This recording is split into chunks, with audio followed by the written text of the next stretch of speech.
Oh, okay. Let's start it. Okay, welcome everyone. Today we're going to be finishing up the Rust project, the TypeScript and Rust project that we started last stream. So yeah, we'll focus on it, and yeah, that will be pretty much it. I don't know if we'll be able to like completely finish it, but that's fine. So yeah, we'll see. Um, so yeah, that's about it. And well, hopefully I will be able to to go sleep early at this time because last time it was a little messy, but that's all right. So let's begin, I think, and yeah, let's hop right in. Right. So last time, let's see what we have here. We had like pretty much finished. Not really. Still have things to do. I have some things planned that we'll have to implement or change up. So yeah, it should be somewhat straightforward, but I'm new to Rust, so yeah, it could go wrong quickly. So yeah, and as I see, it's the grids here are not properly rendering in the stream, but this is a 10 by 10 grid with proper borders. So yeah. So this is pretty much where we left off the last time. We can, for example, generate a bigger grid or a smaller one. And so yeah, we'll have to implement some CSS styles as well, but that's pretty much simple. The main thing we'll need to focus on is actually the shortest path thing, and that's exactly what we are using Rust for. So yeah, we'll take a look at that. So yeah. First, I think I want to change things up a little on how we are doing like the main grid logic, how we are storing it, etc. So yeah, okay, let's take a look. So yeah, okay, so the grid. We store the grid in a two-dimensional array. And here we have some stuff. I think we do not need as much info, first of all. This does not need to be an object. It can be just a simple number, because all we really need is the state. And why I want to lean things up is because it's harder to receive stuff send stuff through from JavaScript to Rust and from Rust back to JavaScript. So I think we can make it simpler. So yeah, that's that. We'll start from there. So I guess we can get rid of this, and then also I'm not sure. Like previously, we had a 2D array. I'm not sure if like we can pass in a 2D array into Rust itself. Or yeah, like is this allowed?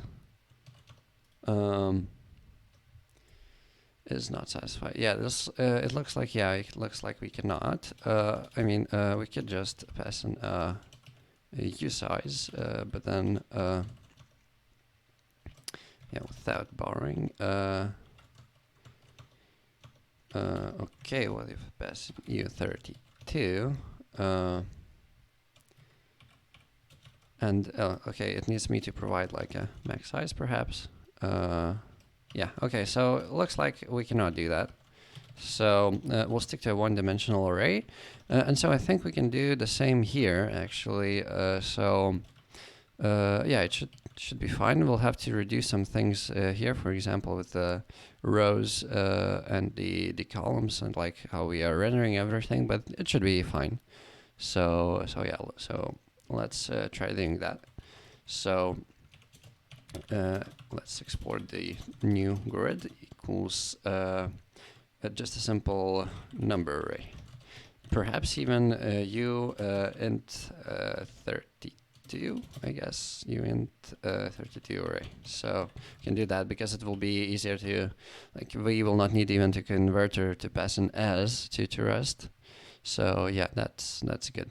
That should be good. So yeah, okay. Your compute shortest path grid of type grid will return a grid. So first, let's actually head over to some default state and net grid. Yes. So I think I want to actually before all of this compute shortest path. I think I want to move all of this.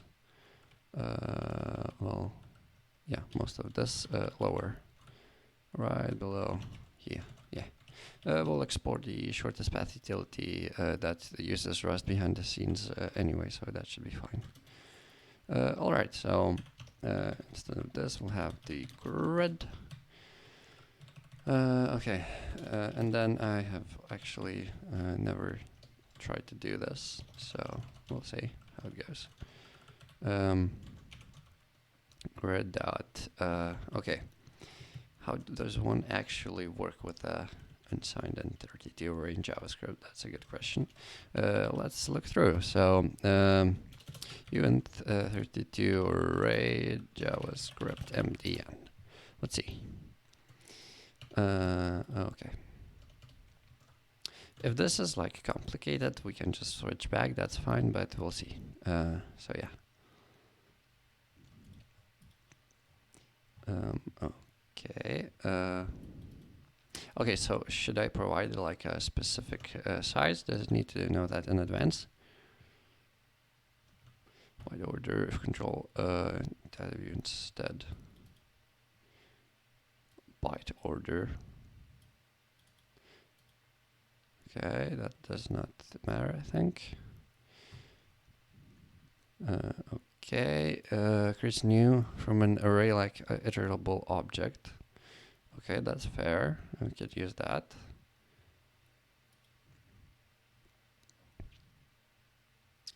Let's see. Okay, that's fine. That's fine. That's fine. That's fine.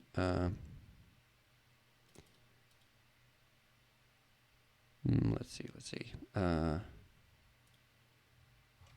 Yeah, I think we can just use a normal array and then use the from. Create the U32 array from this. Or, I mean, we could every time we do stuff, we could convert into the uint32 array every time we just pass it to Rust. That could be also doable, but yeah, I don't know. Perhaps we can do like this number array. Number array. And so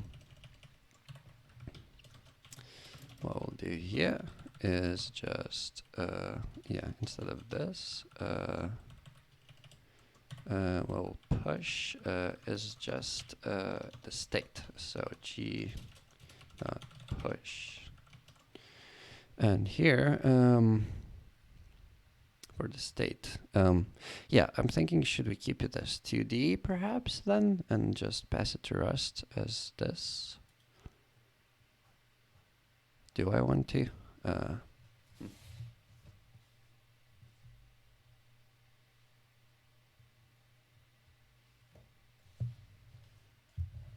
I mean, okay, maybe let's go full hardcore and just do this. So you and 32 array, and here we need to perhaps pass in the size. So what I could do is do rows times columns, and so grid at I. Well, here grid at and here I need to do I times rows plus calls equals the state. So yeah, instead of having the square state as this, we will do swap state, and here we'll use swap state. We have a utility function to convert it, and here we'll call it. We'll have the filled state, and I'll use this more often than not. So let's actually create a reusable function for it. So export const idx, and here we'll need I and j. Oh, actually, this will be not calls plus j. So here, let's call it idx with rows, and here, yeah, how we'll go is rows. We'll take the number of rows, and here we'll take number and number as well, and we'll just return the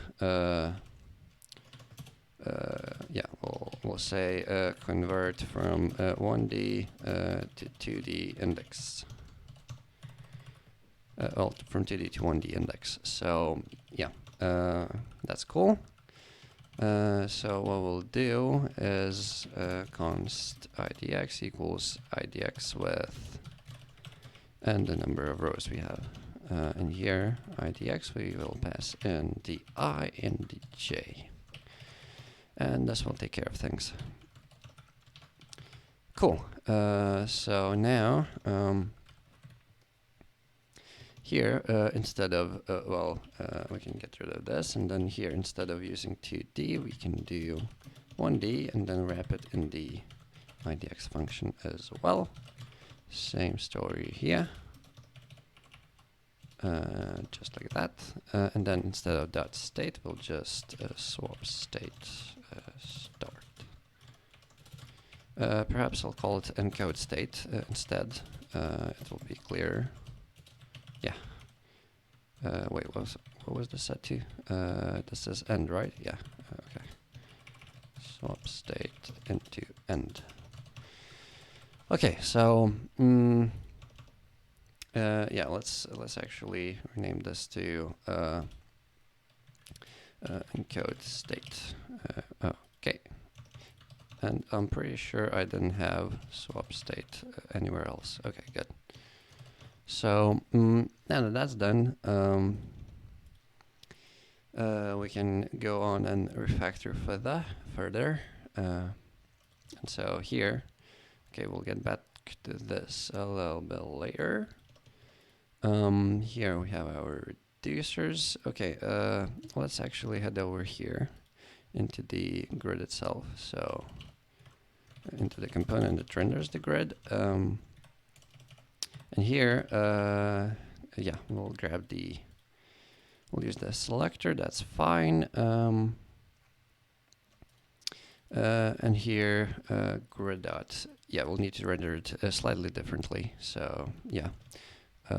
Perhaps I'll just extract this component itself, but here we can head over into the reducer refactoring. So yeah, let's head over to reducer action. So square, what is square? So instead of we previously had all the state encoded in a square, and now we just have the state. So yeah, so here we'll do state, square state, and grid. Okay. And here, instead of square, we'll call it state. Yeah, this is the Redux state, so we need to actually square state. To avoid ambiguity. All right. And here we'll take it from here. That's good. And in the prepare phase, square, we'll do square state. State. Good. Here I am calling flat, but actually we do not need to do that because we just flattened the array, so that's good. And so also in the prepare function, we need to now receive the row and the column as well. So yeah, because it's not encoded in the square itself. Okay. So row, column. That's good. Oh, okay. I guess we cannot do just a simple find because the square does not encode that. So yeah, instead of using find, actually, we can just use the index. So new grid dot add, and then here what we'll need is const idx equals idx with, and here how many rows do we have? We don't actually know, so we'll need to pass that in as well, I guess. Yeah, we'll need to pass it in. So rows number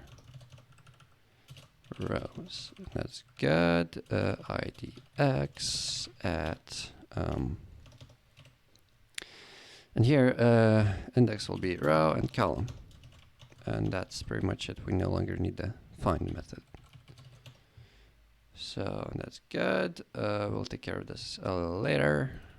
And here the payload that we return need to be square state actually, and here what is the state if we don't find the target? Well, we must find the target. Yes, we must. And if we don't, we might as well throw a new error.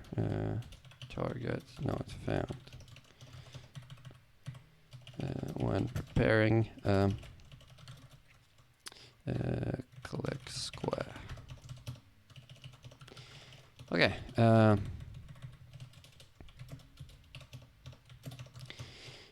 Here, square state. Yeah, actually, I'm getting a little annoyed with the whole state thingy.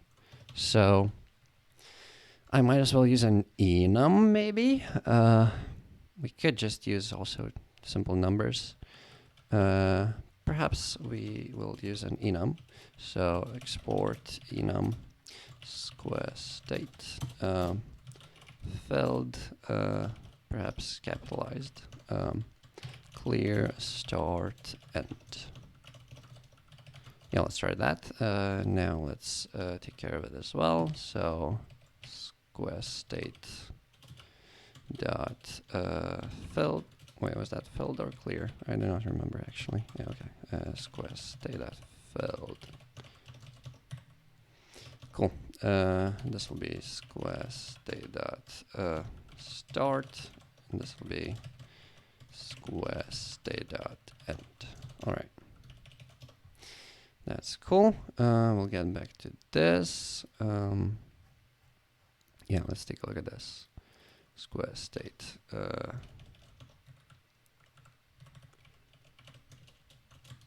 Square state dot filled. Okay, and so we swap the state. So square state dot clear. And here target is actually in the state itself, so we'll do that. And here we'll need let. And I think this takes by reference, but I'm not sure. We'll need to debug.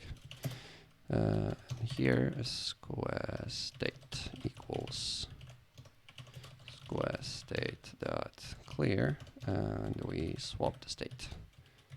Equals square state dot filled. Cool. Here we will pass in the new grid itself. And here what we will use, hold on. We'll come back to this square state. So we can put shortest path. Hey, rows and columns. Rows we have and columns.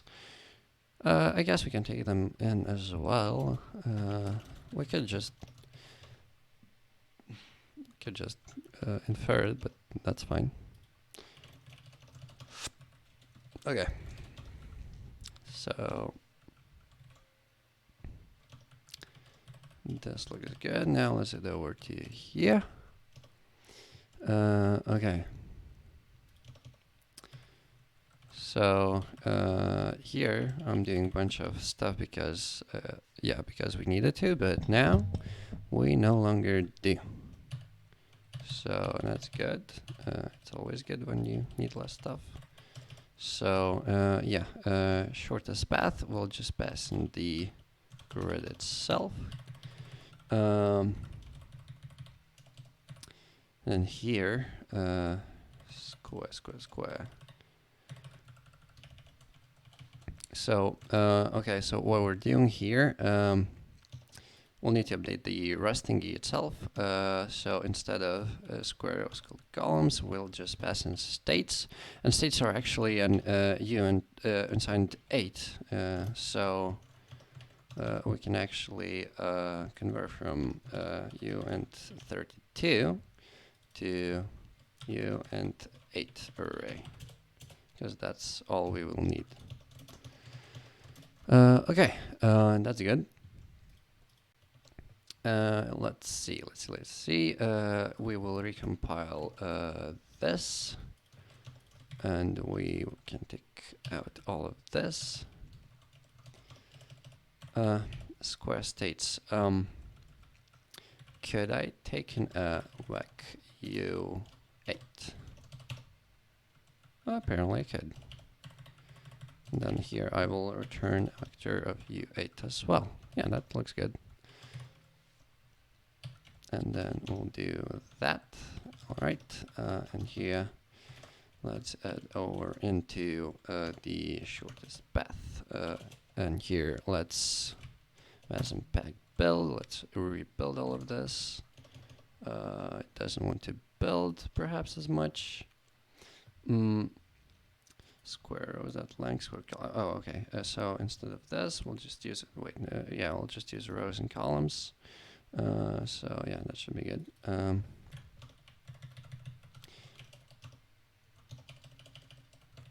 Perhaps this is X as columns, I believe, and Y as rows, but we'll need to verify that as well. Do verify. Okay, we'll dive into Rust a little bit later. So yeah.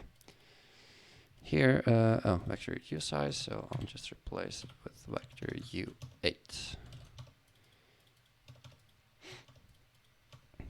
And here, I believe I have some stuff messed up as well. So shortest path calls u8. Can I be built from an area, or can I just convert into vec u8, perhaps? Like so? No, apparently not. Okay, well, we'll have to take a look at this later, I guess. U size, do I use U size anywhere? Rows, row. Yeah, it cannot be bigger than 20 actually, as per the specification. So that seems good. So U8 as well. Just use U8s everywhere, and that's gonna be even better. All right. Here, U size. I might as well just replace every U size with U8. Very good.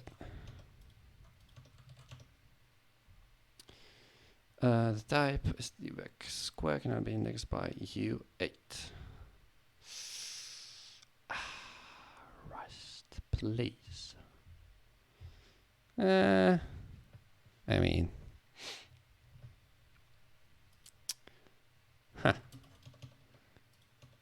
sure.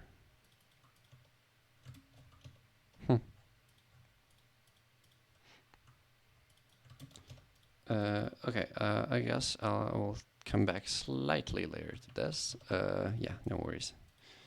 So here we'll pass in the grid, then the rows and the columns. That's good. All right, let's see. Here, what I'm doing, well, new rows and new columns. Yeah, we will not need this, I believe. Let's see.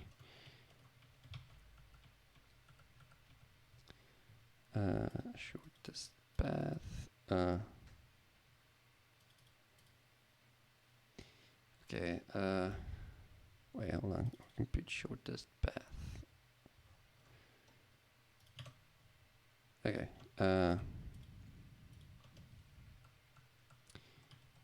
Yeah, we'll need to. I'm doing some conversion here. I don't think that like we will need to do any of it anymore, actually, because we just returned the grid. So yeah, that's fine. We'll add some optimizations here as well. Do not compute if impossible. So yeah, we'll see. This will return in. Yeah, now with returns, I need to figure out if like what exactly I want to return. And I think probably just the indices of the squares that are part of the shortest path. So yeah, probably that.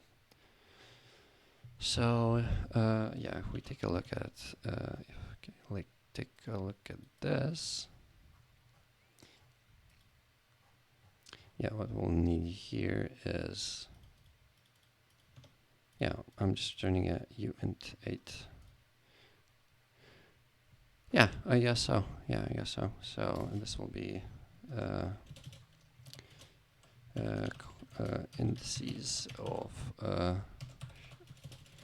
squares belonging to shortest path, uint8 array. Cool. Here we will actually not need any of this. So all of this we can just get rid of. And we can return indices. Yeah, that's nice.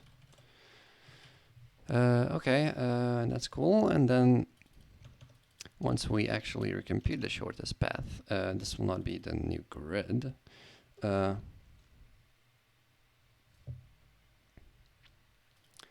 this will not be the new grid. This will be something else. So grid will be the same old grid. Then here, what we'll have is, well, indices of shortest path. Shortest path squares uint8 array. So we'll return this, and we will also return has shortest path true. Well, perhaps not necessarily. We can, yeah, we'll need to figure this one out. So, yeah, perhaps indices of shortest path dot length greater than 0.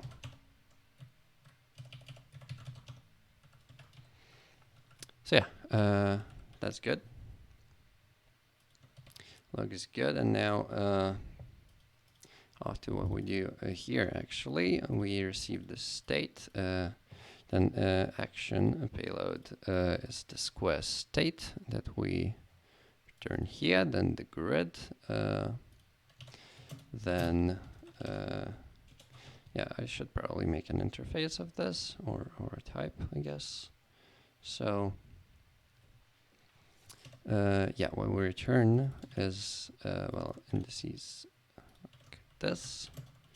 So it'll be also uint8 array. Yeah, okay, and then we also need hash shortest path.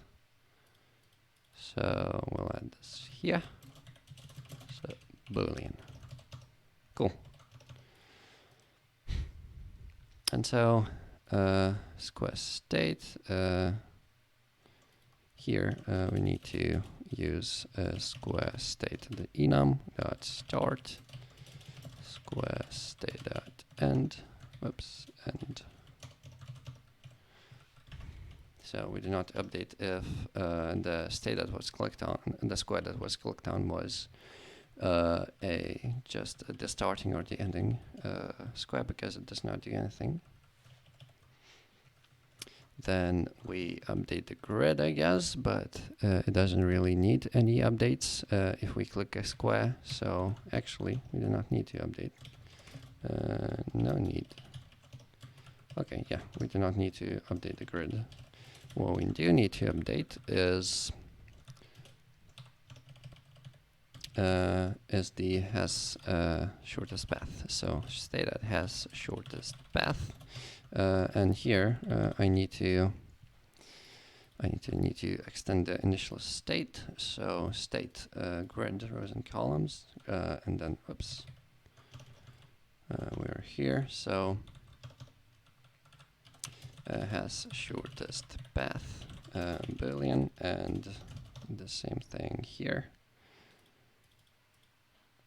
We can yoink. So that's that, and that's good. Now we can have some auto completions. So state dot has shortest path equals has shortest path.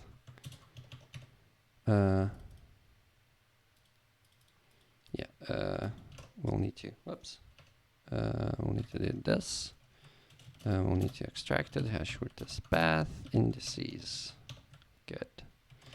Has shortest path and indices of shortest path squares. So that's that. And here, let's see if I click on the starting on or ending squares, there's like no need needs to be made because yeah, there's no difference, no effects happen. So that looks good. Well, better, not good yet, better. I think I want to move some logic out of the prepare here into the reducer itself. Let's see. So here I'm swapping the target. Yeah, actually I shouldn't do that. So yeah, I should definitely do this in the reducer itself because it has the immer wrapper. It's wrapped in immer, so it can meet it directly. And here I don't think that that's the case. But either way, we should only have the preparation logic in the prepare, I believe. So that's that. So new grid, we do not need a new grid, I believe. Oh well, actually, yeah, we do need to update the thing because well, since we have the grid and a state could have changed, we need to like update it. So yeah. Because it will impact the computation of the shortest path. So yeah, we need to do that. Grid, new grid. And here,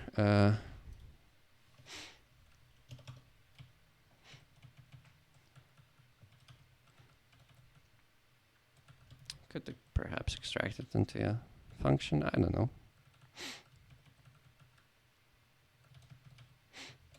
Do I want to mutate it? Probably not.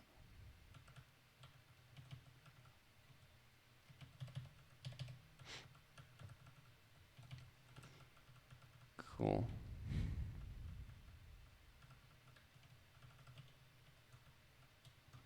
Yeah, I think this should be good. So once we have prepared everything, the reducer takes care of the rest. Yeah, I guess that's cool.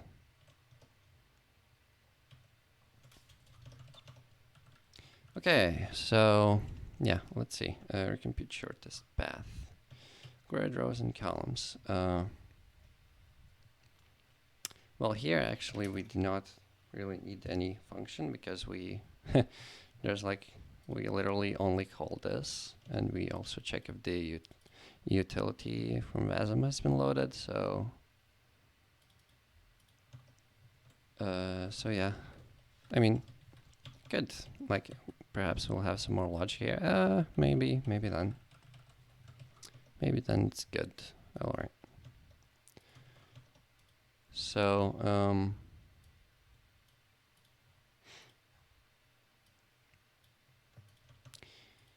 yeah, here I guess we can add the optimization quickly. So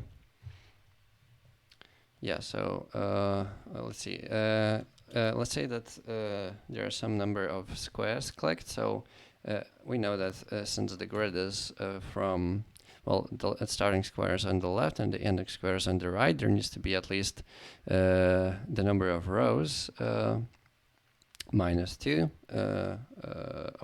clear squares to fill the grid. So we can count and we can see. So let's say const clear square count number equals grid dot filter grid dot I believe there's a some I believe there's some function to do that, but I guess we'll just use filter because we'll take the length. So square, let's see, square equals square state dot clear.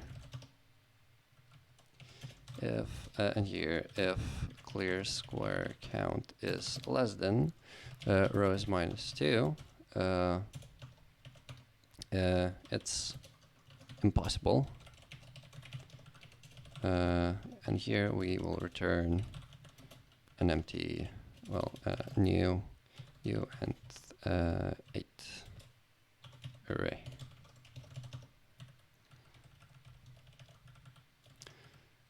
Yeah, and this will help avoid the cases where the Wasm hasn't perhaps loaded yet, but the user starts clicking.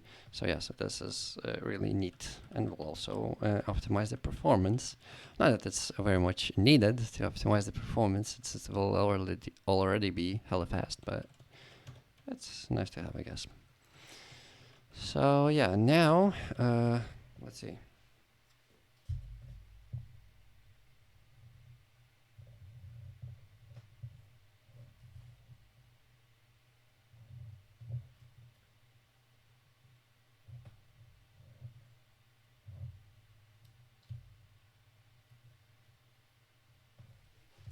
All right, I think we can start diving into Rust itself. We'll have some other things to do like CSS and well, basic stuff, but yeah, the main goal now is to get the shortest path function to work, which comes from the Rust. So yeah, let's see. Yeah. What we have here is square states, and yes, instead of all of this, okay, well, I guess square. No, we'll just return the offset, so we will not need any of this either. Then square state, yeah. I hope this will resolve properly, but we'll have to see. So yeah, we'll have to test it out. And here I'm converting into a 2D grid, I believe. Yes, but pretty sure that's like overkill and we do not actually need that. So yeah. Okay, hold on 1 sec. Let's do, no, not this, this. Let me quickly, okay, I'm back. Good, so yeah, essentially what we want to do is perhaps just instead of having the grid, instead of creating the 2D grid, what we can do is just use the provided grid.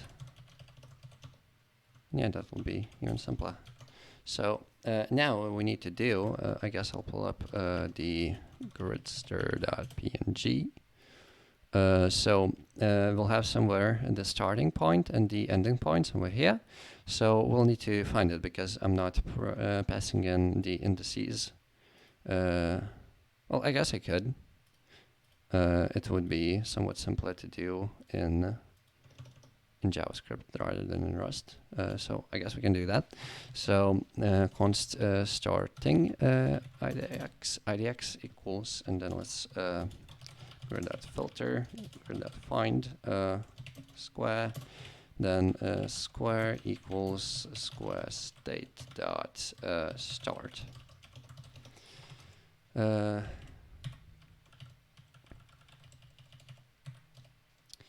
Actually, what we'll take here, we have the square and we have the index. So we'll use filter and then actually, yeah, I want to return not the square itself, like not its state, but its index. So yeah, I guess how do I want to do this? I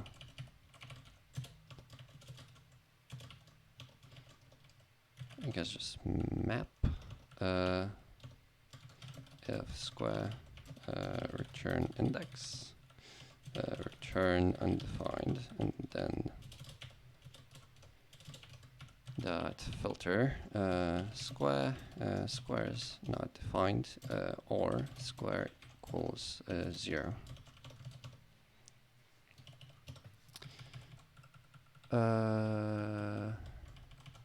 Wait, what's wrong?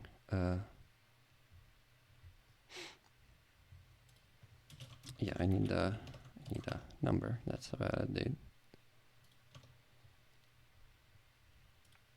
Grid.map. Dude, what's up? What is this? I'm calling that filter. Yes. What's good? What's wrong? Oh, sure. Number or undefined. Yeah, that's fine.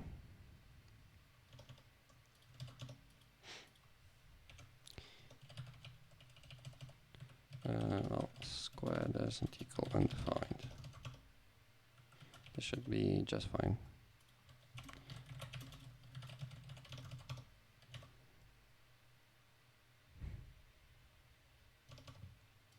Oh boy, map. Why are you doing this?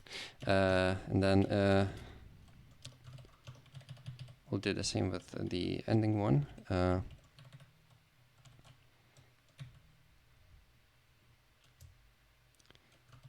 Yeah.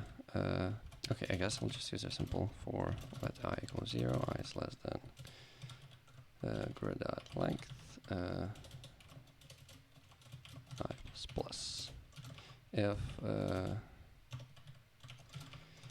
grid I equals square state dot start, and I'll throw this into a function. So const find first with state equals state square state. This will return a number. Oops. Let's do that. We'll return I.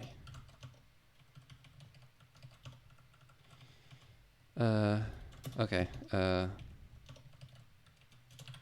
Throw new error. State not found. Good. And after I fix my stuff, the formatter should kick in and should be fine. So I guess we can do that. Whoops, not this. Well, something like that. So let's say const starting start idx number equals find first. First at status quest state dot start, and then we'll do the same with and idx. Cool, and so we will pass those in, start idx and idx. Nice. So, and here we will take in start idx u8 and idx u8. Nice. And here I will be able to get rid of all of this, and even this, and even this. Oh boy, that's good. Well, I'm not good at Rust. I'm completely new at Rust, so that's fair. And I guess I could create a type alias or something. So type square equals u8. Does that work? Yeah, and then type, yeah, well, there are squares, and here. Oh, hello there. Hello, Lord MCTE. Welcome. Yeah, I'm messing around with Rust and stuff. I'm completely new, but we'll see how it goes. I'm building this, and basically it's a project with a grid, and so what I'm doing with Rust is I'm finding the shortest path, just because I wanted to experiment with Rust. So currently I'm just I'm in the middle of like well, refactoring the breadth first search to shortest path function, and yeah, we'll see how it goes. So yeah,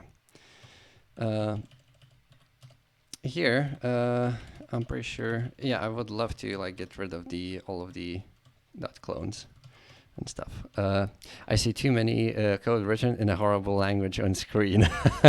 Which one is it? Is it TypeScript or is it Rust? Is it both or is it neither? Yeah, I don't know. I think I want to like Rust. I don't know if I like it yet. Oh, yeah, JavaScript. Yeah, well, I mean, I actually really like TypeScript. It's been really fun, and yeah, it's fine, I guess. But yeah, I would love to get more into Rust. So that's what I'm doing this in the first place, because I could have just done it all in TypeScript, but yeah, I wanted to try Rust. So that's what's up. Have you, Lord, used Rust for a while, or are you new as well? I'm curious.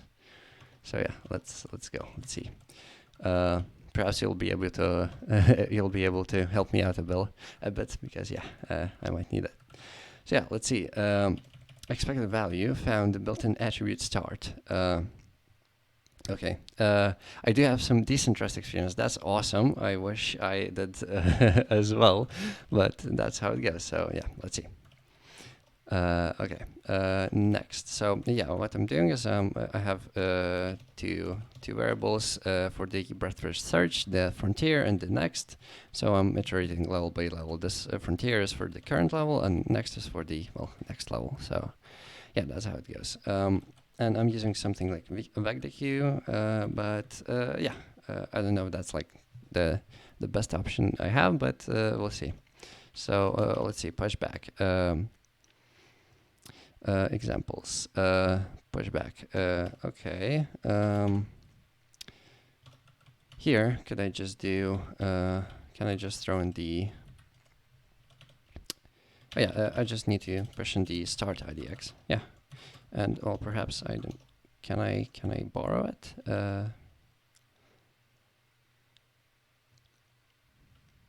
Okay, maybe not. That's fine. So yeah, while we're not done, and while both of Frontier and Next aren't empty, at least one of them, I cloned the Next to the Frontier. I think, could I just do this? Because yeah, I just take the Next into the Frontier, And I guess it gets emptied out. So perhaps I don't even need to do this one. And then if frontier is empty, we break out. That's good. So current, oh god, I'm unwrapping. Pretty sure I do not need to. And that's an option. So okay, okay, I check for the length that it shouldn't be 0. Okay, I guess we can try stuff. So if okay current, can I do that? Current maybe. If okay current maybe. No, if okay current equals cur maybe.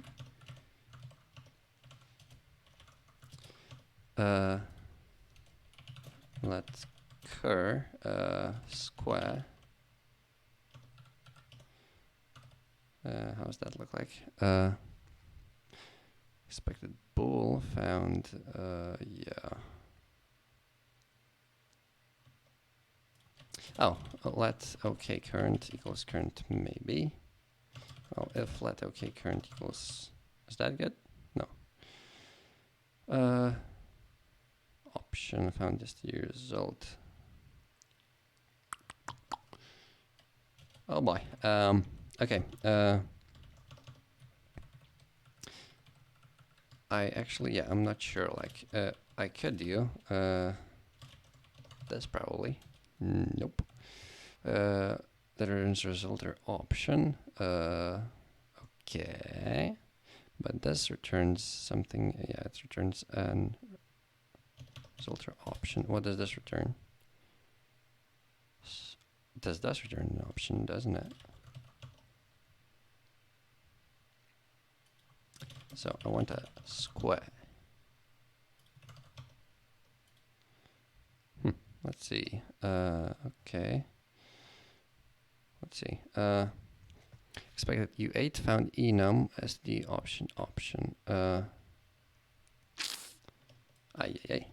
Okay. Tier dot pop front.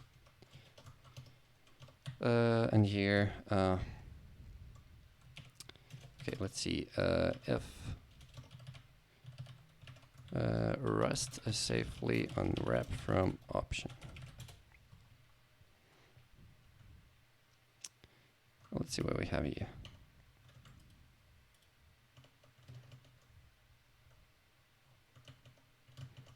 Yeah, let's see.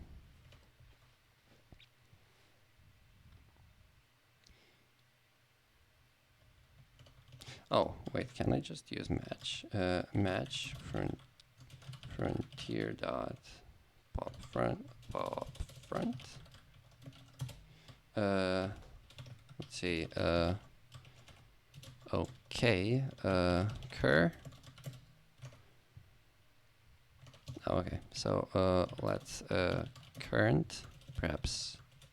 Yeah, let's say current. I thought maybe let's move it ahead, but that's fine. So let meet cur. So new cur. Cur equals new cur. And okay.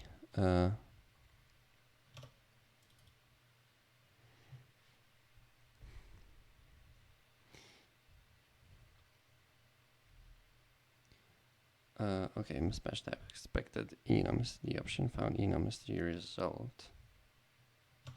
So is this sum? Oh, okay, that's sum. Huh. What about none? We would need to. Can I do that?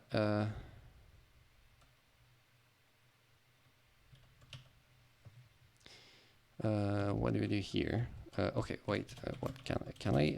If let sum new cur equals frontier dot pop front. Does that work? Oh snap! Okay, that does work. Nice. Okay. New cur cur equals new cur. Okay, I see. So I used okay instead of some, and that's why it like complained and stuff. You need to use some. Okay, nice. Else we just break. Oh yes. Okay, I like this. I really like this. Here we are marking current as visited, so instead of that, we'll have a separate array for visited nodes. And we will just use indices for that, I guess.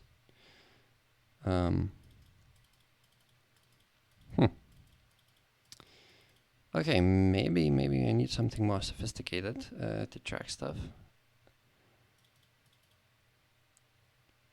Okay, yeah, I guess we can use some more better stuff.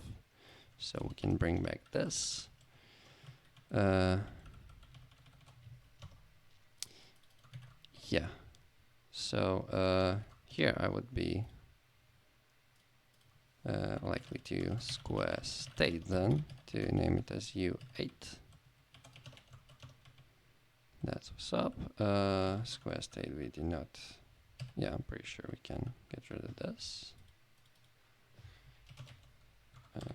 Yeah, we'll do that. Let's see, some things I will not need as part of the, we will not need this, I believe.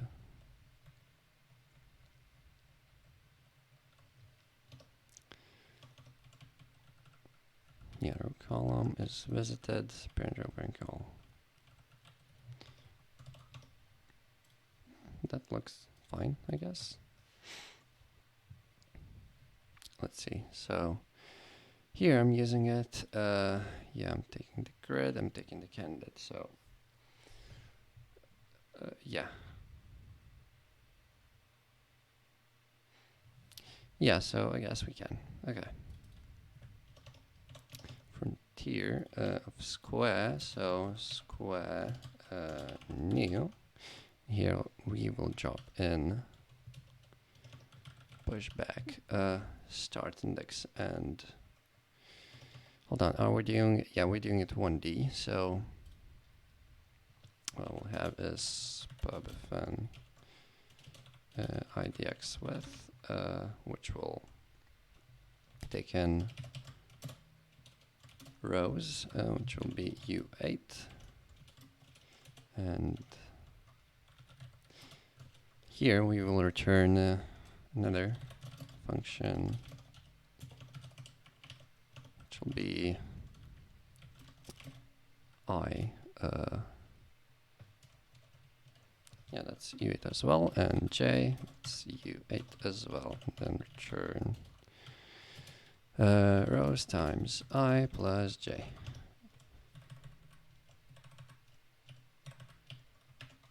Factory function Rust. Let's see. I do not need boxes or pointers per se. Let's see. Factory. Let's see. I don't see stuff. Oh.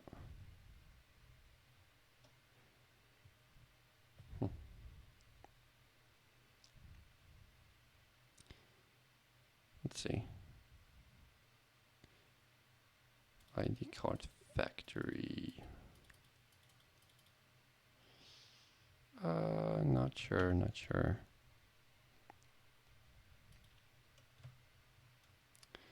Methods. Oh, sorry, I wasn't paying attention. What's the problem at the moment? Oh, I'm just curious how to implement a factory function in Rust. So, yeah, I want to return a function from another function. Yeah, that's all I'm trying to do. So yeah. In JavaScript, it's really simple. In Haskell, it's even simpler. In Rust, I just haven't tried it yet. So yeah, we'll see. I don't even know if it's possible. So yeah, we'll see. factory.create. Okay, where is create?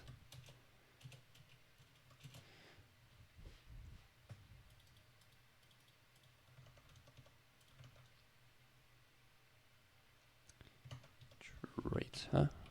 Let's see.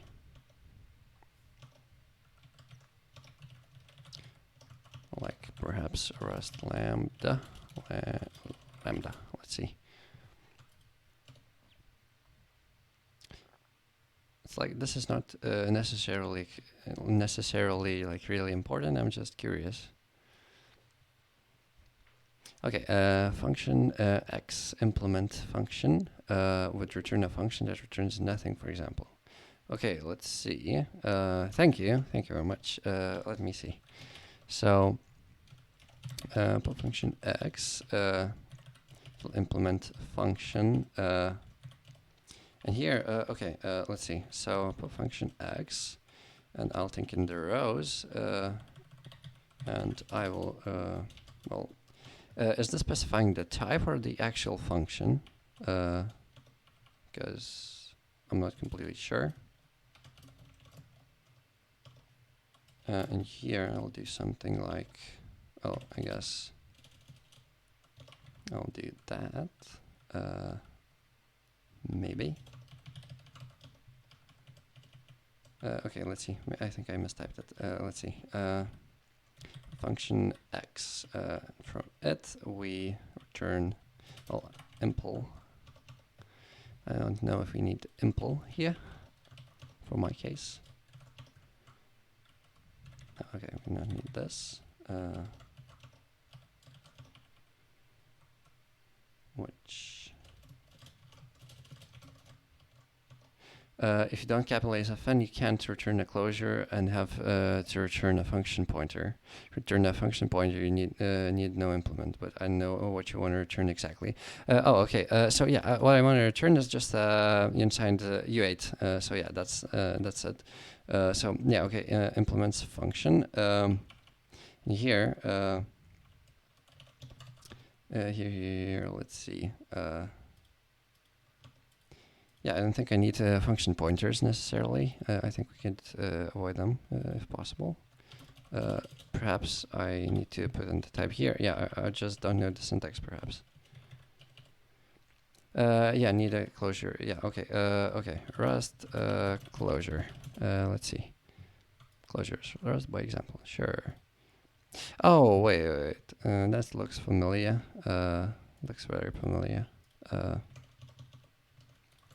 Rust return closure.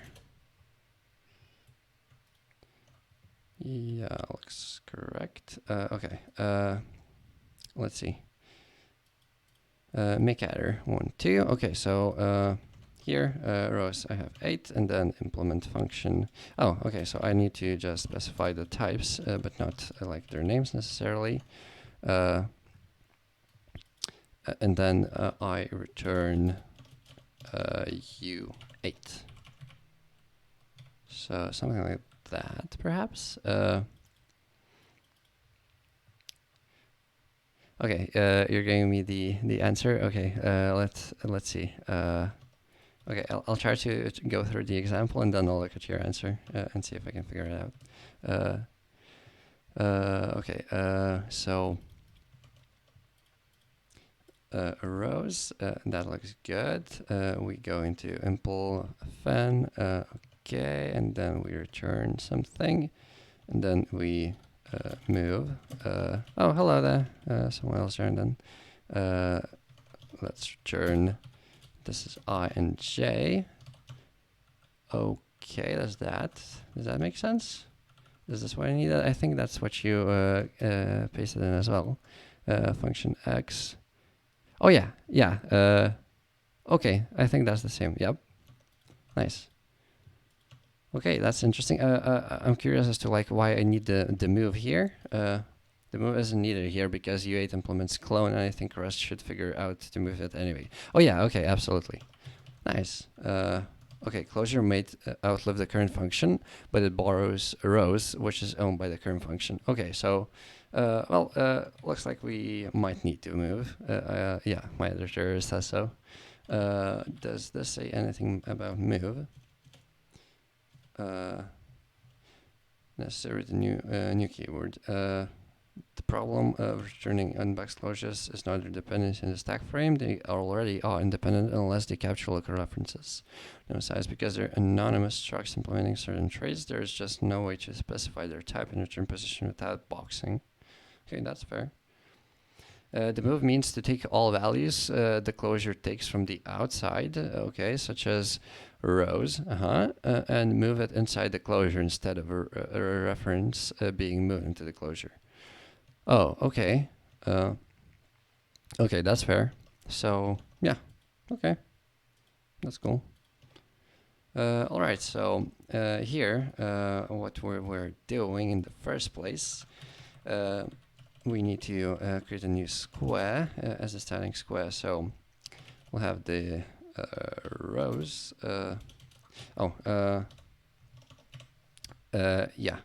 Wait, I need the, I said row and column. So row and column.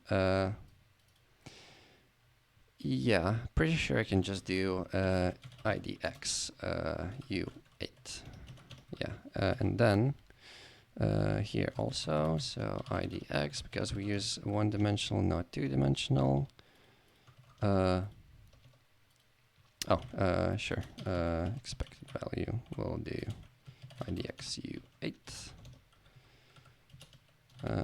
Let's see. Okay, that looks good. And then square new. So now, since I have the I guess I already did this in the JavaScript thingy. So yeah, I have this which converts it, so it does the same.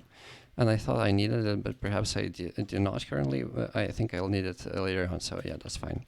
So index. So what I want to push in is the start index of the starting node. And here square. So. Wait, how am I doing this? Recreate shortest path. Yeah, how I'm doing this is I'm passing in the index only. Okay, so yeah, the state that I'll pass in is self-explanatory. I guess it's the wait, no. State, yeah, square state dot, wait, didn't I? Oh, it's inside integer. So what I called it here is, well, I guess it's 0, 1, 2, 3. I don't know if it will be resolved properly from Rust, but I guess I'll mark it like so, and it should be fine. So here, I guess I would prefer having like a, instead of a type, I would have a struct square state. And I don't actually know if I could like receive it from TypeScript itself. There was some stuff mentioned in the library that we're using Vaz and bindgen, but I'm not sure, so I'll just do it by hand here, I guess. So filled, and I don't know if I can use numbers here.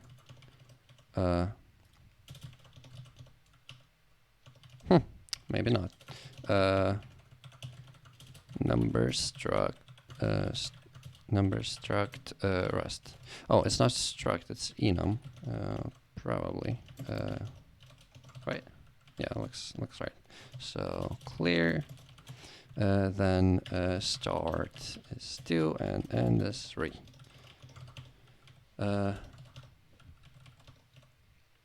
And then state, square state, the trait clone is not satisfied. Okay, so I need to derive a clone. Okay, wrapper U32 enum square state. Okay, what does the wrapper attribute do? Is it like a, does it specify a type? I think you need that wrapper thing for it to work with FFI. What's FFI? Yeah, what's FFI? Let's try wrapper. Oh, we need to separate one. It means it will actually be represented as a number in memory. Oh, okay, that makes sense. So yeah, okay. Wrapper U, and then here I will use U8 actually. Should be fine, right? Yeah, I think because yeah, I will have at most U and 8 in my state. Square doesn't implement debug. Okay, so we will do the same clone and debug here as well. Looks good to me. Trade bound as the box quest state. Yeah, something's not necessarily satisfied. FI means foreign factory interface. It's basically what you do when you interact with your GS stuff and go outside of the Rust code here. Okay, that makes sense. That makes a lot of sense. Thank you. So yeah, here we're actually passing in vector's quest state. Yeah, that kind of sucks. Can I pass in a slice of it? Because pretty sure it will be unimplemented. Yes, I think so. I mean, I guess I'll stick to U8, vector U8. So I also incorrectly think it means foreign function interface. Oh yeah, I guess one could assume that from the shorthand. So yeah, okay. Let's see what we have here. Let's try creating a new square, and here what we need is a state. So we'll have square state double colons start. Okay, looks good. I don't know how like I'll convert or make Rust think that's okay to have like pass in the unsigned int and then later swap it into square state enum, but we'll see if it talks crap to me. I think I'll just use uint8 everywhere. Or perhaps we'll figure out a way to do it differently. So yeah, we'll see. Okay. Frontier should be clear by itself, and next should be good. Here I'm checking the length.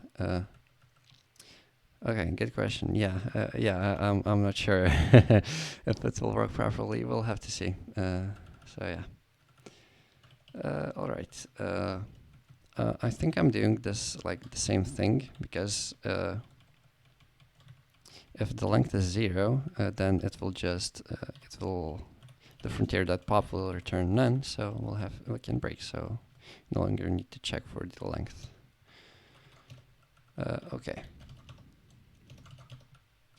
Now current that is visited, we set it to visited. All right, and here for mutable delta I in 0 to -2, I want to like since we are from a square, you cannot go diagonally. You can only go to left, to top, bottom, left, and right. So you can go. I'm just using delta I and delta x to compute the positions from the current one. And since I'm swapping from 2D array to 1D array, we'll need to rethink this as well. But also I couldn't use -1 through 1, so I'm doing instead, I'm doing from 0 to 2, and I'm doing -1. And I hope that this works properly anyway, and it will not end up being in the loop. And yeah, I think it should be fine, but we'll have to see. Okay, of course you could always change between them with unsafe code, but we want to avoid that. Yes, exactly, yeah. Yeah, I would love to like avoid cloning, so like figure out how we can do stuff without cloning, and then avoid unsafe code if possible. So yeah, let's see. All right, what do we have here? So square. Yeah, so the index. Yeah. No unsafe until you've read the Rustonomicon. Yeah, sure. Rustonomicon. I believe this is some sort of a of book or oh, okay, yeah, this talks about unsafe. Yeah, good. Sure. Yeah. I'll keep this for another time. But yeah, thanks. Very good. So yeah, the trouble now is since I cannot pass in a two-dimensional array, at least I think so. I'm passing in a one-dimensional array. So this whole grid, I'm converting it into a one-dimensional array. Now we'll have to like somehow map out the actual position and be able to like we'll need to be able to like access this and this and this these four neighbors of the current square somehow, even though it will be all a linear array. So we'll need to think about it a little. So yeah, we'll see. Okay, so here I'm using this, but yeah, I'm pretty sure this will not work. Yeah, I only have the index, so I guess I could have like a yeah, having a row and column, it wouldn't help much because we still need to resolve it properly. So yeah, we'll see. Okay, so here x and I, yeah. Here I'm trying to access like the one of the four neighbors of the current square. So let's see. The x and the y. So okay, since we have the index, okay,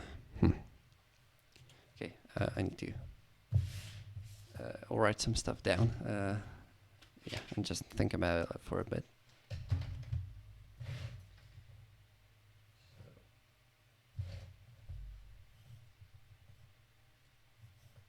I guess I could like turn my camera like slightly around so you could see something maybe.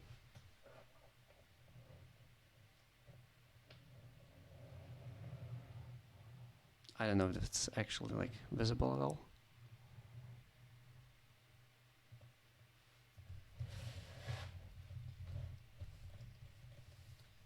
So essentially what I'm trying to do is like map out how I want to like access the neighbor. So yeah.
Okay, so the problem I'm encountering is the following.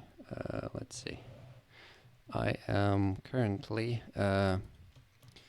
converting, well, I have two parameters, so I and j, and I'm converting into one parameter. So instead of a 2D index, I have a 1D index. Now, in order to convert back, well, I have the rows, but I do not have I and j. So so yeah, I need to convert back.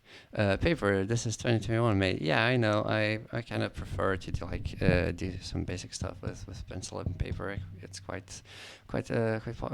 fun. So apparently, if you want to convert between the enum, you can cast it to turn a variant into a U32, but you need to implement the other way manually, ideally by implementing the try from U32 trait. Okay, that's I'm not sure how to do any of those things, so I guess if we encounter issues, we'll go the simpler route. But yeah, we'll see. Thank you.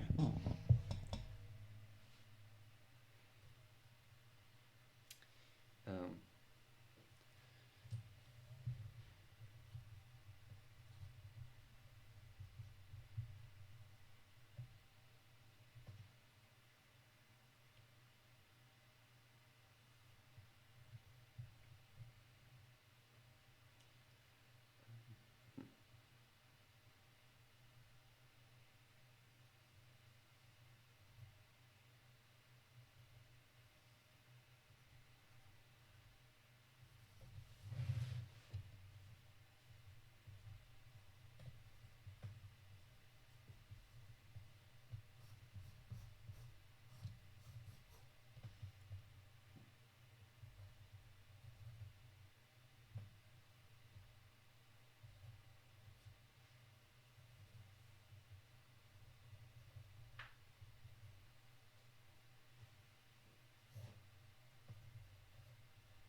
Hello, guys. Hey, gotta tell everyone about it. I'm sure he's not heard of it, and that should change. Yeah. Oh God. Yeah, my camera setup is not very stable, at least for the. I have literally a jumbo, like the Jenga game, set up for the camera. So like it's literally the opposite of what you should use. But that's fine, I guess.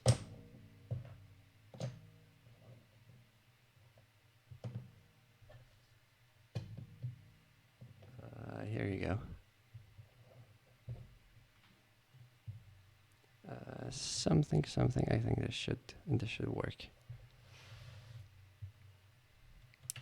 All right. So yeah, let's see. Damn it! Everything's falling off. I'll be back.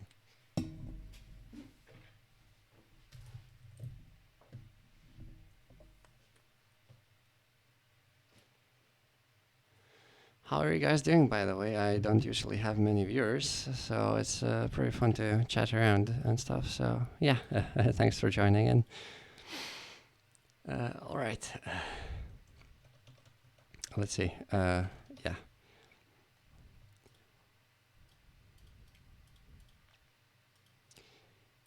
Okay. All right.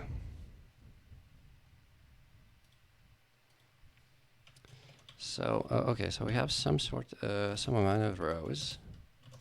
Convert from 1D index to 2D index. And I can already tell this will be quite annoying to do, so buckle up. Hey, didn't even read my first message. Or what did I miss? Sorry. I'm not sure what I missed. Yeah. Hold on. Yeah, I did read the hi message. I said hi back, I think. Is it the very first one? Yeah, I'm not sure. You could write doc comments in Rust like a single line comment, except you use a triple slash. Oh, so oh, okay, yeah, yeah. I was aware actually, but somehow I'm very used to JavaScript, so I use doc comments on by default. Is there like any difference between the two? Like, I know I could do this. Oh, okay, that's automatically. That's pretty sweet. Is there like any difference? I'm not sure. Whoop, we can do that. Sure. So let's Z joined. By the way, I don't get why people write JavaScript. Oh, this one, sure. By the way, I do not get why people write JavaScript with TypeScript instead of Hex. Just a waiver language. Wait, what's Hex? Is that did you mean Haskell? Yeah, I'm not sure. Yeah. Well. JavaScript, well, we could have had an even worse language. We could have had Visual Basic and stuff. So, yeah, I'm very happy actually to how it turned out.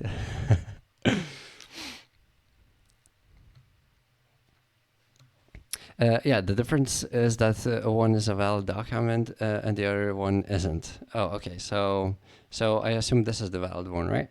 Yeah, I think so. I think so. I'm actually, oh yeah. Hex is a great language that no one knows. Is it similar to Brainfucker or something?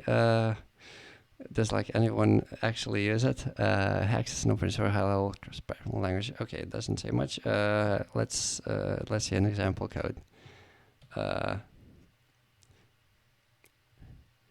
Hex is a great language that no one knows. Sure, it's like Java, but actually good. Oh, yeah. You mean like C# then? Yeah, let's see. I mean, it looks somewhat similar to JavaScript, I guess. I assume there are like way more differences, but yeah, that's fair. Do you actually code in Hex, Lord?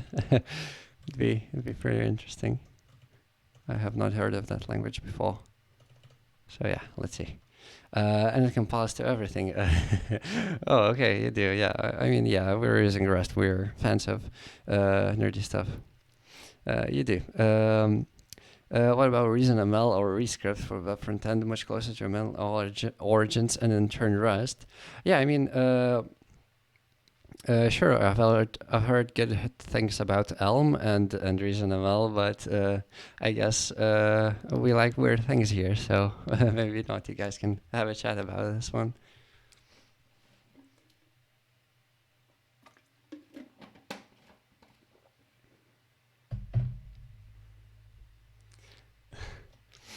All right. Okay. I guess I could use something like GIMP. Actually, I can use Figma probably to like show what I'm trying to do, and I'll quickly hide my details, and I'll log in quickly if you guys don't mind. Typing the password is quite difficult when you're yeah, okay, 1 second. Let's see. Figma. I'm using a password manager, of course. Okay, let's see. This and this. Okay, I'm good. I'm in. Let's see. All right. Let's do a new draft. Let's do a blank canvas. Let's see.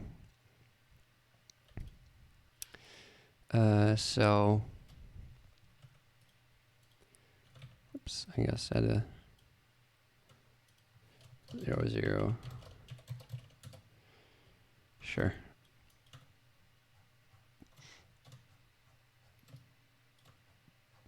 So essentially, trouble that I'm having is that well, I have some items like with so let's say we have an array, and these are the indices. Oh god, this will not fit properly. Okay, somehow we'll see. Don't mind my drawing skills. 6. Oh, whoops! I clicked something. The only Hackers.js thing I wrote is a temper a script. Oh, yeah, that's really slick. Is here in case you want to see it. Oh, okay, sure. Oh, you're using Git T yourself. That's nice. Beam Stream Twitch. It adds buttons that link directly to your streamer's Twitch page under entries on Beam Stream. What's Beam Stream, by the way? Is it like an alternative streaming platform? Yeah, looks like so. Or I guess this is pulling from Twitch TV directly, I think. Looks like it's there are some streamers that I recognize, I think. So yeah. So essentially, what we have is, wait, can I hide this? It's for listing programming streams. That's how I found you. Oh, nice. Yeah. Okay, that's cool. That's cool. So yeah, what we have is this array. So these are the indices, but actually our array should look like this. Well, since this is our grid, whoops. Let's see, 6, 7, and 8. Okay. And the trouble is that, well, I know the index. I only know the index, the 1D. Okay, I guess not. 1D index. And I need to, so I know the index of this array, like for example this, and I need to convert it into an index in this array. So I need to get to the well, row and column. So yeah, and all I know is I know the 1D index, I know how many rows there are, and I know how many columns there are. So yeah, I'm not exactly sure how to do that because I'm converting from one to another here is quite simple. But on doing that, yeah, I cannot wrap my head around it right now, I guess. So yeah, let me see. Okay. Well, we know for a fact that the rows, well, they start at specific indices and they get incremented by a constant amount. So by like how much a column contains. So what we could do is well get to the closest row that well would contain the index, the appropriate index. So for example, if we are looking for the value, well, I guess not 2 now, let's say 4. No, let's see 5. So what we could do is start from 0. Then we could add like plus equals 3 because we need to go to the next row, and then we could try adding 3, but then it becomes 6, and 6 is greater than 5, so that is not what we want to do. And then the difference so difference would be the idx minus I, which would be the index minus this minus I equals 2. So we would end up with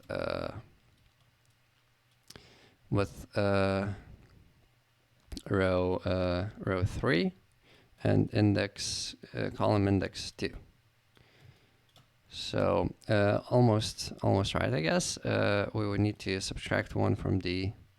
well, no, we need to, instead of this, I like how implicitly said that you don't care about hacks by opening my refund and not even looking at the code. Oh, sorry. Yeah. Yeah. I mean, yeah, I'm focusing on, I'm like really trying to get this one because it's quite annoying. And so I think we'll get back to it in a little bit. I just really want to like figure this one out. But yeah, essentially, maybe I do, maybe I don't. I mean, I'm just starting to learn the rest, so I'm trying to focus on one thing. But sure, we will check this one out. So yeah, I actually made a not a TemperMonkey script, but a browser extension myself recently, and it was quite fun. And my colleagues at work are using it, so yeah, that's really fun. So yeah, we'll get back to it. But yeah, thanks for sharing anyway. All right, so here instead of 3, we need to do I mod the number of call size, so number of calls, and then here we will do the leftover difference. So diff. So what we will have in turn will be, this will be 3 mod 3 will be, wait, is that correct? No, not mod, just divise. Yeah, just division. So 3 divided by 3 is just 1, which will be correct because this is we're in this in the first row, and this would be the 0th, and this would be the 2nd. So that looks good, and the difference is 2. So since we are at the 5th at 5, so this is 0th, 1st, and 2nd. So yeah, that's good. Okay, so I think we figured it out. Now. Here I'm just going 1 by 1, and that's fine since the grid will be small, at most 20 by 20. But I think you could like use some like greatest common divisor or something. I'm not sure, but yeah, let's try implementing this one. So yeah, let's see. Let's see. So here what we'll have is yeah, okay, so let cur I equals that what we'll do, yeah, let's perhaps make a function for it. I don't know. Let's see. Okay, I guess I'll just do it here. So let row u8 equals 0, and we'll need to be mutable. Then let mute call u8 equals 0. So while row is less than row times columns is less than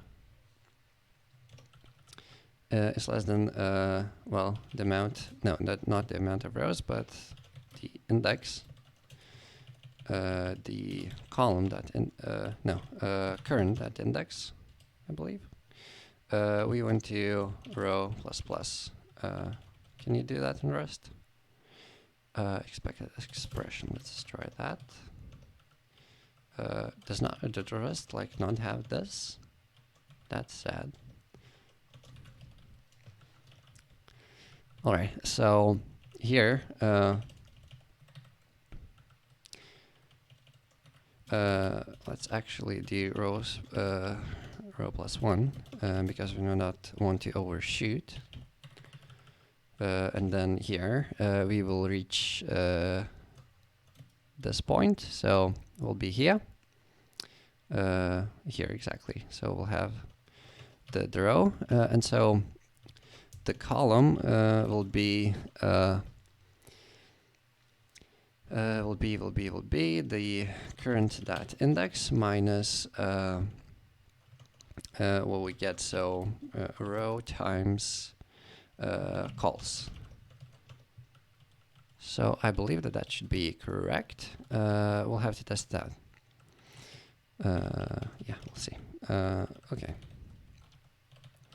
And here, instead of cur and cur, we'll just use this, and we'll have the corresponding neighbor. So let's say we were here, so we will get one of these four. Well, all of them eventually. So now we verify that all of the coordinates are within bounds. So yeah, I think this should be correct, but we'll have to test it out. And so here I'm taking the candidate, so the candidate squared, perhaps the neighbor. I can name it, yeah, we'll have to rewrite all of this. So neighbor. And here we'll take,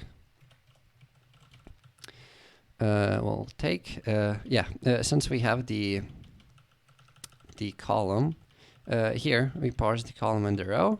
And after we verify that it's valid, we need to parse back into one-dimensional index, so that will be simpler. Because doing like going from the here to left and to right, and then to bottom to top, is actually very annoying if you wanted to like do it without parsing the row and the column.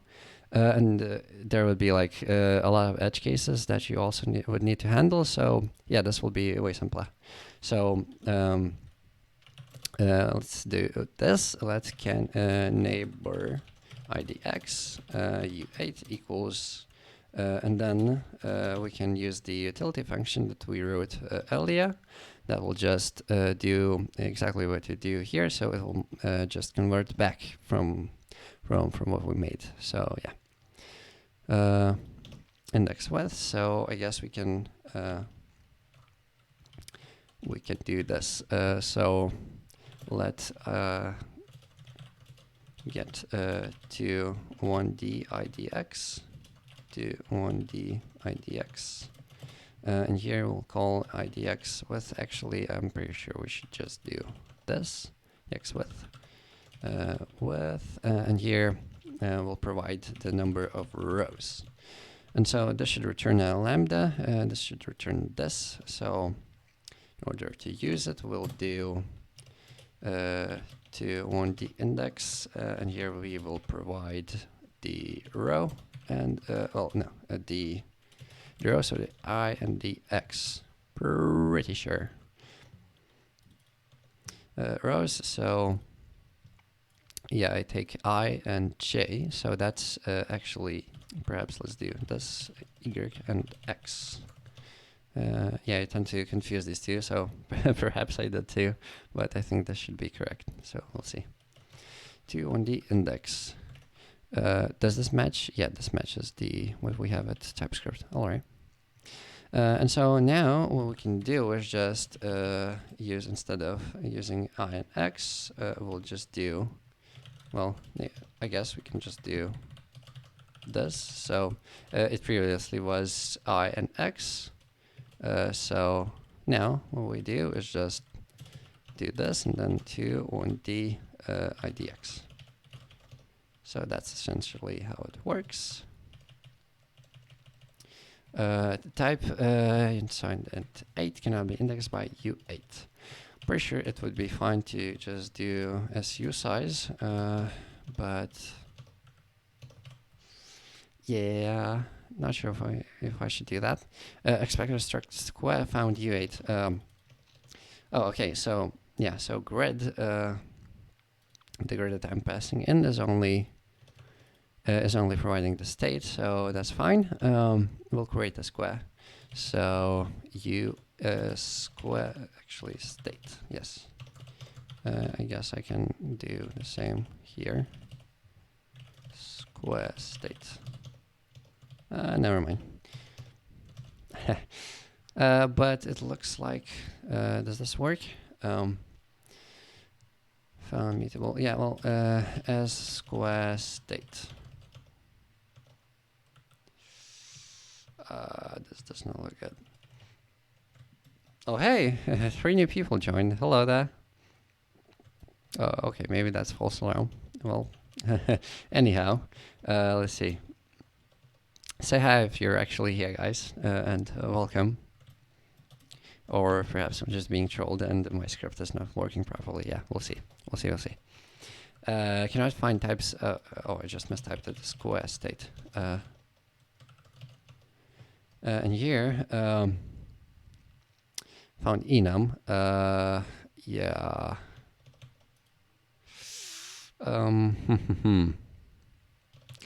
I guess we can just do this. Yes, we can. Okay, that's fine. That's fine to me. And now, neighbor, so neighbor state actually. We will not need to mutate it, so we can do that. And now let's mute neighbor. We will do actually square equals square new, and here the index. So yeah. Oh, okay. We can extract then this. Boom. Let's neighbor idx. This will be u8. Here I'll pass in the neighbor idx, and same here, neighbor idx. Also, what do we need here? Okay, neighbor idx and neighbor state. And so mismatch types. Square state found u8. Yeah.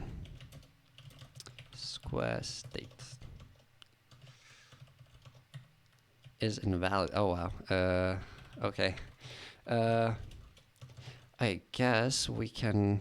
Yeah, we can just get rid of the enum for now, and just do type square state equals u8. Yeah, for now. Perhaps we can like find a better solution later. But yeah. For now, let's do this. And so the start, instead of this, what we'll do is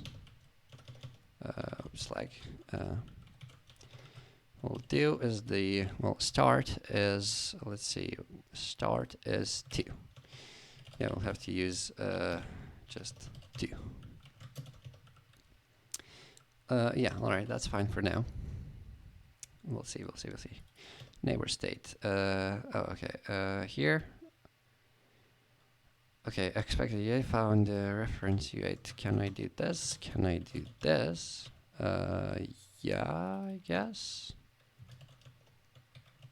We'll see if we need to any adjustments later. All right, so instead of candidate neighbor, if neighbor that is visited, that's illegal. Let's actually do is visited.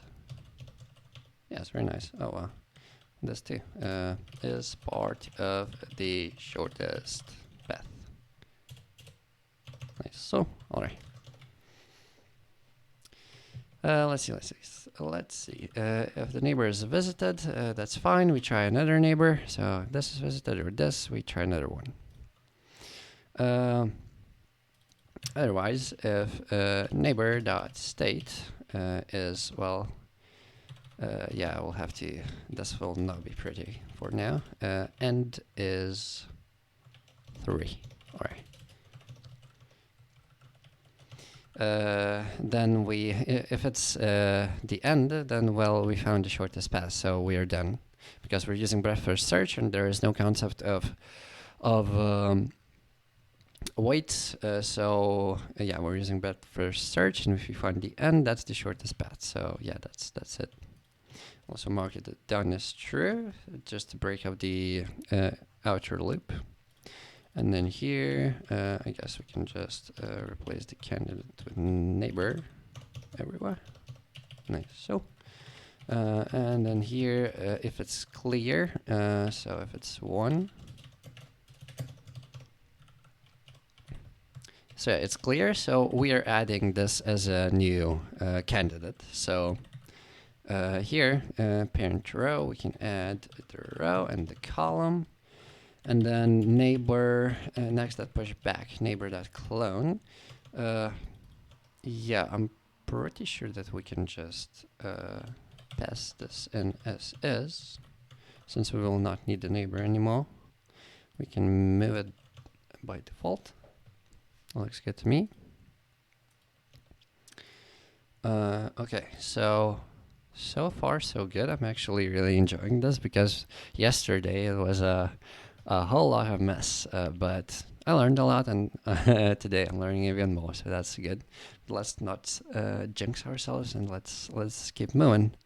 So yeah, here, what am I doing here? Oh, okay. So here I am converting. I'm trying to retrieve the shortest path. Yeah, since, well, yeah, I'm not sure if this is like 100% correct, but I guess we'll see. We'll have to see. So yeah, I'm setting the parent row and parent column thingies. Perhaps I should set the index. Well, then we can convert it easily, so no problem. We'll see. Okay, so shortest path. And here I named it end index. So end IDX. Square, so square. This will be just what I actually name it. Just an unsigned end date, I guess.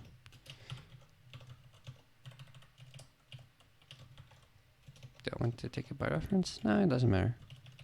Here it's fine, I think. So shortest path that push. We have a vector of squares.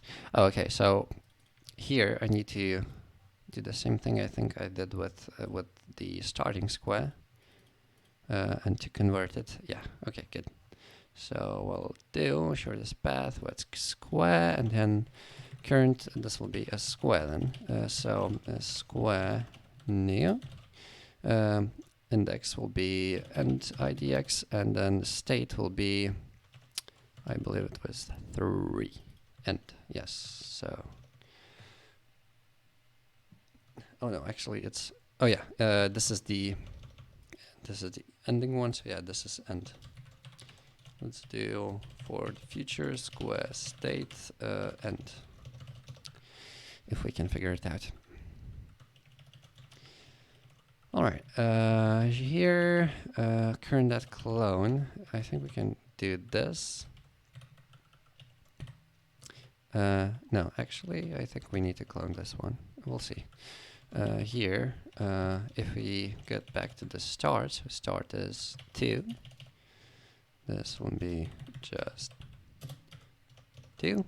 We are done. And here, instead of doing this, what we do is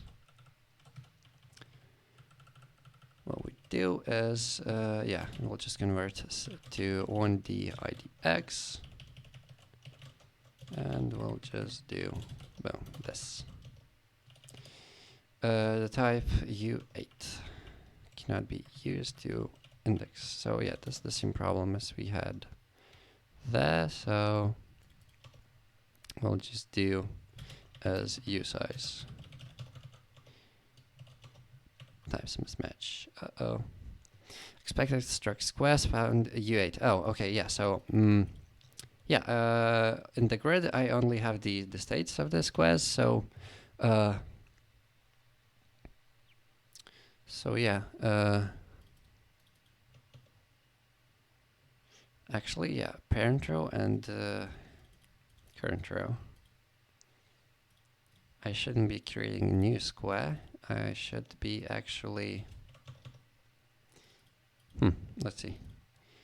Where am I storing all of this? So, frontier, next, okay.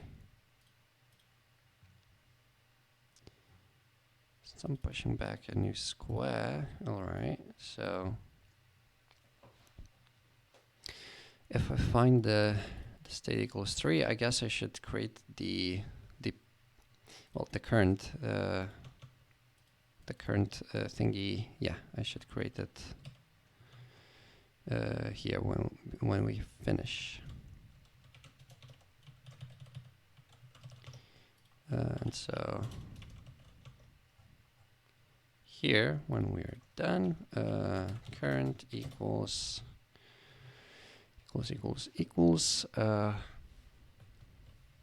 neighbor, I guess.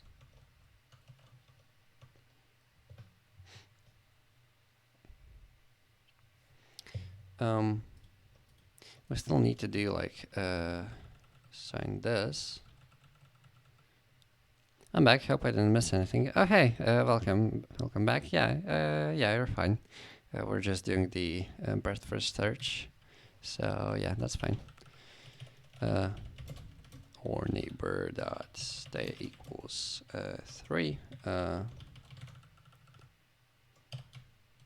We can do this, and then if neighbor state equals 3, current equals neighbor. So yeah, I wanted to add these back references. Okay, so now since we have the neighbor, since we have the this is the ending node, so this is the last node, the node that the end is from. So from it, we need to. Phew, I was afraid you took a look at my code already. Oh no, that's fine. We'll do that. I'll ask if you're still here before doing so. So yeah, that's fine. All right. So we are trying to reconstruct the shortest path. So here, here. Actually, I don't even know if we need to like have all of this. Maybe we do. Okay, maybe we do.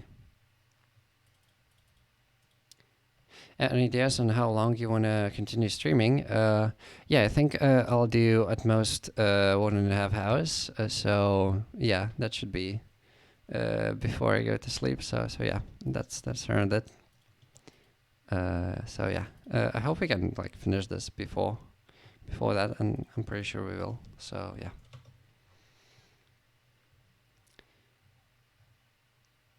All right. Let's see.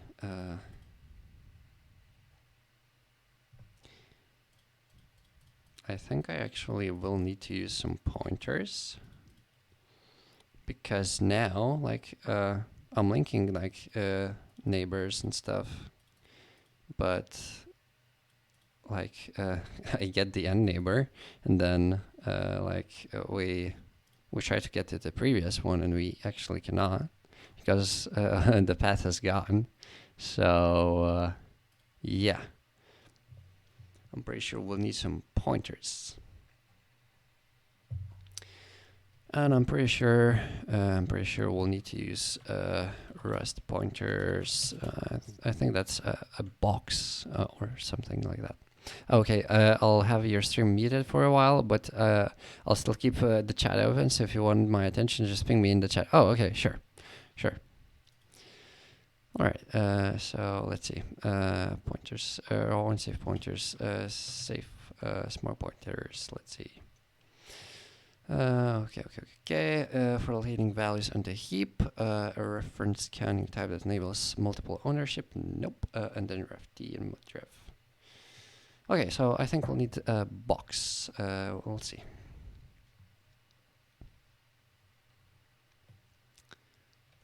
Oh, hello there. Box new. Alrighty.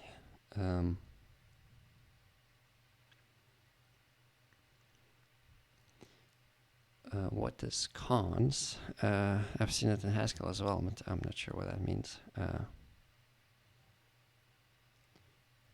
Let's see.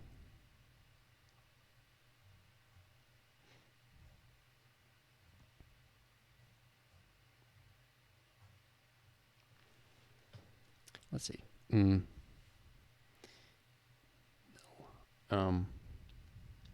this using the Let's grade? No, I do not need that. I think I can just implement it myself, if that's possible.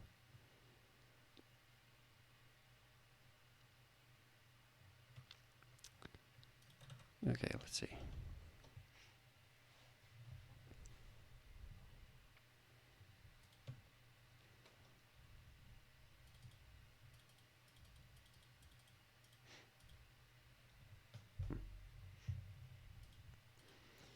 Start index. All right.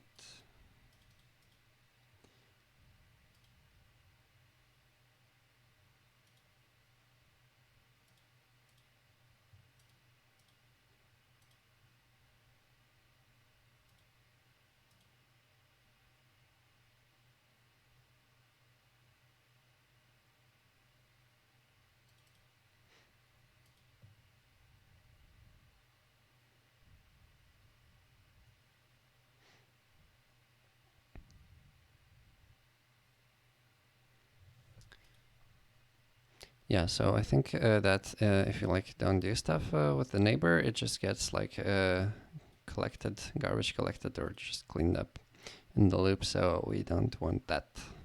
Since we need to recover the shortest path. So yeah. Okay.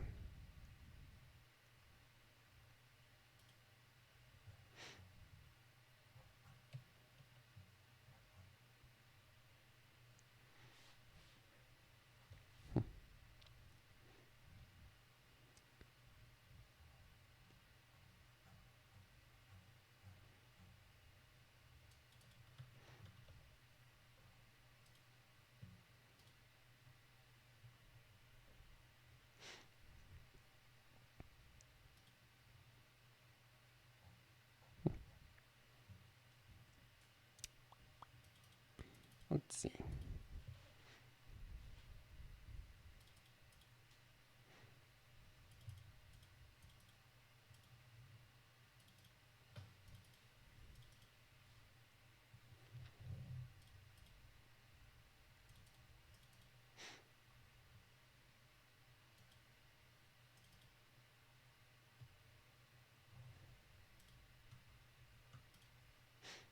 Okay, let's see.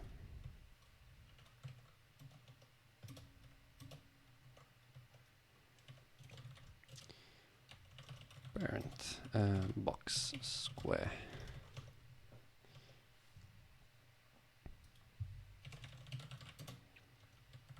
Can we do? Oh, okay, no. No.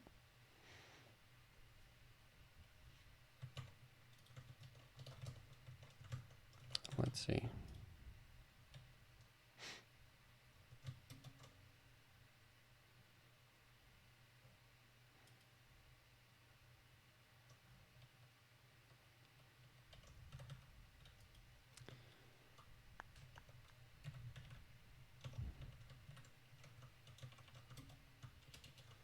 Okay. Let's see. Overflow Rust box. Not this. Oh boy. Maybe not.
So like perhaps option box square.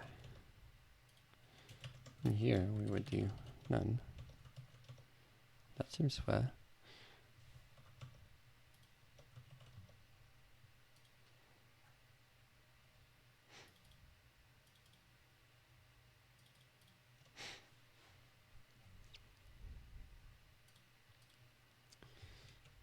Neighbor dot parent equals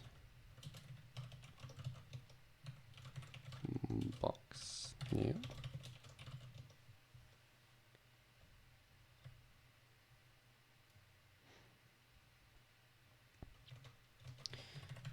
some.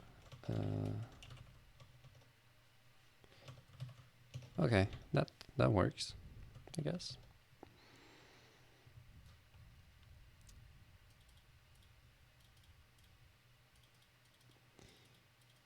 Current equals. Oh yeah. Wait, I have. Okay, that's not good. Okay, so tail. Let's do that. Let's do that. Tail. Good. So now, yeah, let's do this tail. Shortest path back of squares. Okay, let's push tail.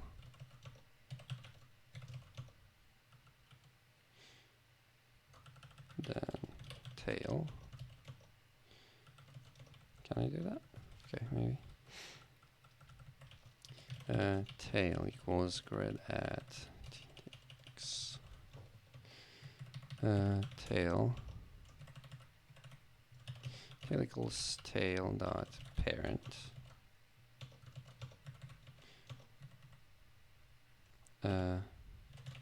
If some tail.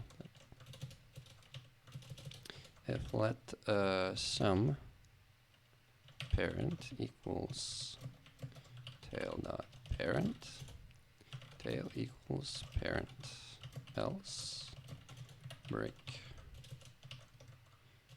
Yeah, okay.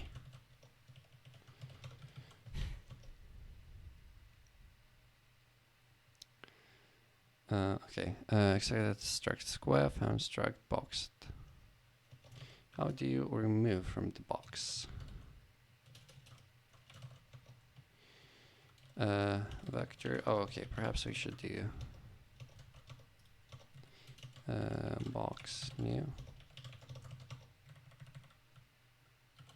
Still no? Square, no, not really. Tail. Oh, okay, so box square. All right, and then here, tail equals box new from the neighbor. All right.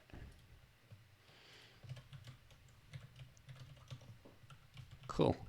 Okay, that seems to be correct somewhat. So that's nice. Bad push. Okay, tail. And here, yeah, that's good. So what I want to do here is actually to just return the indices of the shortest path, because we'll want to convert back to them in the, or actually, yeah, we'll just use them in the TypeScript thingy. So yeah, so how will we do that? We reverse the path, so we get normally the shortest path here goes from the tail to the head, so from the end to the star, so we reverse it, so it goes from the start to the end. And so, yeah, and we reverse it, and now all we need to do is just iterate over the indices, dot map into iter, I believe, dot map square, and here all I want to do is take its one-dimensional index. So to 1D index square dot square box square dot how do I unwrap it actually? That's 0 dot no square dot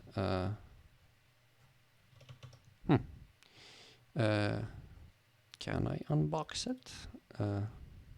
Is it? Wait, how am I supposed to do that? T1D index. Okay. And that's yeah. I need to provide square dot calls and square dot dot row and square dot column. But how am I supposed to do that? Square boxed. Okay, let's see. Box new. How do we actually like access stuff? Box new. Sure. Rust on wrap from box. I believe that that's not what I'm looking for, isn't it? Can I do square dot? What's this? Unique. No. On. No, not unzip. Square dot as mutable dot. Okay, that works, I guess. Dot as ref. Okay, that seems to work. So parent. Oh, not only I need to. Oh, actually, yeah, square. So I don't even need to call the function. I just need to do square dot as ref dot idx because it's already an index, and I will return this. And so type mismatched. Dot collect. All right, now we have some other errors. Okay, let's see. Use of moved value. Okay. Current. Let's see. With cur square.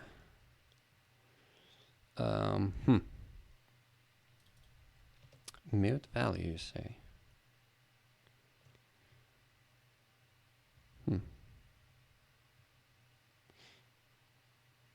You have to remove. Value moved here in previous iteration of loop.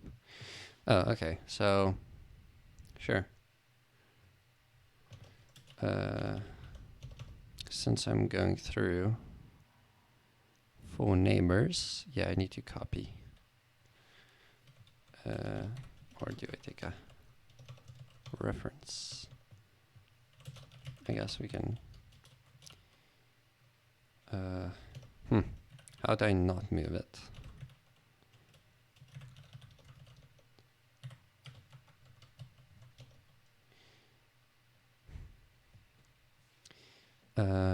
Okay, parent option missing lifetime specifier. Okay, that's sweet. Square, I believe that's lifetime. Okay, Rust lifetimes. Let's see. Rust by example. Let's see. All right, let's see.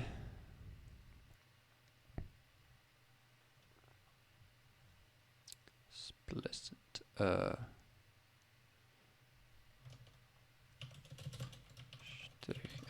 that seem right? Oh, it's never used. Seems fair. Missing lifetime specifier. Help consider using square lifetime A. Does this matter? Okay, maybe. Square. Oh no, I'll need to do everything here too. Okay, A. And okay, what do you want me to do then? Oh, okay, so apparently you can just do this. Interesting. We'll see. Okay, so and now, can I do this then? Found square. Okay. Ay. Okay. Some. Let's see.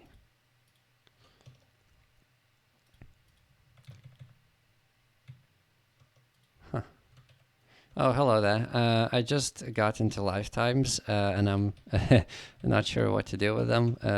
But yeah, could you help me out a little? Essentially, I'm using the references and structure are a big no-no. Okay, we'll see.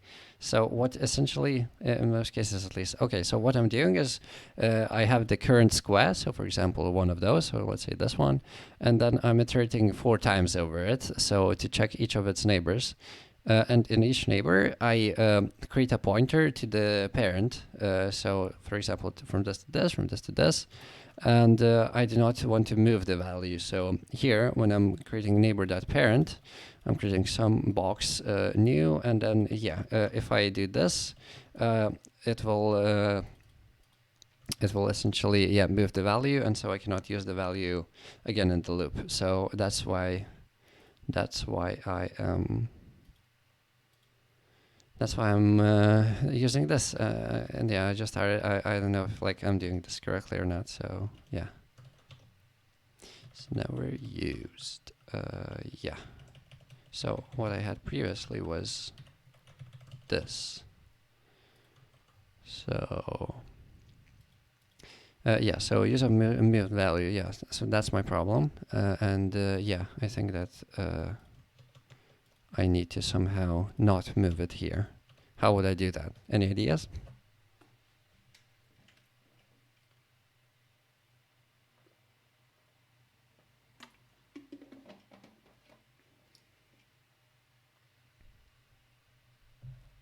If you want to keep the parent in the struct, then there's no way around them. But trust me, doing that is a gigantic pain, and it's best if you avoid it.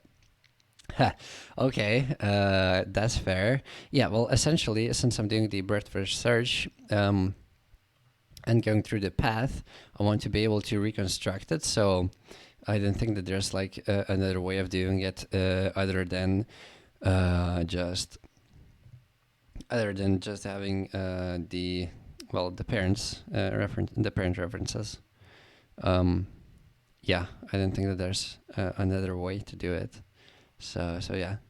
Well, but depending on your situation, may be able to keep the parent in a RC at all times. Yeah, how would that go? I've only seen the box type being used and not the RC. So yeah, I'm not sure like how they differ and stuff. I can look through it, I guess. But yeah, for now. Perhaps it would be like actually interesting to use a lifetime, because yeah, learning opportunity. Perhaps we would be able to refactor it later. So yeah, I just don't know like how. Don't know if I'm doing this correctly or not. So I think that's that. Never used IA. Parent none. Sure.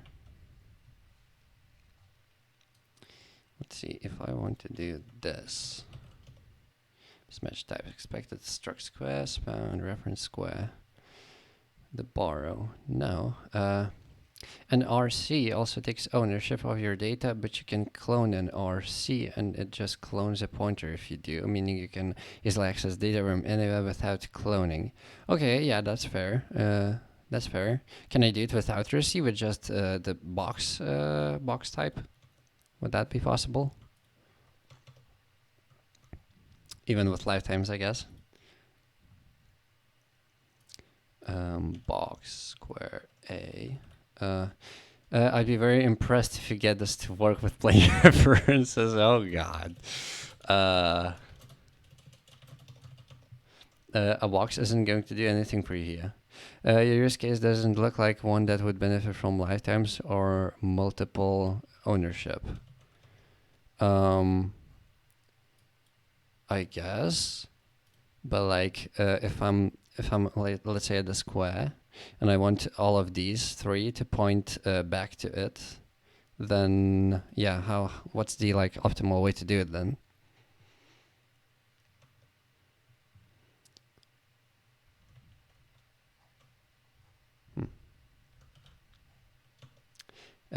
Indexes. Also, you can't you just give a coordinate of the square, which the square can then use to get it? Yeah, exactly.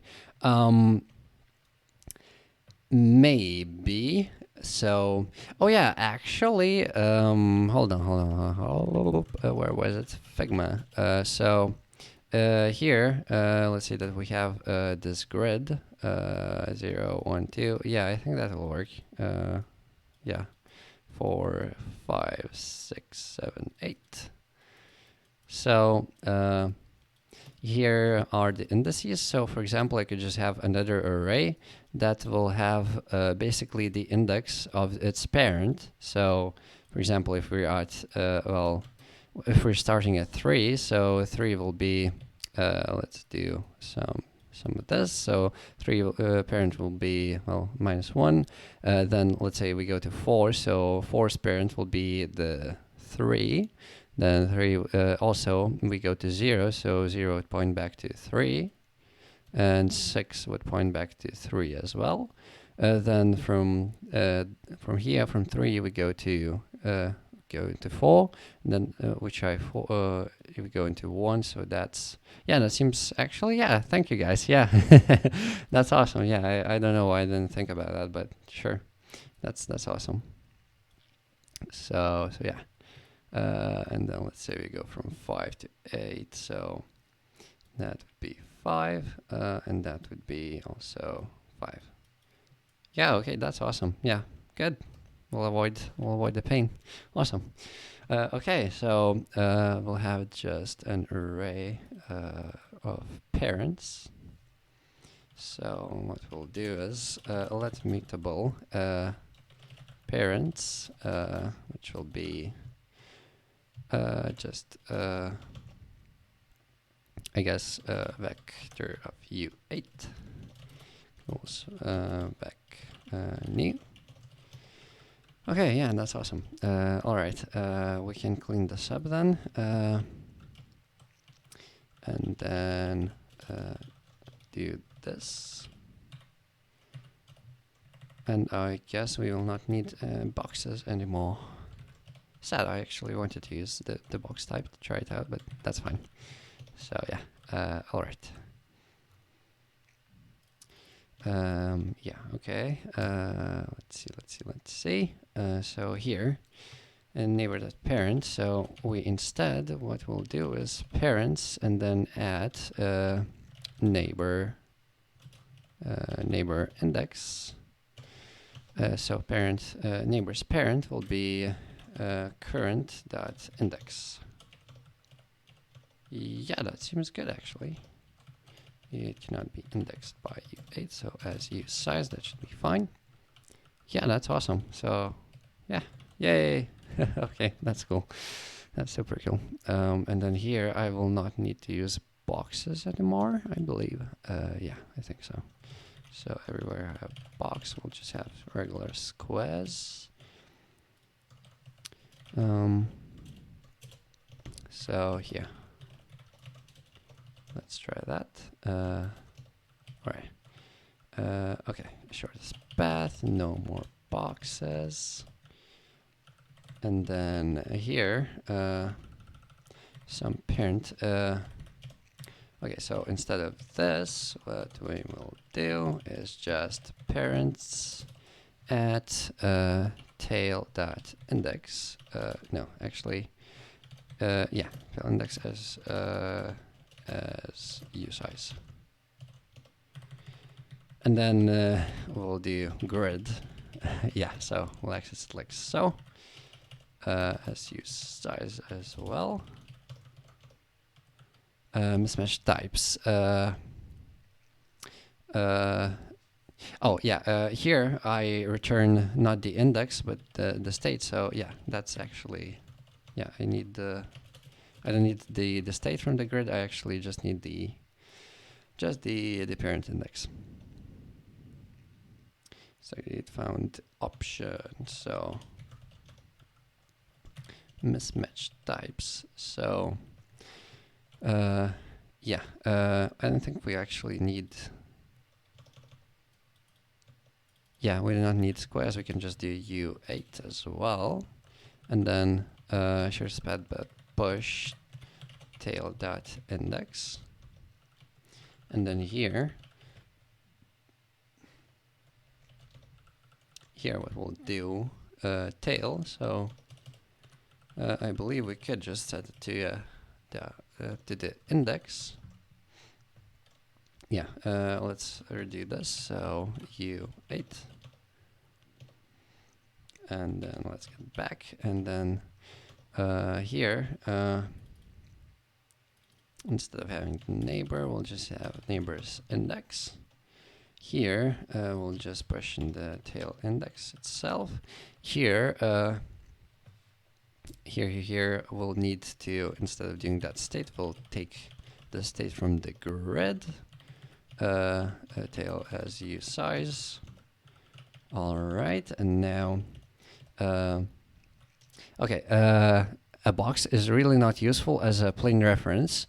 Its main use is to transfer ownership of types that don't have a static size like trait object. Oh, okay, so that's a like completely different thing than I thought. Okay, so I assume the RC, the reference counter, will be used for what I thought the box was. We'll have to take a look at that. Okay, that's awesome. All right, so nice. I think this is like properly working now. It should work. So nice. I really like this. This is way simpler. That's great.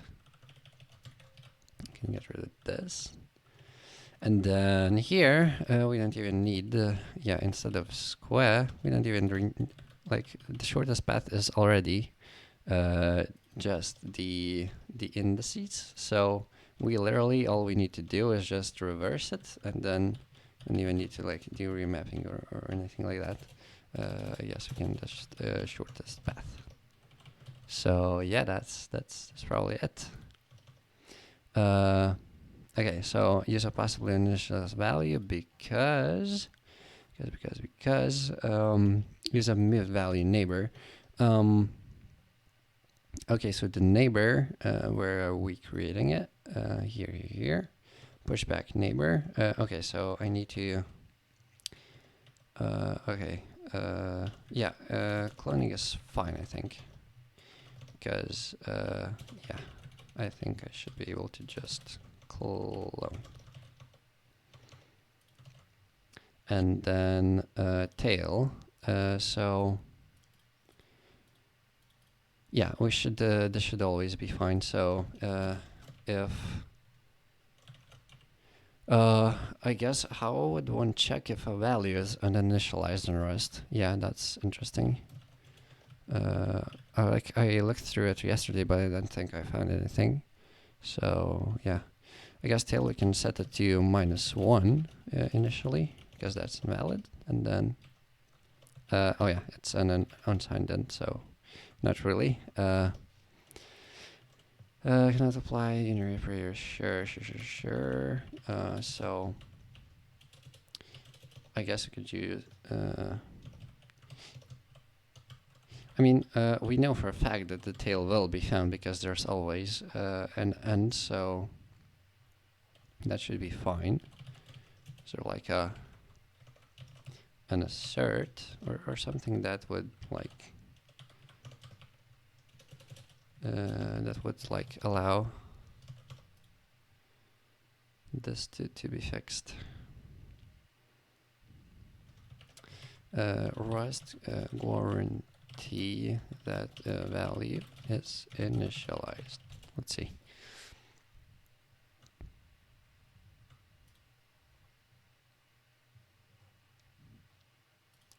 Rust how to you initialize it. Oh, yeah, I guess that works.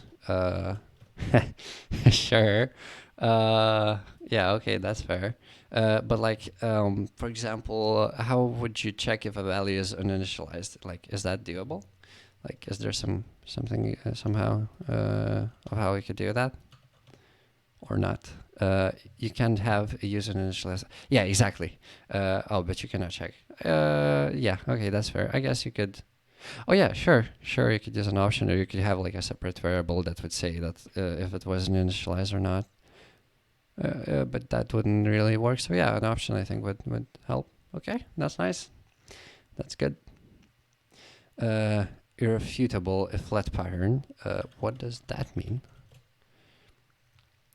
Oh yeah, yeah. I haven't like I'm very new to Rust, so I don't even know like how to use and save things. So yeah. You simply assure that a value is not referenced at a point where an assignment to that variable hasn't happened before.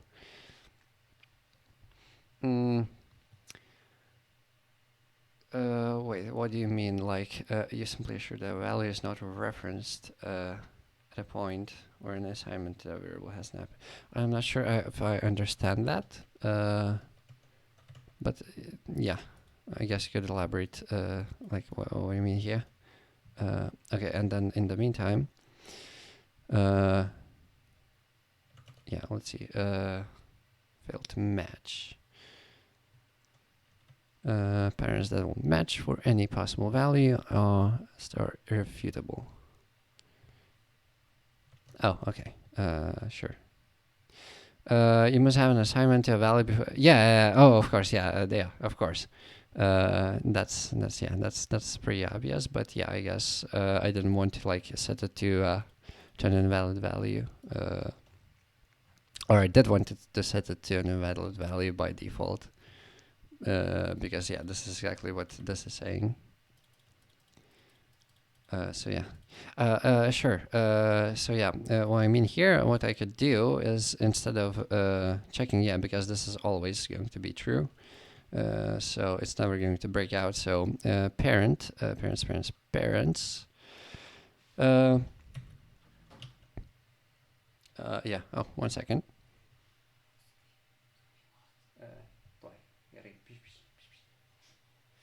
All right, we're back. So. Here, I want to set the parent of the starting node. Yeah, because let's say this is the starting node. I want to set its parent to an invalid value so that we can find it out and break out of the loop.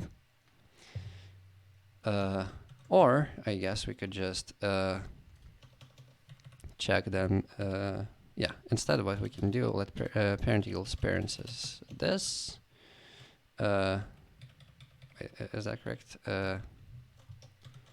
Yeah, so what I want to do is just take the parent and then set the tail to the parent. But then so let parent. So I guess what we could do is just set tail equals parents at tail size. And then what we could also do here, if tail, do I not have it initialized or do I do what? Also, I think I need to fill the parents array before I start using it. Can I do that? Let's see, Rust, vec new.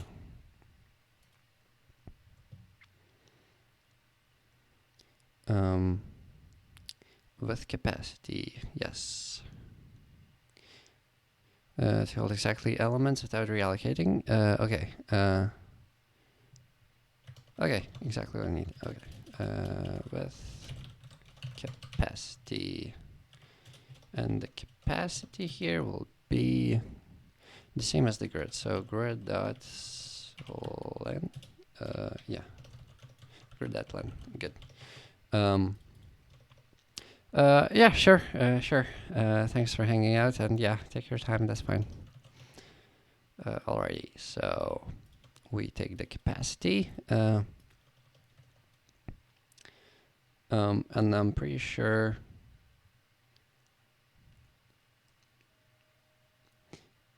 yeah, the default value I believe will be 0, so that's fine. Alright,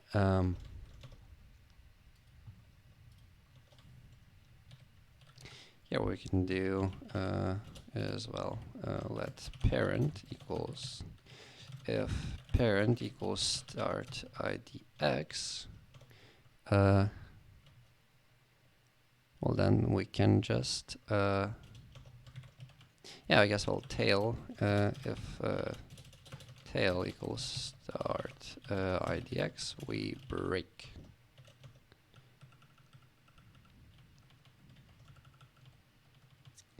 Well, no, actually, if we just set the tail to parents at tail, and let's say this will be the start index, so we will push it, and then yeah, we just get the stat like the state, and it will be start, so it will break out itself. So yeah, that's fine. This should work. All right, let's try building. It built. Oh my god, that's so good. That's amazing. Let's restart the TypeScript thingy.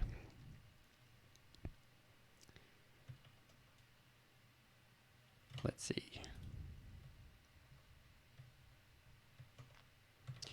We'll see if the types match, and yeah, shortest path.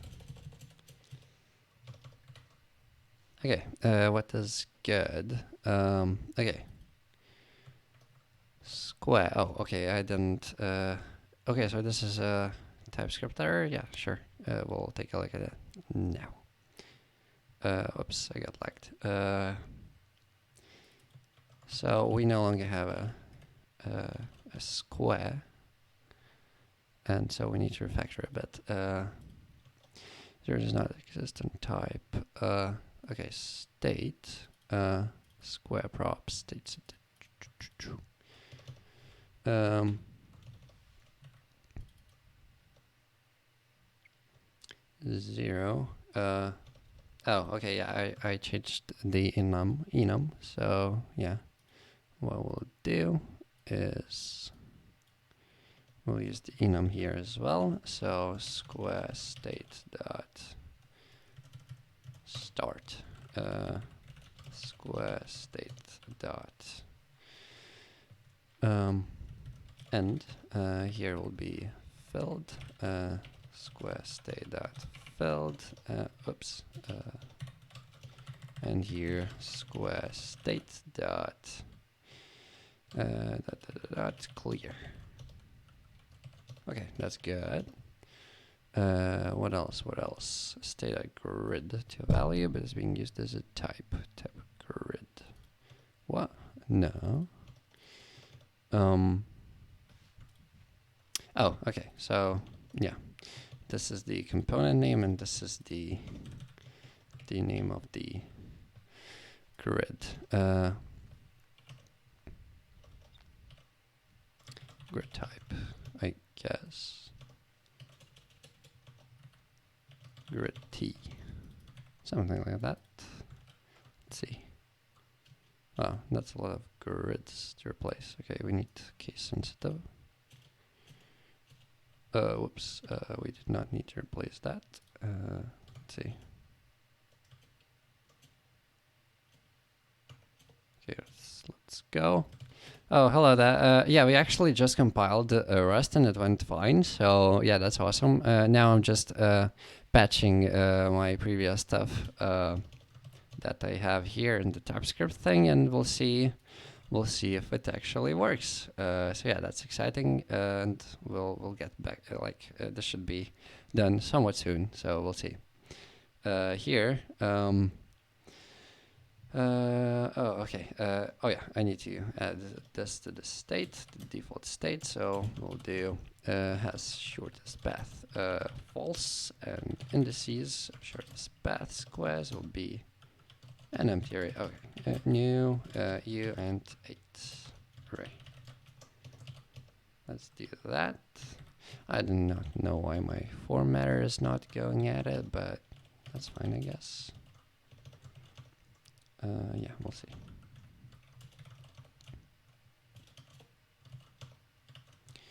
All right, so what else? What else? Yeah, we were here, so grid T, yes. That's good. Okay, what do we have here? Okay, so now the rendering. I was using a two-dimensional array, and now this is only a 1D array, so yeah, that's that. We'll need to swap this up a bit. So I guess I should extract it into some component perhaps, because it'll be simpler. Well, for now, what we can do, since everything is a function in React, this will be quite simple actually. We'll create an iffy, and yeah, we will do some cool stuff. So, like that. Element is not assignable time number. No worries, we'll get back to this. So now I just need to find the appropriate order of parentheses. Not here.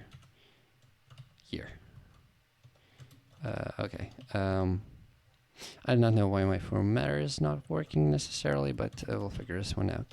So here, instead of mapping through the grid, what we'll do is, well, we have the grid, so we'll instead go by rows and by columns. So for let I equals 0, I is less than rows, I plus plus.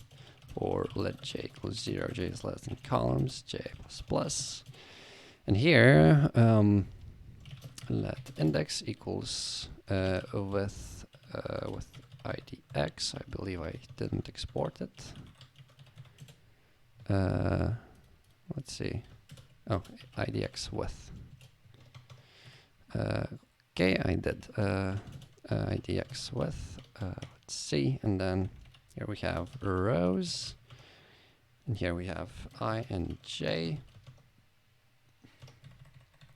Let's get this imported. Oh, it does. That's good. Okay. And here, what we'll do, well, actually, for each row, here, we need to return a row. So, return one of those. And then here, we'll do, will be pretty much the same. We'll create an iffy, and inside it, we'll do pretty much the same, like so. This, and then this, then this, one of those. All right. I'll create a component later. Yeah. Now let's just get this fixed. And then here, this should be fine. Here, what we will do is render the row itself. So we did this. So this is gone. This is gone. This is also gone. So now what we'll do is we will return pretty much this. But instead of rows, what we will do, well, bring me back. So instead of mapping, we are already here. So we will return an li, and then here, square. So the square will be, square will be grid at the index. Then here we will do row and column. We will rename this to column, and then we will rename I to row. Let's do row. Key equals row. Here we will need the row as well. Alrighty. Okay, so what we do here, here. Okay, so the square is just an unsigned int 8. So here we'll need to change this one up.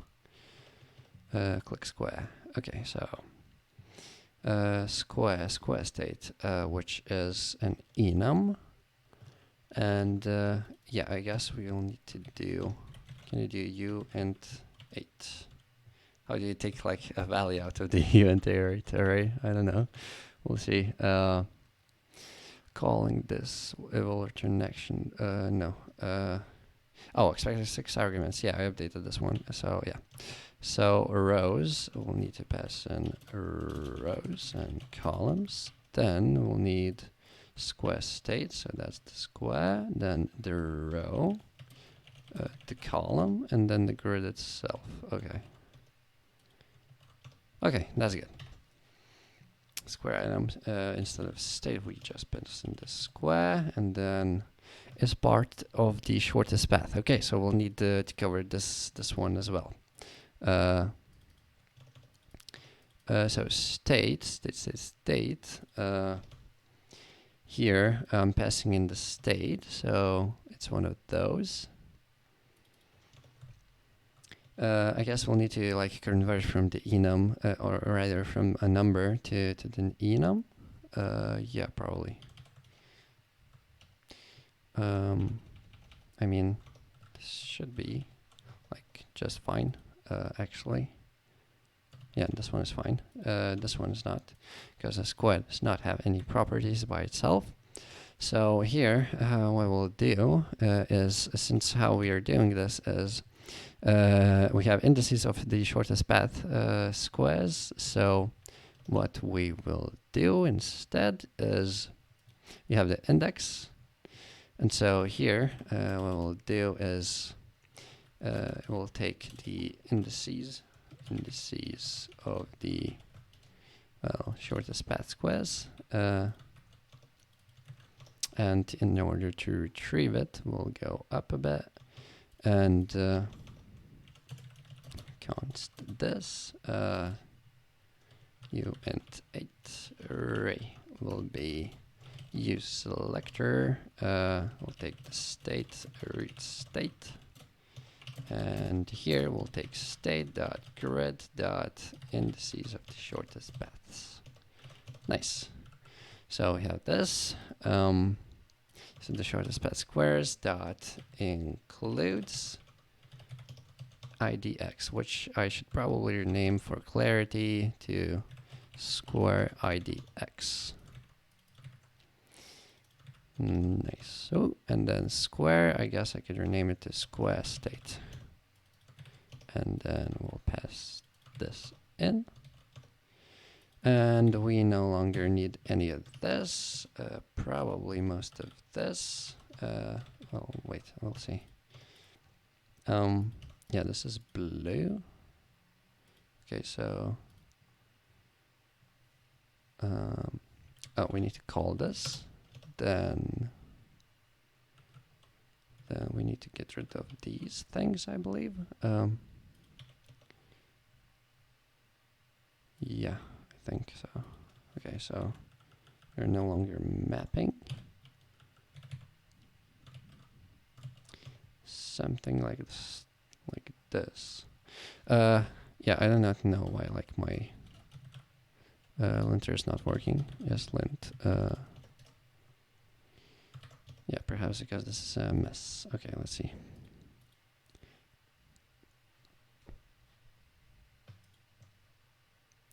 So this expression is not callable. Let's see.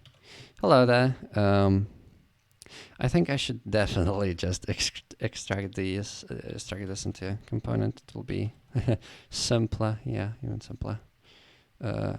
Maybe. But yeah, let's just try to quickly patch it up. So here we need, yeah, we return this. Then what we need is closing bracket. No. Okay. Yeah, closing bracket for the for loop, then closing bracket for the function itself. Then we need to wrap it, then call it, and then close it. So this is done. So we can get rid of this. This should be good, I think.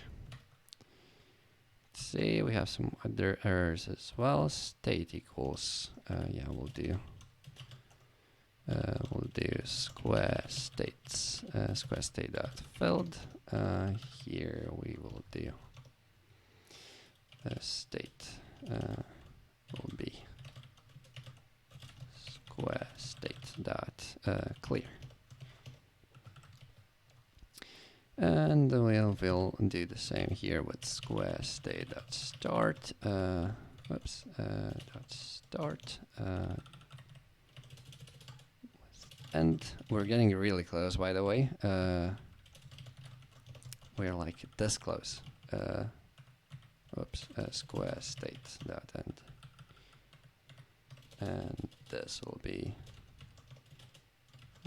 whoops, square state dot clear, I believe, yes. Boom, it compiled. Oh wow, okay. Oh, the grid is all messed up. Okay, yeah, we need to fix this. Alright, let's see. So how am I rendering this? Okay, I'm returning, of course. Yeah, let's not return the first thing. Let's actually return everything. So here, what we do for each row, well, I guess what we could do is just push them, or we could like map over. I mean, what we could do is array dot from new array, what size rows. Let's fill it with 0. This is the classic way to do it. So we'll ignore this and we'll take the row, and so that map. So yeah, instead of doing this, what we'll do is dot map value and the row. So this will be the index. And so now here, what we will do is this. And we will no longer need the for loop. That's correct. So now the return should be just fine.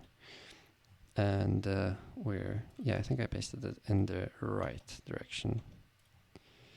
And then, okay, let's do the same here. Oh god, this is not looking good. I will fix this. New array, array dot from new array of size columns dot fill. We have to fill it, and so dot map. Ignore the value and take the index, which will be the column. Then do basically this. Let's prepare. Then go here. And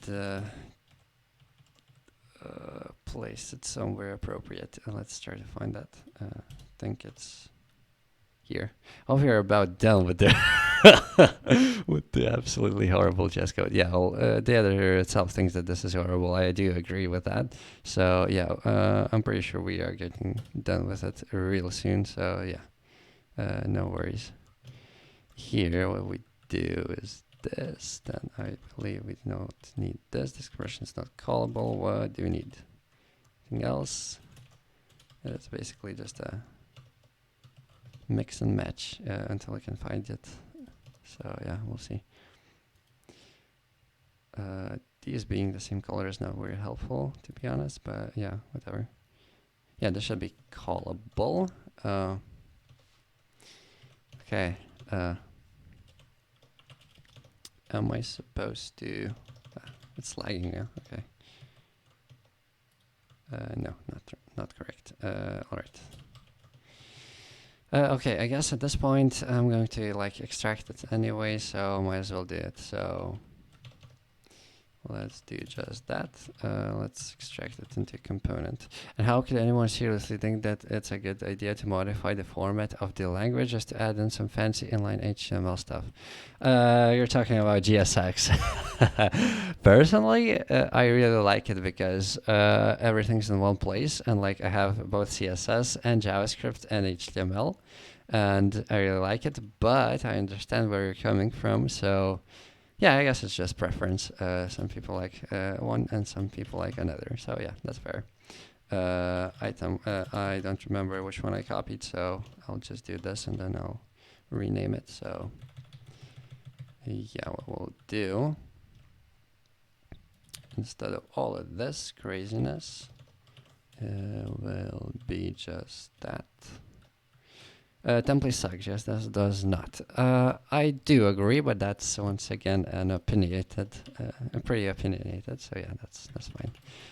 Calls number. We'll take that, and we will return all of this. So yeah, we also need rows number.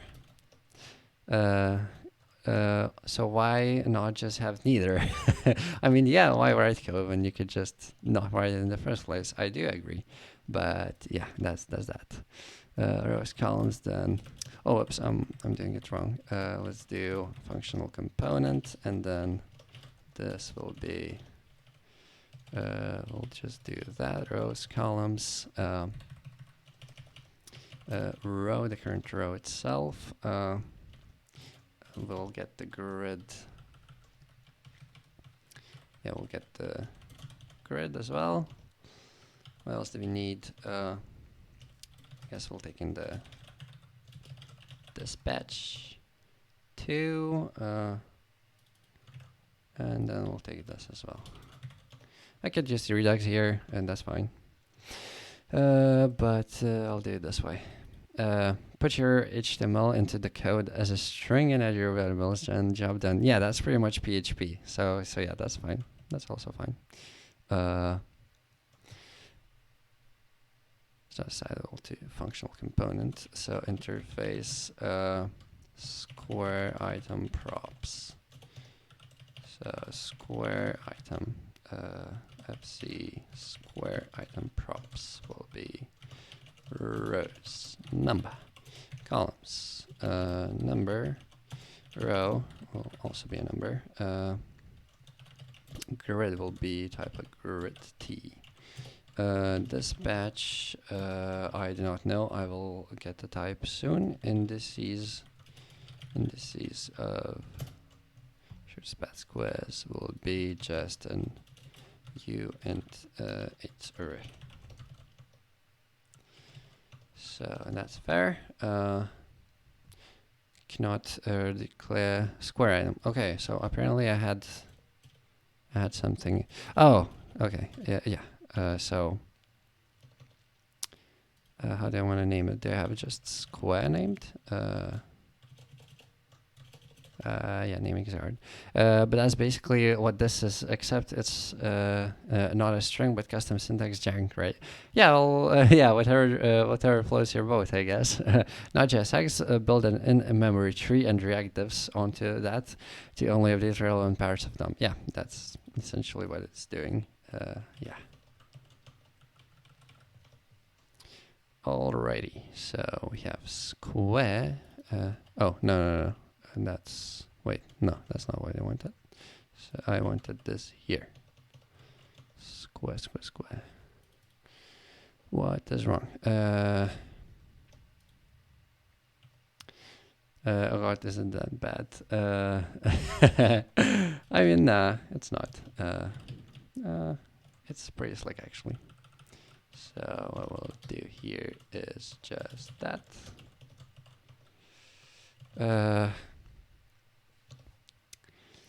Yeah, okay. And then here, what we'll do is just that. Very good. Sorry guys, my formatter is not working properly. It's not very pretty. I meant to do this. Alright. So that's the square item for you. It's not assignable.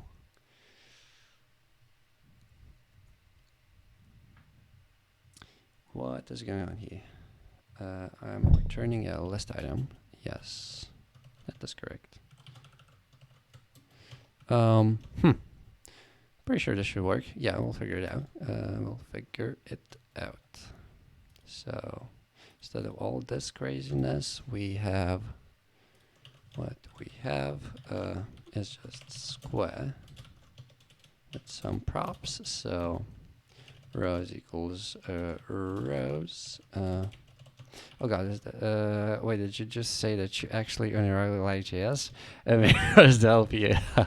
Yes, I actually do. Yes, I actually do, unironically. But I'm a fan of wireless languages. Haskell, for example, is great as well. And I would love to love Rust. And yesterday it did not love me back, but today it's getting better. So I'm all up for it. Let's go. Let's go. Row will be row. And yeah, I guess this looks pretty janky. Yeah, I'm not like doing this properly, I guess. This should be looking real good real soon, so yeah, no worries.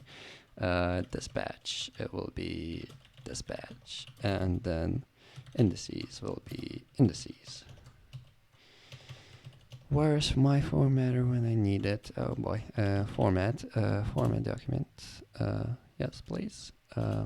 Apparently I cannot, not yet. Okay, that's fair. So instead of all this craziness, we'll do the same refactoring as well. Yeah.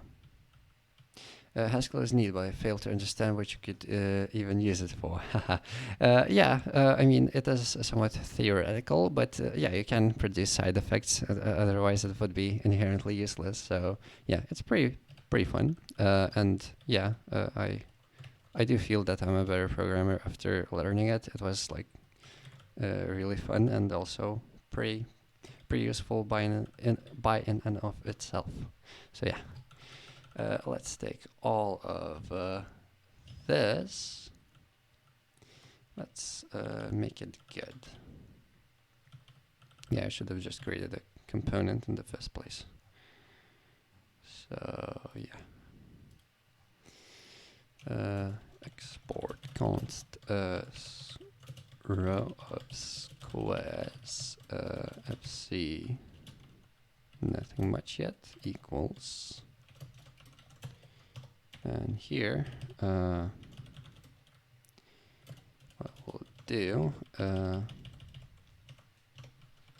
move this down a little. Okay. You can do your math homework in it, but that's how yeah, sure. No, but yeah, I find it actually pretty interesting. And well, another streamer, I guess it's Twitch TV, Soding. I'm pretty sure you guys are aware of him. He's really awesome, and he does a lot of stuff with not only Haskell, a lot of various stuff. But yeah, that's how like I started learning Haskell, was just watching his streams and his YouTube videos as well. So yeah, that's really awesome. And yeah, I got hooked and I did Advent of Code with it, and it was really awesome. So yeah. Okay, so here, export, I guess interface row of squares props will be rows number, yeah. It's taking slightly longer than I expected, but that's fine. So yeah, we'll see. Rows. Okay, so what we'll do here, same as before, wrap it into a fragment and then do it like so. Void is not assignable to type. Yeah, it should be. It definitely should be. But yeah, we'll figure it out. So yeah, order the list, and here we will render children. We'll get those from here. So yeah, that's good. Okay, let's try using it.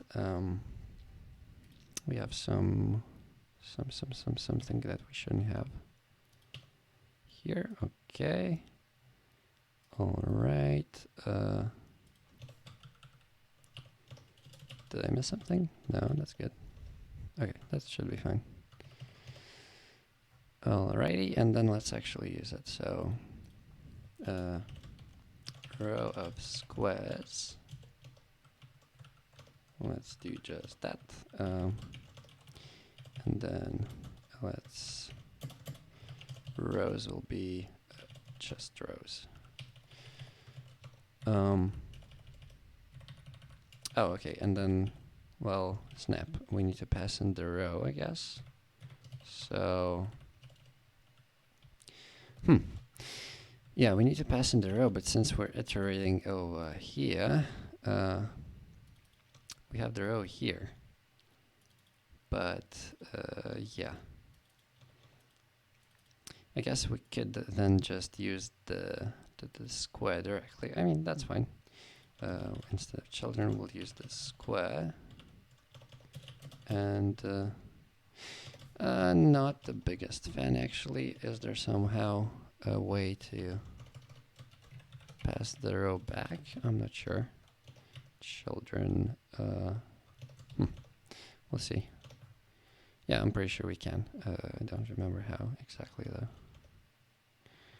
So this is this. No, not this. We are right here. And we need to pass in the row somehow. So how would I do that? I'm not sure.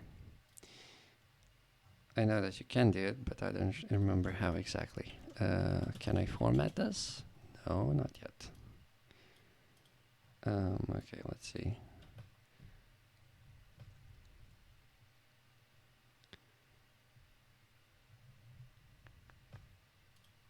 Oh, I'm not returning this thing. Okay, I got it.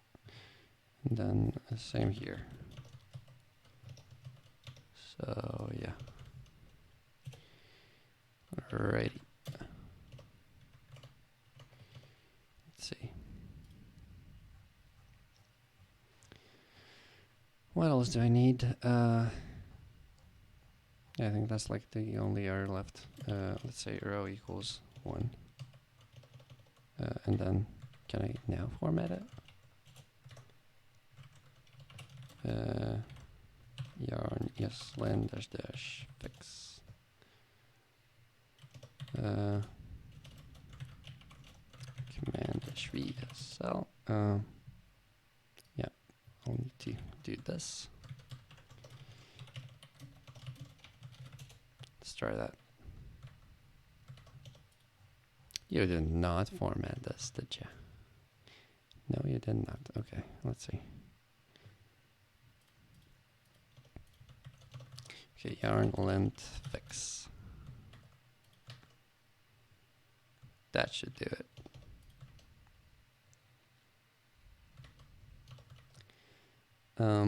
Okay. This, and this. That's fine. That's fine. Did it format this? I don't think so. Okay, whatever.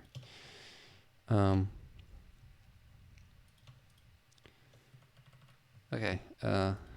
Square. Okay. I guess React component. Yeah, how would you do that actually?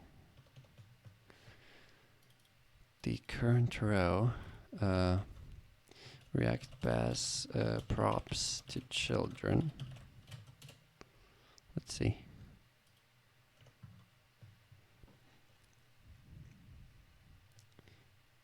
Let's see.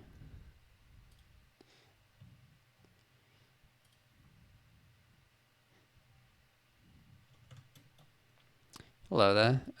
Okay, so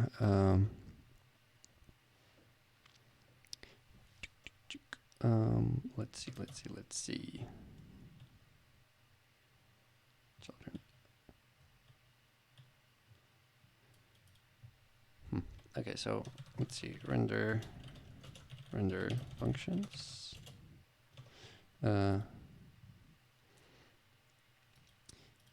Okay. Browse. Okay.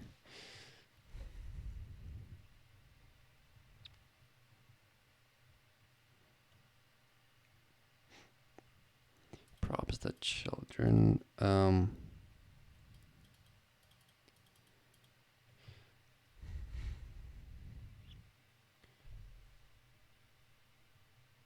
Call the render function to get the a tags children. Not sure. Let's see.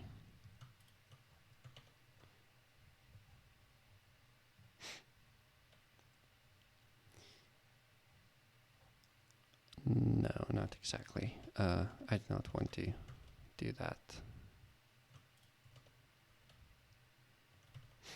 Okay, yeah. Have this, so like.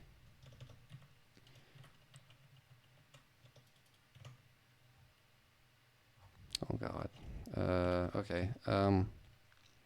Render function of a component React. Let's see.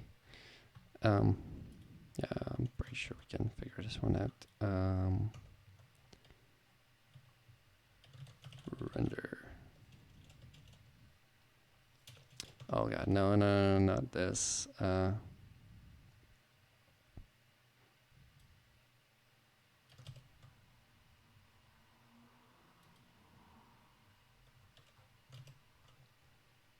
I guess not.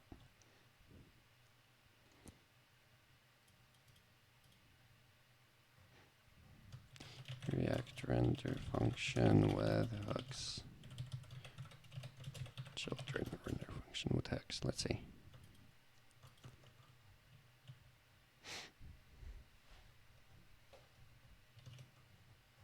Not really.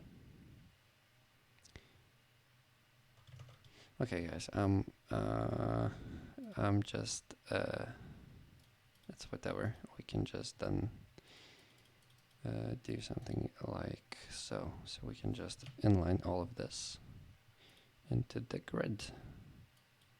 Yeah, I would think so. That will just be simpler. We'll just put this here. Yeah,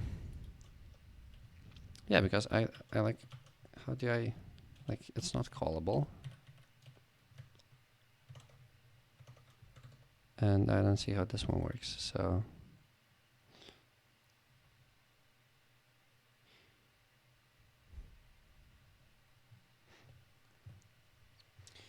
I'll call it see the children function that expects to be called a single argument is active.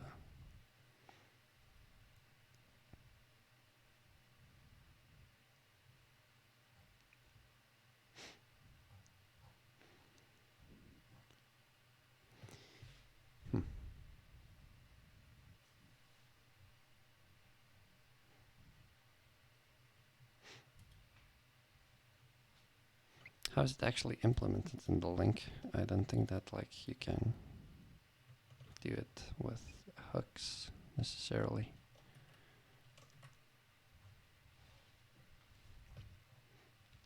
It's not callable. Are types correct? Yeah, I'm pretty sure. I mean, children, React node. Yeah, I guess what I could do here is, instead of doing this, I could use a function, a render function of sorts. And here I would take the row, and here I would do something like this. So that's what I essentially want to do. So now what I would do is take the children and pass it the row. Yeah, okay, so that will work. React node. Yeah, I would need to override this. So perhaps functional component React functional component factory. Yes, I'm pretty sure that that's correct. Or is it? Yeah, it's callable now. Oh, it's any. Okay, maybe not. Okay, so let's try just fc functional component. And here, what I'll do is children row number, and I'll take what was the original type of children? It was React.React node. Okay, React.React node.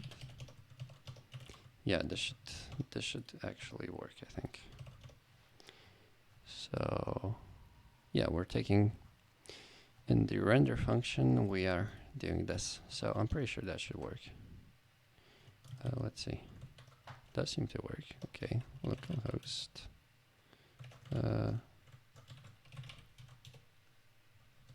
Okay, let's see. Okay, so the grid is rendering. I see that in the stream some grid lines are missing, but like for example here, but that should be fine. So yeah, once we click a square,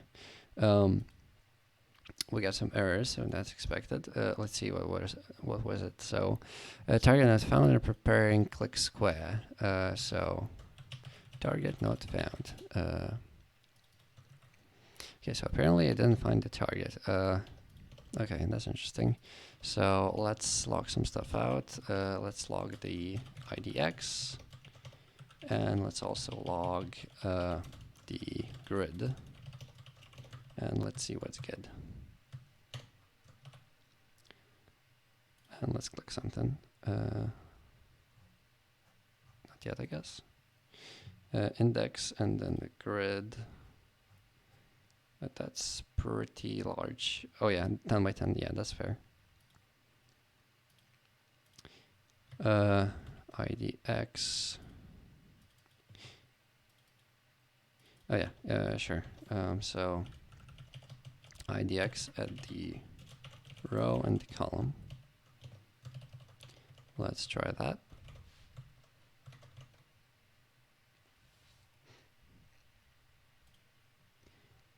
Let's see, index 0. I'm pretty sure that's not correct. Perhaps I'm converting it wrong. So, for example, here. Oh, that's correct. I think, yeah, that's 20. That should be like 1. Yes, that is correct. Okay, so it is resolving properly the index. Okay. So, new grid at, wait, slice. So perhaps can I just do, perhaps I can just do this, because I'm not sure if it'll actually mutate, so perhaps that's fine. We'll see. If Redux complains, then we'll move on. Target not found. Okay, that's interesting. So wait, okay, so let's do window as any dot grid equals new grid. And then let's try that. Let's experiment ourselves. So here, new grid. Well, grid, not yet, so we need to go through here and then grid. And then grid at, let's say, 0 or 1. Oh, I'm checking, yeah. Yeah, I'm not doing this properly. So target is actually target state, so this can be a 0, I guess, because it's, well, it's filled. So yeah, that's fine. Target state, and here target state. Okay. So yeah, this and then guess here what we could do if target state is not, and it also doesn't equal 0. Yeah. Let's try that. So this should be 1. Okay. This, what is this? A non-serial biasable value was detected in an action in the path payload at grid value. Oh, this is Redux now complaining. Oh no, it cannot serialize it. Okay, that's interesting.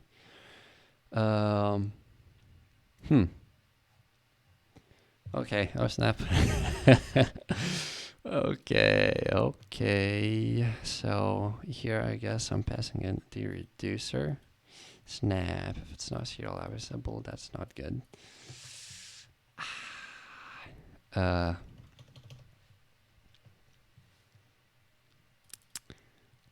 Not a fan of that, to say the least. So it's fine here, but it's not fine in the reducer itself. Huh. Okay, let's see what they say. Uh, Working on serializable data on the core usage principles of Unix that should not put non-serializable values in state or actions. Well, too bad I already did. Even if the action will be intercepted and stopped by a military reset the reducers. Not necessarily. Okay. Occasions where you have to deal with actions that need to accept non-serializable data. Yes, exactly. This should be done very early and only if necessary, and these are non-serializable payloads. Shouldn't even ever make it into your application state through a reducer. I'm pretty sure that that's exactly what I'm doing, so we'll see. Automatically warn anytime it detects non-serializable values in your actions or state. We encourage you to leave this middleware active to avoid accidentally making mistakes. However, if you do need to turn those warnings off, you can customize the middleware by configuring it to ignore specific action types or fields in actions and state. So, configure store. I'm pretty sure I'm not even doing this because I'm just creating a slice. Yeah. Oh, no, never mind. Store. So, here, middleware. Let's see. Get default middleware. And then ignore these action types. Ignore actions, action paths. Okay. So, ignore actions. Right? Yeah, I think so. Serializability check. And then here, what we'll do is, what, is this not correct? Here, I guess it doesn't have type definitions, that's fair. Ignore actions, oh, it does actions.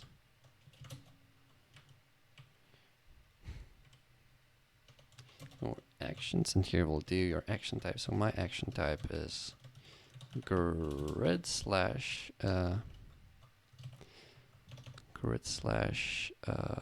click square. Click square. Let's try that. Okay, will this fix it? Maybe.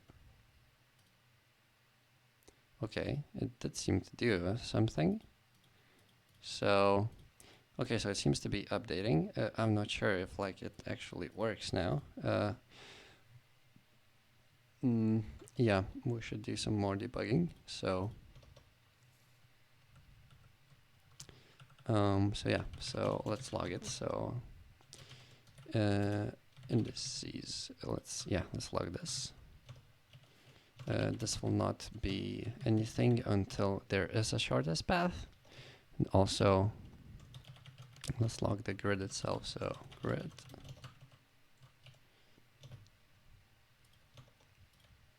Let's take the grid. Okay, let's see. All right, we're getting really close now. Okay, boom. Grid. Okay. Okay, so one of the indices has a state of 2, so that's the start. Also, it should have an ending somewhere. So, wait, this should be marked as the ending, right? Yeah. So, init grid. And then it should be the end. So index, yeah, okay. CLG default grid G. Let's see. When we're initializing it, so we have 2. And we do not have the start is 2. Yeah, we do not have the end. Okay, so let's see.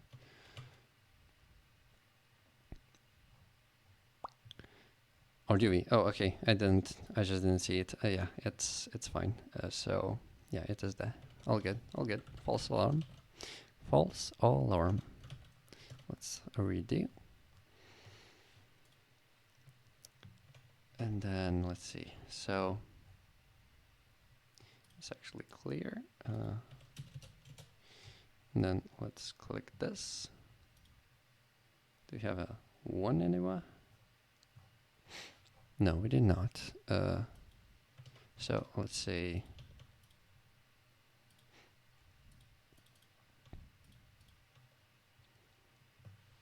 okay, so since I'm updating the target state, I guess I cannot do it like so. I'll have to use this everywhere. Yeah.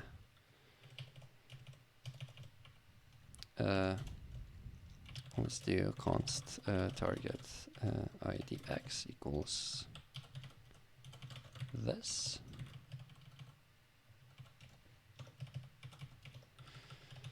Okay. New grid.target idx. Yeah, let's do that. New grid at target index. I need to update it. Let's see now. Is we good? Yes, we are. Okay.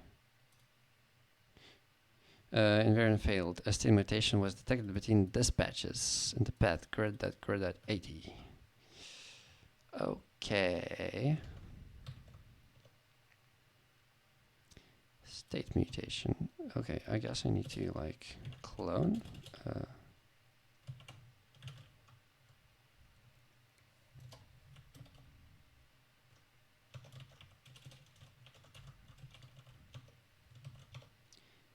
Yeah, so clone uint8 array JS. Clone copy. Copy the sequence of elements within the arrays. He also okay.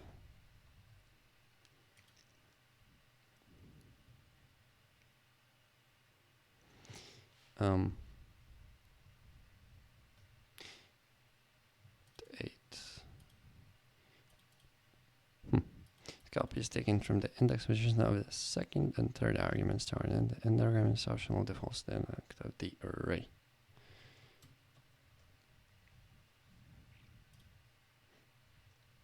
What does this actually do? Want to? No, I don't think that's correct. And that, yeah.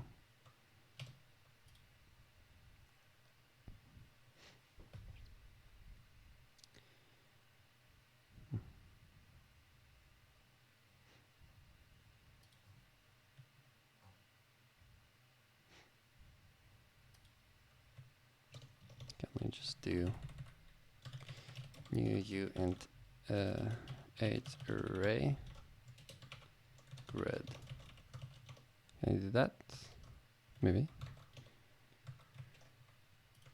Let's console log is the same and do object.is grid new grid should return false.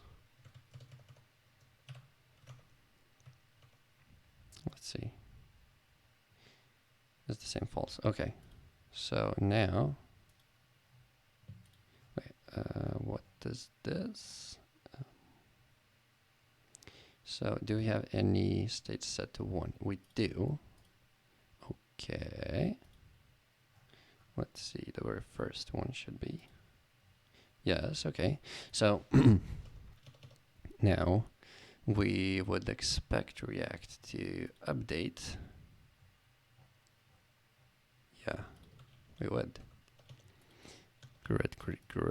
Yeah, I guess it doesn't re-render, or I just not doing this properly. Square O, okay. So the grid is provided here, so it should re-render. I guess perhaps I'm just not displaying it correctly. Square state, then square item, and then here square item. Let's log square item state. Let's do that. State. And there should be a lot of console logs now. We can reduce it to like 4 by 4. Let's try that. State. So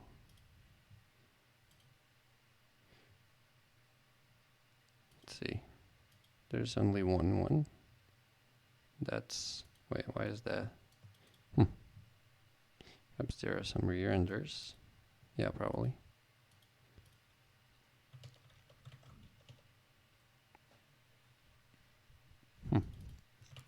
Yeah, I'm guessing like, yeah, why is it not changing its state? Like,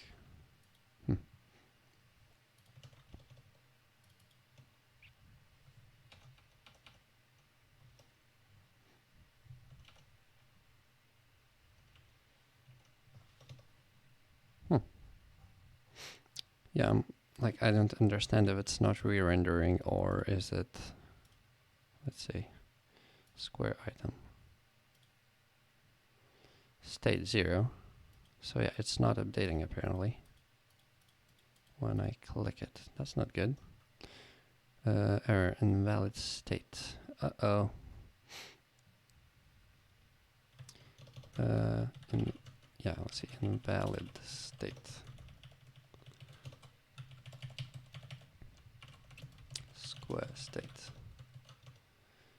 Wait,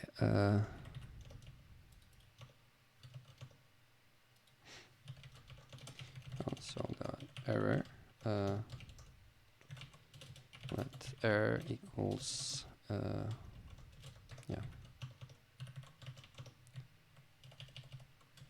Let's do that. New error.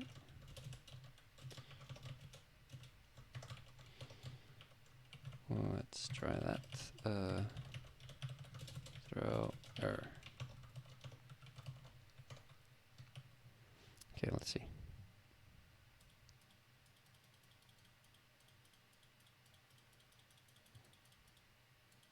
Oh, invalid state.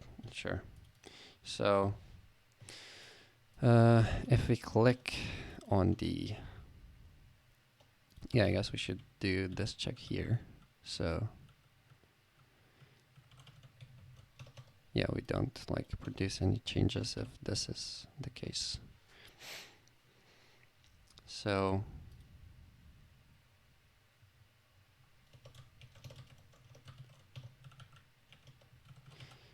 here square state. Yeah, so what we'll return here is same stuff. So yeah, well, actually we should probably just skip this. Huh. Like we have the grid, but we do not have like any updates and like I don't know how to get them, so we shouldn't do this here.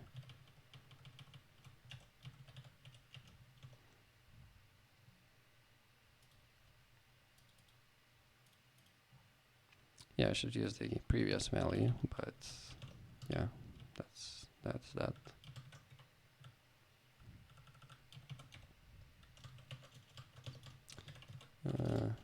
To do skip.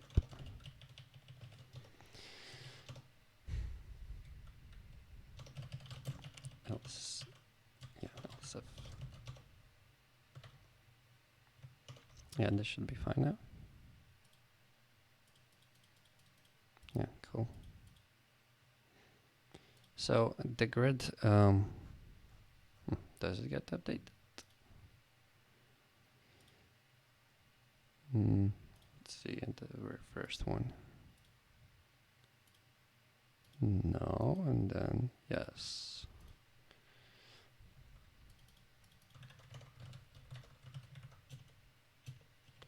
Where am I logging this? Oh, sure. So state.grid equals grid. Now it's about to be good. Are you ready? Is everyone ready? Okay, let's refresh.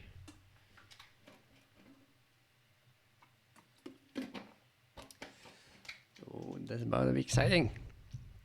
Or it will break. Okay, let's see. This should turn white. Yes. Okay, nice.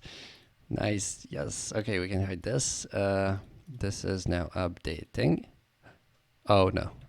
Unreachable executed. Oh no. Okay, this is an error in Rust. So, well, close enough. We got somewhere. Yeah, let's see. Error time. Yeah. Okay. Snap. Can we try to? Okay, let's see. How long before we completely are out? Oh no. Unreachable. Okay. I think my index conversion is probably not doing the best job in Rust here. I don't know exactly though.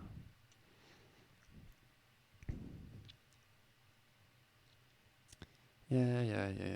Okay. So, do you have like any errors by in Rust itself? I think then when we like click a further index, is it? No. Okay, I guess we are using the optimization of like not even calling it. So we should probably try to avoid this.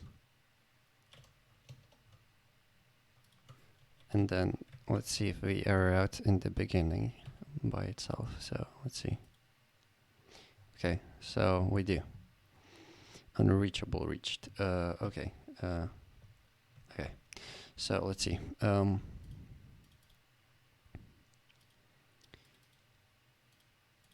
Shortest path. Okay. Let's dive back into Rust then, shall we? So start index and end index. Unused variable. That's interesting. Oh yeah, that makes sense maybe.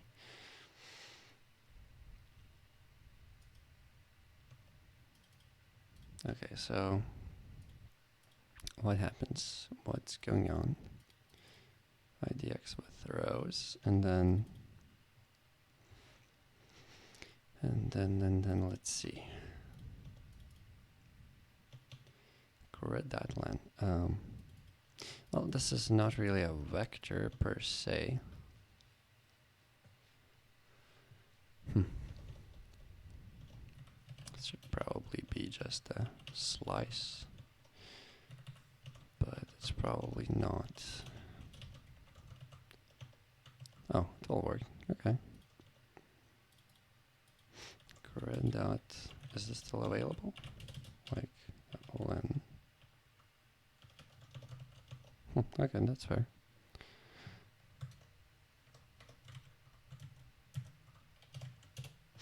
Let's see.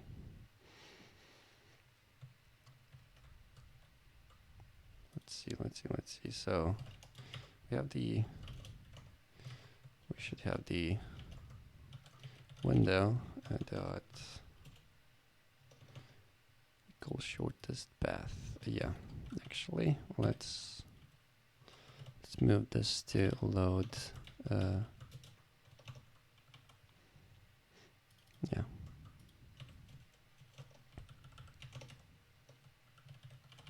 Now let's do that. And now let's see. We should have the shortest path available. SB. Okay, so grid new uint 8 array size 8. Well, actually, let's do grid equals grid 0 equals 2. Let's print the grid at 8 equals 3. Okay, and now shortest path with the grid. Let's see the function signature. Grid, how many rows? So let's do 2 by 4, let's say. Start index 0 and index 8. Huh, so that did work.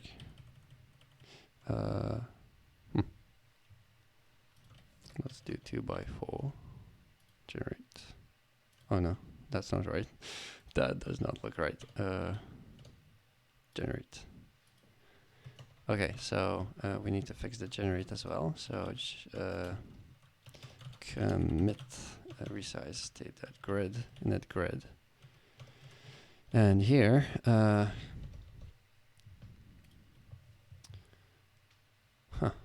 how is that happening? We return the grid. Yeah. Huh, strange. How is there like 2 of those? Oh, it's not serializable. So where exactly? Grid.grid. Okay, so store. We'll do ignore actions. Here also ignored.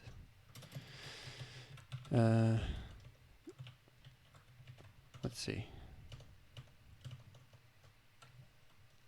Action paths. Ignore these field paths and all actions. Okay, so ignored action paths. We will do grid.grid. How about that? This should now not do any craziness. It does. Ouch. Okay, let's see. What else? Oh, okay. Ignored paths should be used, I think. Ignored paths. Yeah, let's see. Should be maybe now good. Let's do 2 by 4. Not quite. Oh yeah, also we need to do the indices. So grid dot. That's fair. Anything else? So probably we need to do reset. Do I even use this? I don't. Yeah, that's fine.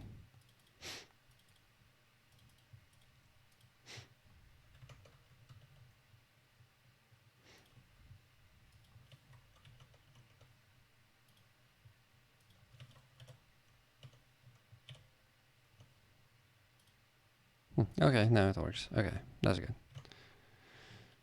Okay, so what if we did? Oh, that's not right. That's very much not right. Okay.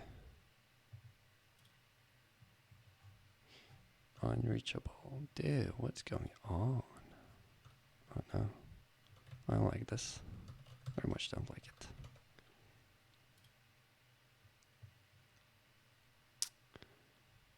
Yeah, I don't think that's correct. What?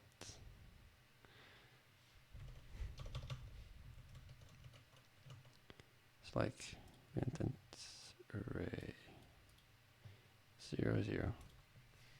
You int new int 8 array. Yeah, that shouldn't be a thing. Okay, perhaps we have a bug here.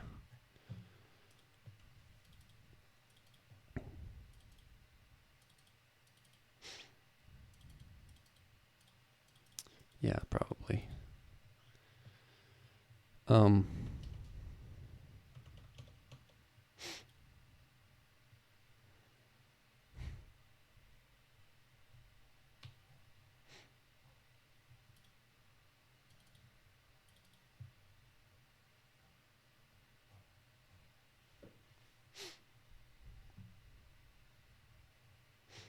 see. Yeah, I think that's here. That's fine. We'll come back to it in a sec. Now, Let's see.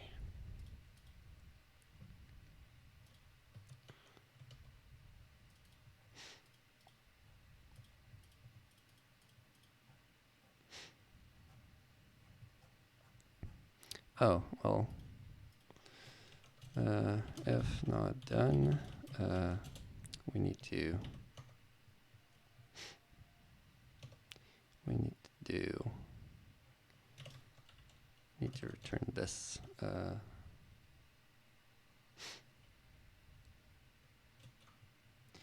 back new perhaps.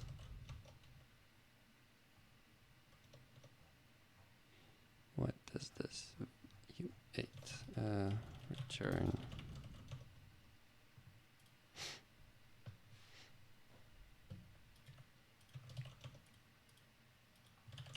Or this?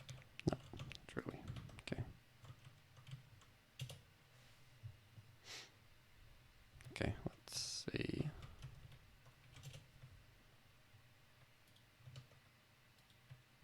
Yeah, this should be good now. So it shouldn't, yeah. It would like add the tail, the 0th index into the shortest path, even though it wasn't possible. So yeah, that's good. Now it's good, I mean. So far, so good.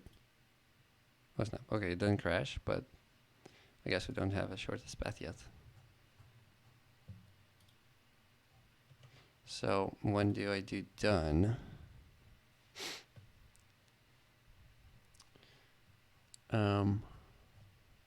State. Do we have state 3?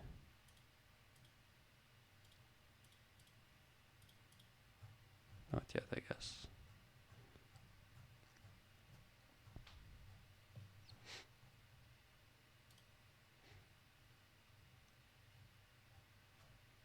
Two and where's 3? 2 and 3. Huh. Okay, so it somewhat works, but not really. So we don't actually return the shortest path yet.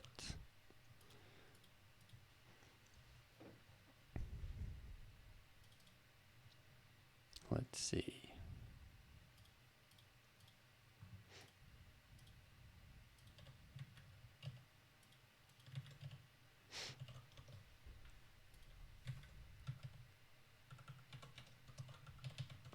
Let's do that.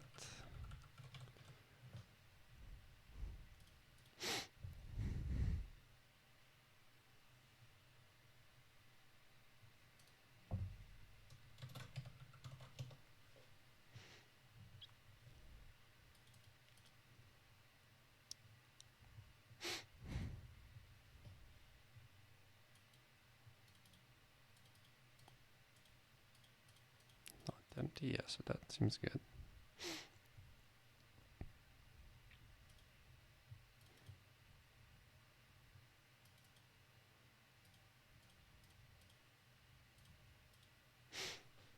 Is there any way to like print stuff?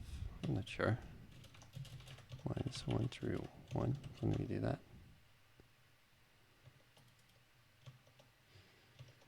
I guess not.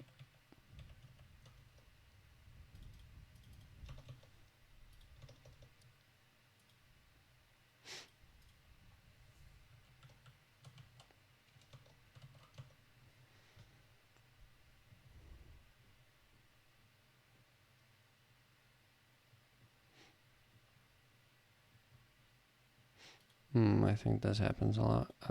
That's not correct.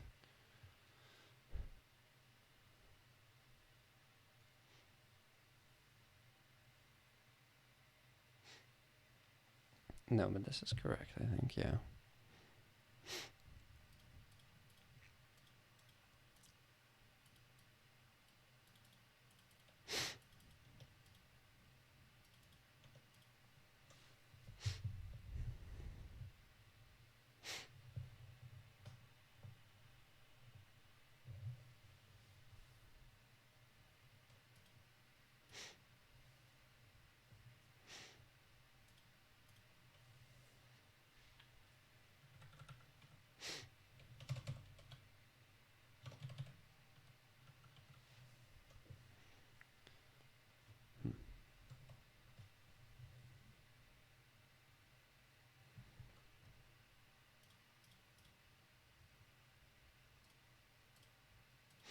Not sure about this part, but I hope it's good.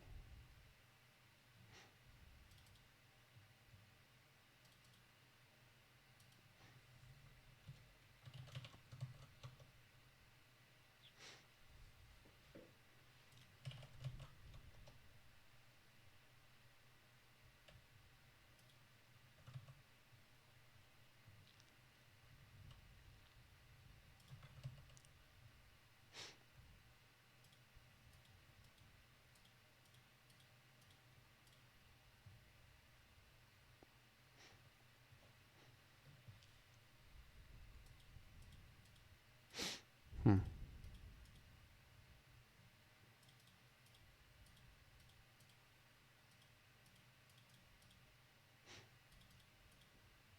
I wish I could like debug stuff.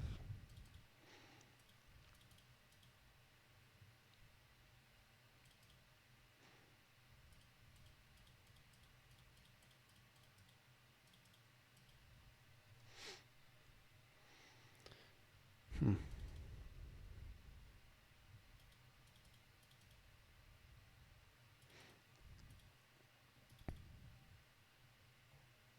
This will never happen.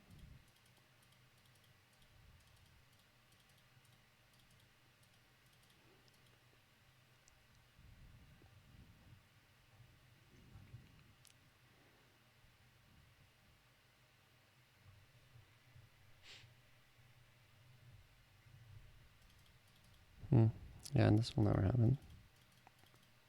We need actually yet another map for this, or an array.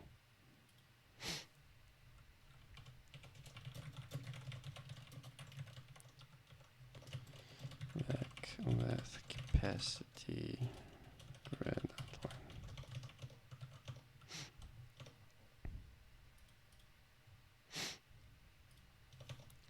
Visited at cur.idx is true. Yeah. SU size. Sure. Yeah, sure. We'll need to just have a bow. Okay. Now, visited at neighbor.idx. Oh, really? SU size.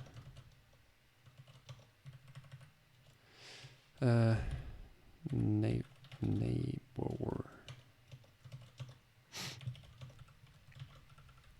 Continue. Visited at neighbor. Oh, no, not yet. It will be done in the current. Yes.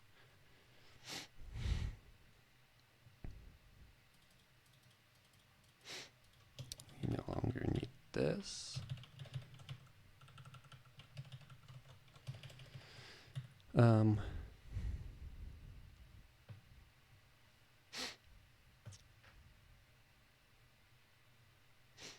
Okay. Yeah, we pretty much do not need this square thingy anymore. No.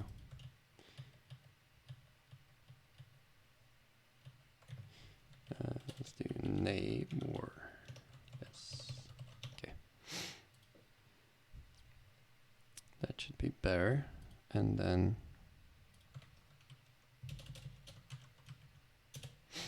let's try that. Warnings.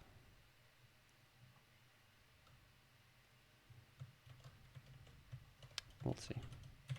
I still think it is not going to work yet, but that's fair.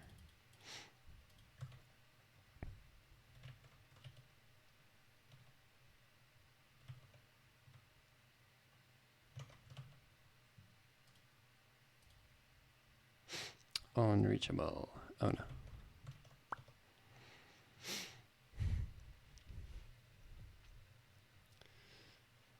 Let's see. Listed capacity. Visited dot fill. False.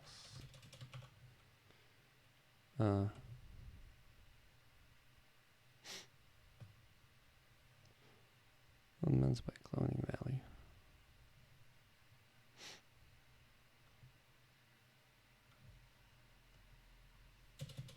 Is this like fill?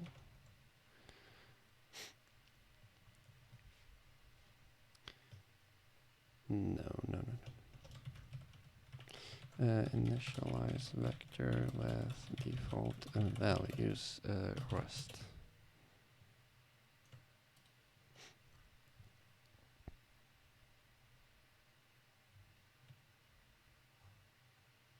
Oh boy, no. That's not what I'm looking for.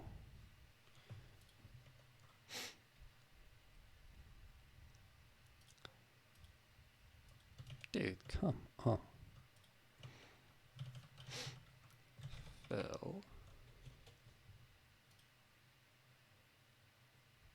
Ay.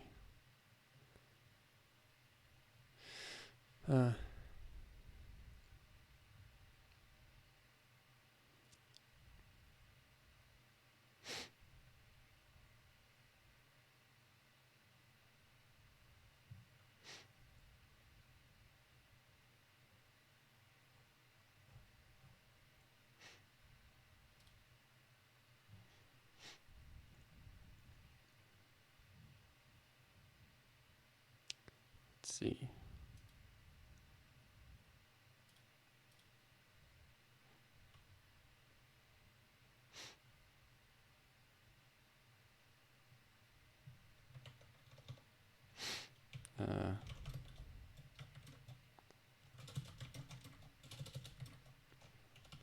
Is the dot one that at I equals false. Should be good now.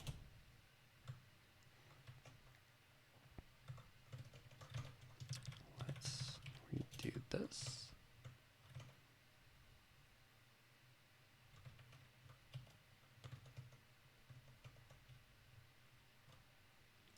And let's try it. No, still not. Okay, that's sad.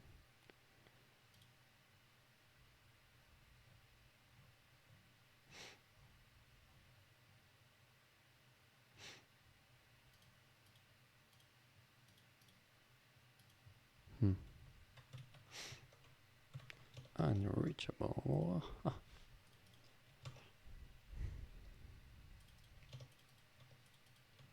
Square.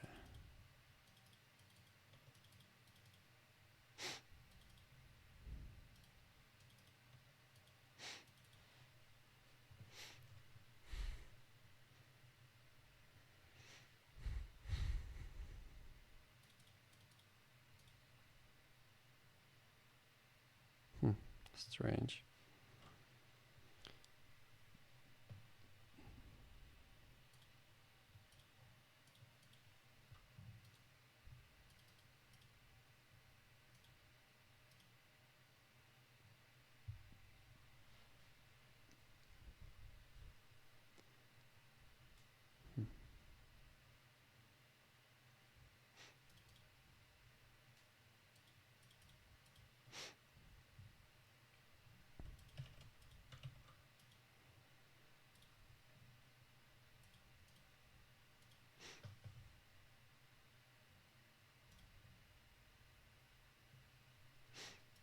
Really? Oh, yeah. Sure, cool.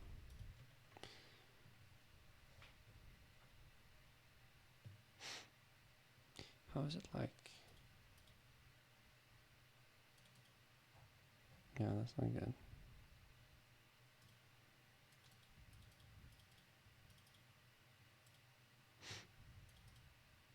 Wait. Let's see. Why am I not checking if that's not visited? If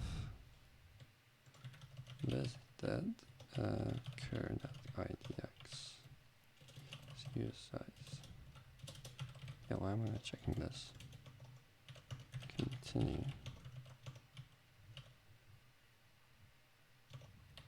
Sure.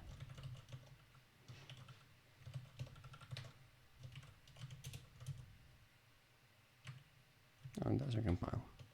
Still working with on your JS stuff? No, I'm actually not. I fixed everything, pretty sure. So now I'm just getting some errors with Rust. So when I do this, for example, yeah, we get a runtime error unreachable executed. So yeah, that's what's going on right now. So yeah, that's about it. Yeah, I fixed everything in the JS stuff. It's all nice and dandy now. It's great. So yeah, the only problem I have now is that we have some unreachable code, I guess, and I don't really know how would I debug it. I've been reading up on the beautiful macros in Hex. They're so awesome. Oh, that's cool. Can you show me a little example of them? That would be interesting to see. So yeah. And yeah, in the meantime, I'm trying to debug stuff, and yeah, I don't know, like, how would one do this? So yeah, we'll see. Yeah, because well, the Hex cookbook has a whole chapter. Let's see. Yeah, let's just open the link. Macros. Let's see. Okay, it has a list of them. Let's see. Init locals. Perhaps the git commit thingy. This looks complicated, perhaps, but I have never like programmed in Hex, so that's fair. So keep. Yeah. What do you do with this? I'm interested in knowing. Executes a process on the system compile time. This allows it to run a git command git and use its result as a value. Oh, and at compile time. Oh, okay, that's fair. Git pro. Oh, okay. So it's forking, creating a child process. That's fair.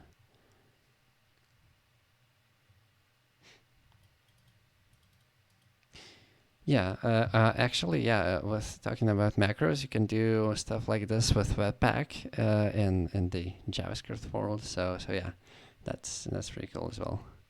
Yeah, exactly. Yeah. So we did the same stuff with things like Webpack. So I can even show one of my projects, and it was well, it was. No, not this. What did I do? Oh, Slack. No, I don't need that. So Rust has them too, but those are far inferior to Access. Oh, that's fair. So in our Webpack config of a web extension that I have built, we have some defined plugins, and well, you can, for example, define some variable and then use it so it will be in line in compile time. And then you can use it from the process, or perhaps you can even stringify the path name from the module that you're loading. So yeah, that's pretty dank. That's pretty sweet. So yeah, I really like Webpack. I kind of suck with it. Well, and like the first days that I was developing this extension, it took more time to configure Webpack than to actually write the initial features. So that was pretty hilarious. But it turns out that it works with pretty much everything that you do. So yeah, so that's cool. So yeah. All right, that's awesome that they are built in. Oh, whoops, I closed the chat. Let me bring it back. Let's do it like so. Pop out. Yeah, we'll be back in a second, I hope. Alrighty. So what I have here is Twitch chat. Yes, sir. Good. Okay, we're back. Oh, no, that's good. Okay. And I moved my browser somewhere. Oh, snap. Yeah,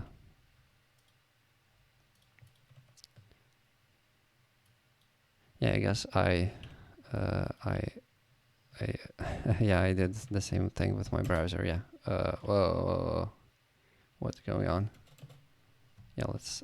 I'll fix this in a sec. So what happens is, if you pop out the chat, but then you don't close the Twitch window, I have the target set, and so both of the windows get messed up. Well, gets picked up by i3. So let me just, quickly as Twitch chat, and then also as OBS preview. Okay, good. All right, we're good. I think we're back. Yeah, we should be good. Rep. Okay. So back to what we were doing. Yeah, I get some unreachable executed, and I have no clue as to how to debug this. Like I introduced the visited vector, so I track the nodes that were visited. Well, this quiz. Wait, is this -1? Is that the problem? I'm pretty sure that it is actually. Wow.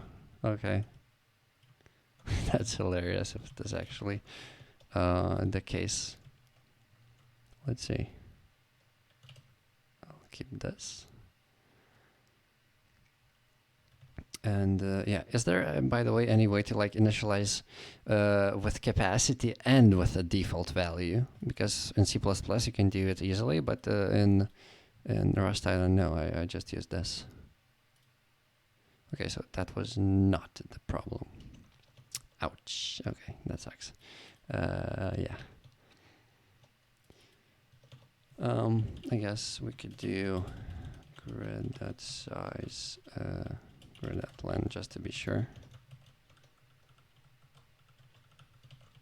Yeah.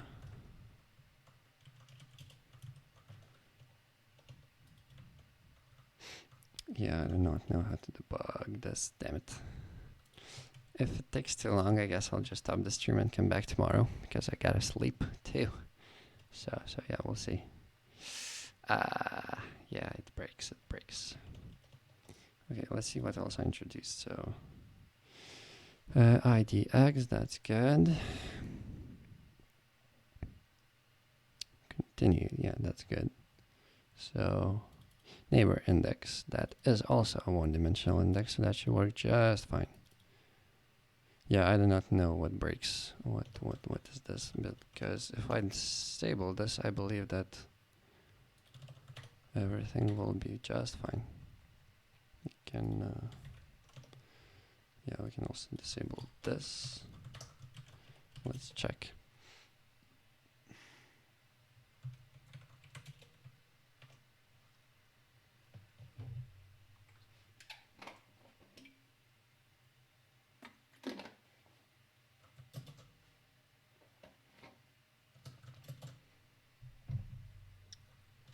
All right, so boom. Okay, it still goes mad. Okay, what if I also did this?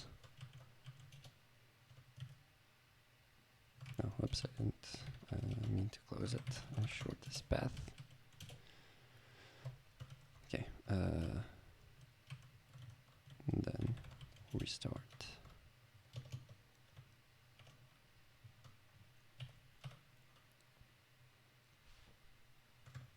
Actually, let's try another tab, just in case.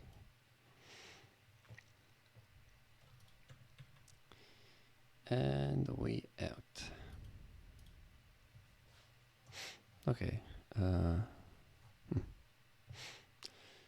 Unreachable.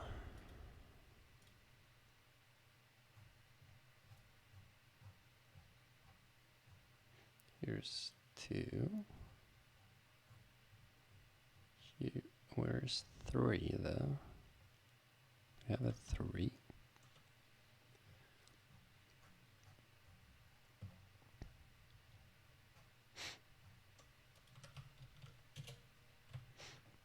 Okay, is there a problem with this? Grid initial state. default state which returns init grid. Okay.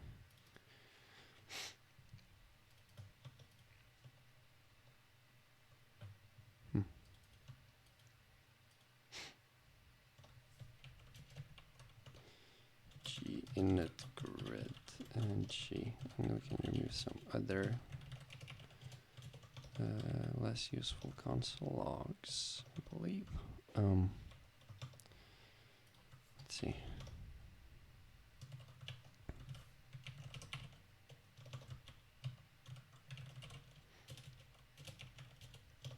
Yeah, guys, this works just fine now.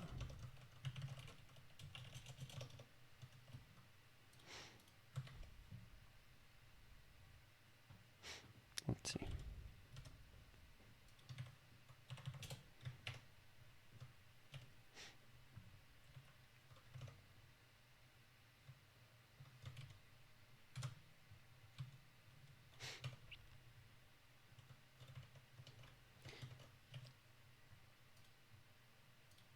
Okay, let's see.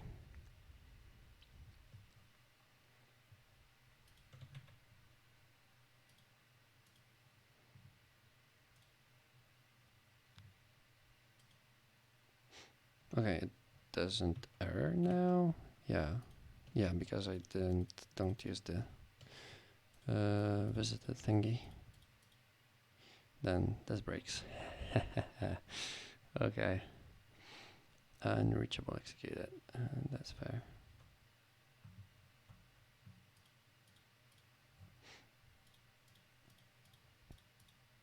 Still fine.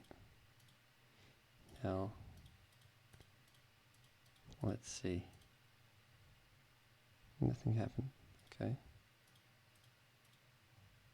Okay, so either nothing happens or we break. So that sucks.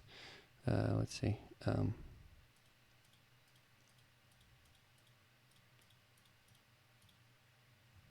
Yeah, nothing happens. That's sad. Let's see.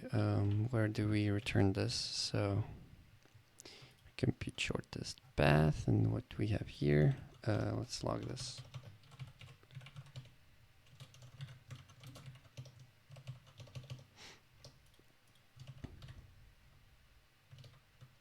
Okay, let's see.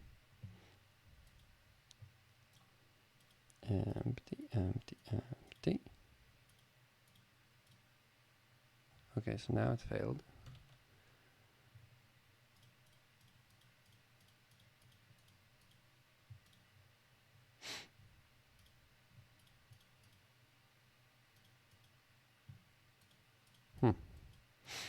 So something doesn't work for sure.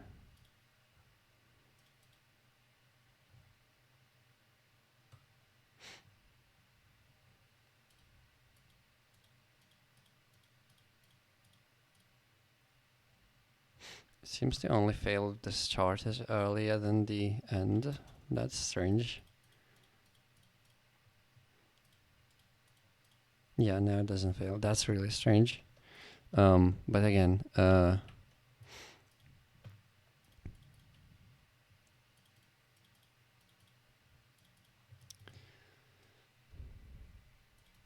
okay, that's not right. Equals, I just noticed this, state. What the, oh, okay. Yeah, I was always finding the start and index, so that's not correct, but I guess I was never using the end index, so this shouldn't have mattered. Huh. Yeah, okay.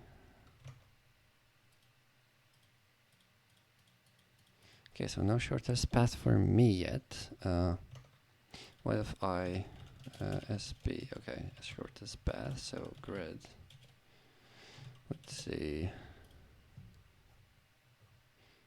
So 1, 2, and 3. Okay. So shortest path with grid. Let's see the signature. Grid rows. Let's do 10. Oh, I just found out macros and hex can take XML syntax as input. So basically like JSX, except it's a part of a proper language and not a weird mod. Oh, congratulations. Yeah, well, yeah, XML is fair. And yeah, I guess you could compare it to JSX, but yeah, I like JSX more. So yeah, that's that. But yeah, have your fun, have your fun. So our start index will be 30, and then it will be 39. Yeah, that returns an empty array. How come? How come? Yeah, so I guess it's now up to Rust. We have some problemos in Rust. So yeah, I think I'm pretty sure that we do not need like this stuff. We only need a little square. So what we'll do is we'll take start index and let's refactor all of this. So current will be also U8. And then here we'll just do current because it is the index itself. Then here, same here. So neighbor, neighbor, neighbor, neighbor, square. Nope, you will be a U8 as well. Square new, no, we do not need that, so neighbor will be just neighbor index. That's literally it. So yeah, we don't need that. So neighbor this, and then if grid neighbor, oh, okay, neighbor is state.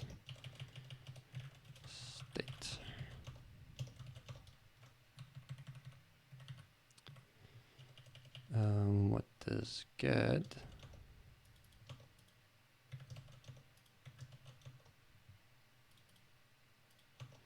I guess that state. Is this fine? Like, will this not mess stuff up? I hope so.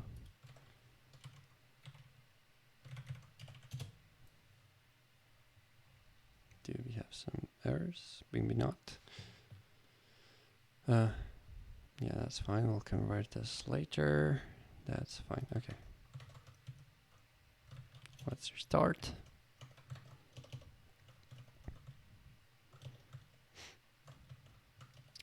Okay, let's see. Oh, yeah, actually. Let's see.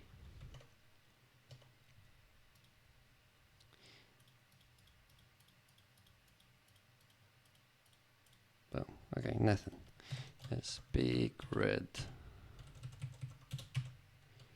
So what we'll have. Oh, first let's log the grid. Let's see. So 10 and 10 up until 79.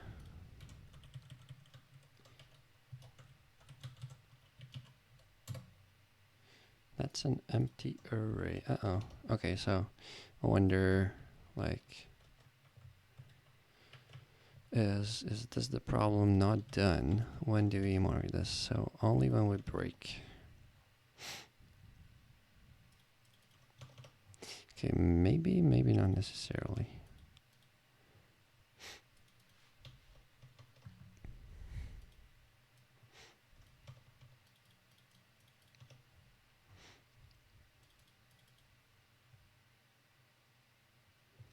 No, this should, yeah, if we remove this, then it will not work properly. This is good.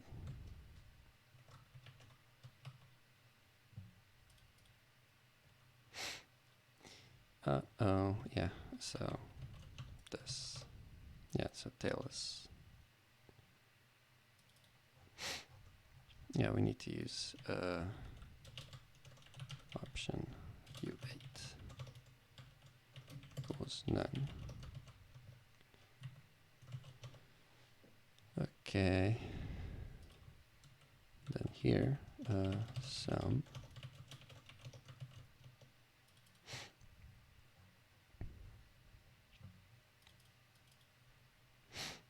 So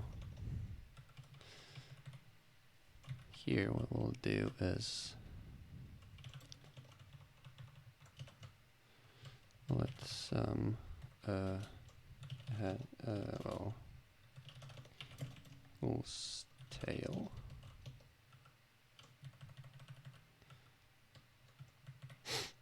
And then let's say let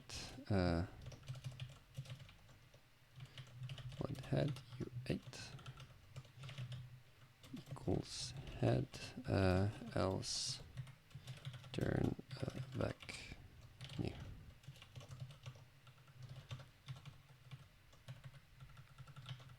Good. So here instead of tail we'll do head.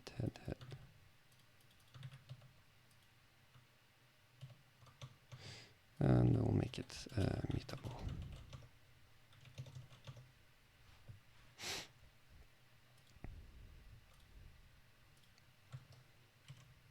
Yeah, but they should be identical.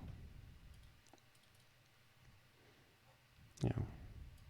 I do not know why like using the visit thingy is not working properly. It's making me upset. Let's see.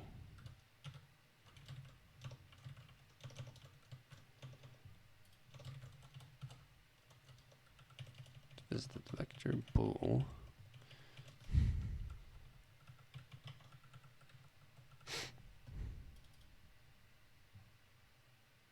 Wait, but like I never.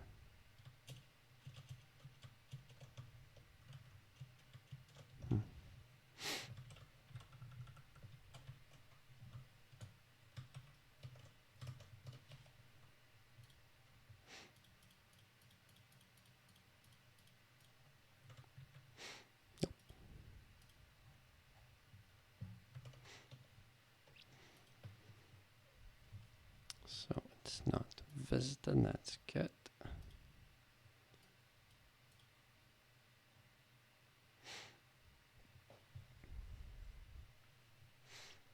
What if it is visited? Yeah, we shouldn't consider it. Yeah.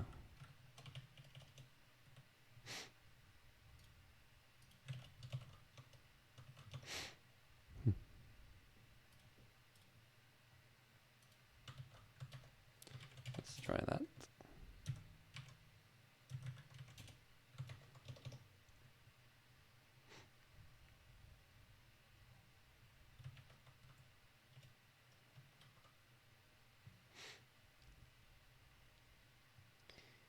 Okay, let's see. This should probably break. Yeah.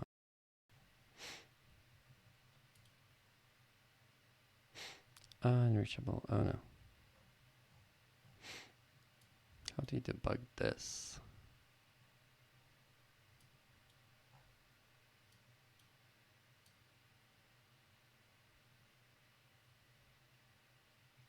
Oh boy.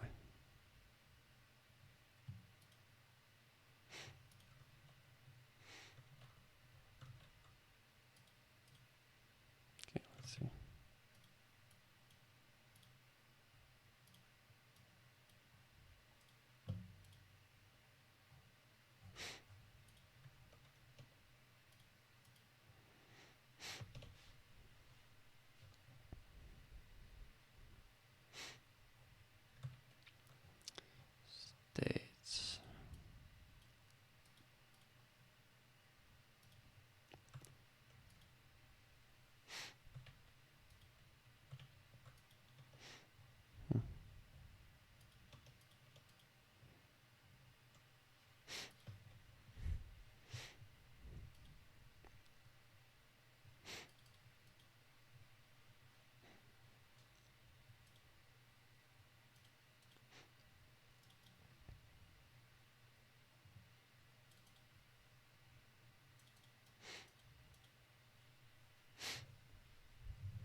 Yeah, that's good.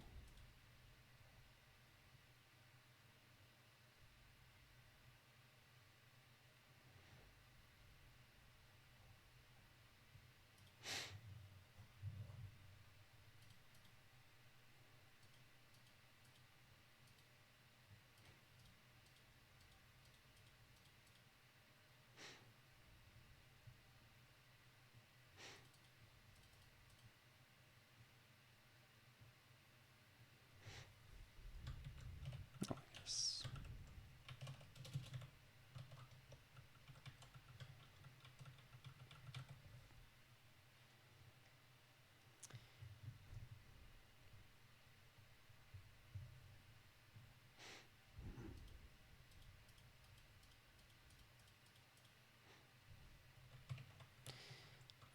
Besom Banchen, the book.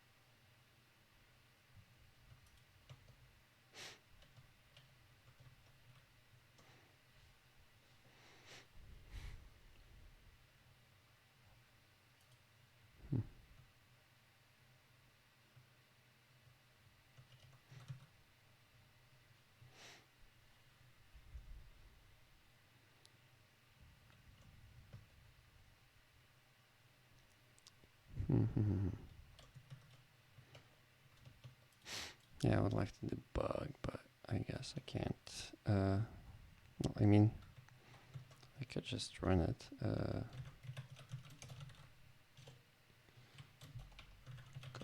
Besom Banchen dash help.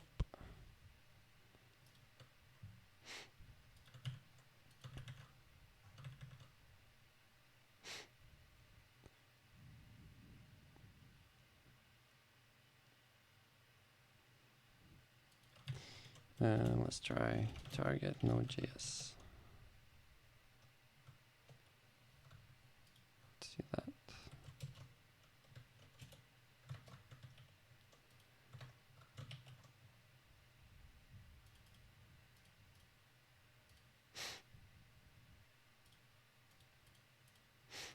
Package.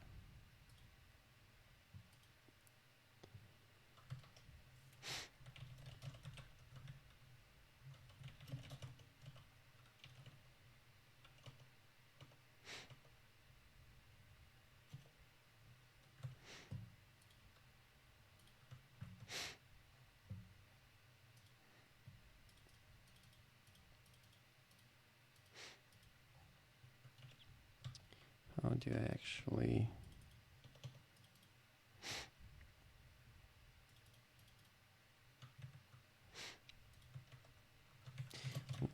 run? Let's see.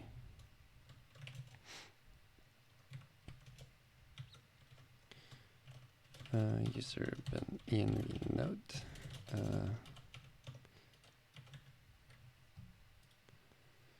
Let's see. Oh, like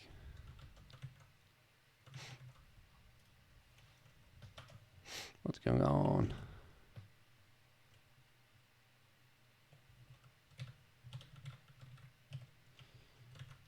Const run sync when const shortest path equals away import slash let's see, package shortest path dot js sp dot this. So okay, let's take a grid. Grid equals new u int 8 array. Let's do let rows equals, let's see, 4. Let calls equals 4. Rows calls times calls, and then grid rows calls start index. Let's say grid at 0 equals 2, grid at 15 whoops, equals 3. So yeah, let start equals 0, and equals 15. Start and end. Start end. Let red equals icon. So that log red. Chmod 6. Run. Run.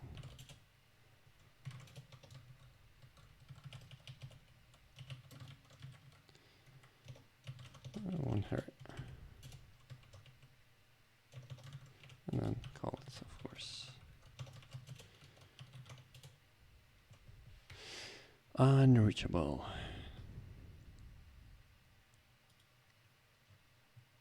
Sure.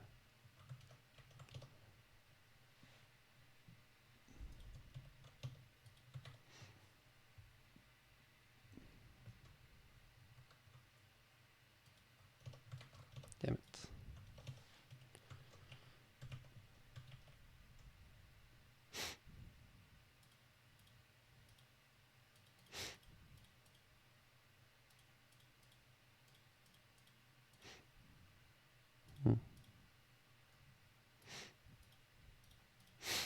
Target package.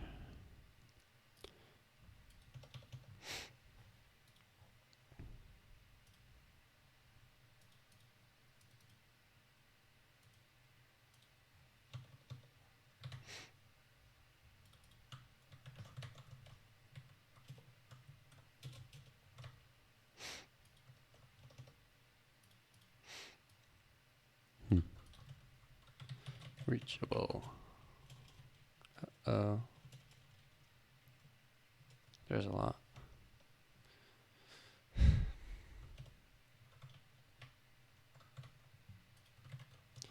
How do we actually get around this? What?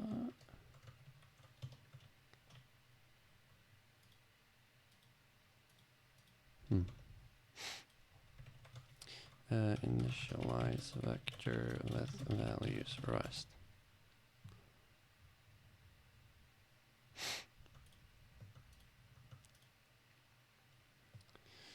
Not this, but sure.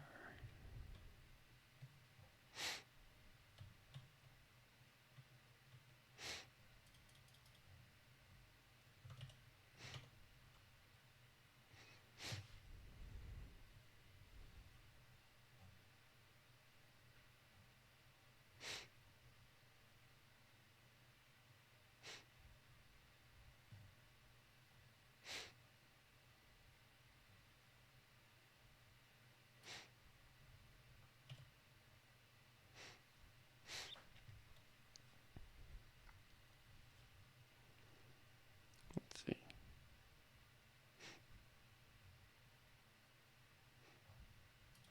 Damn, not really.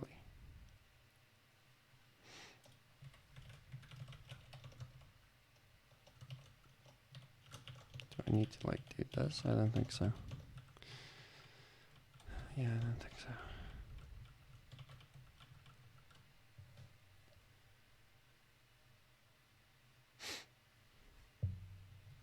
I guess I could do something like vec new, then just vec dot push this. But I don't think that will help.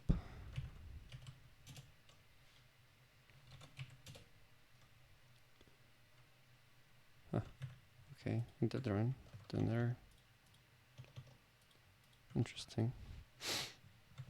Let's try symbol-t web. Try again, mate.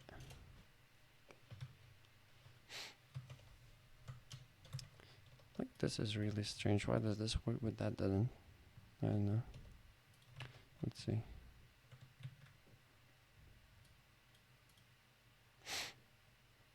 My CPU is going mad right now. Need to quit Slack. I didn't want to open it anyway. Oh, let's see. Kill all Slack. Okay, I already did. Okay. How is this going? Failed to compile.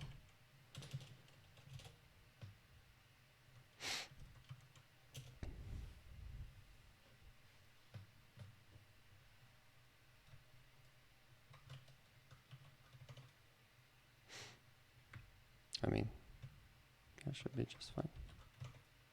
Yeah, let's go.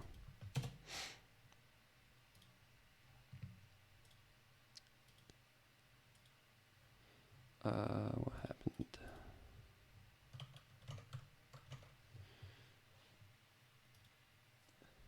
Oh, okay, it's just stop.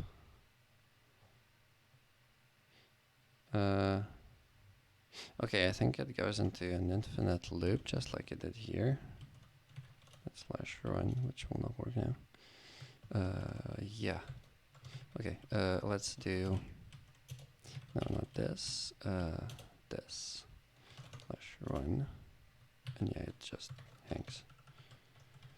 So, let's see. Can I do this? Hello world. Can we do that?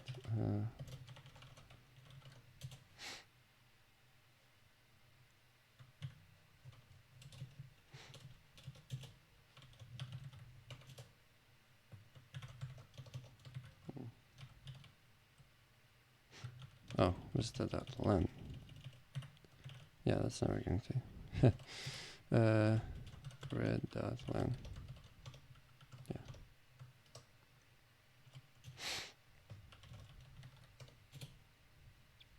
Oh, okay, so now it worked. And print, that's fine.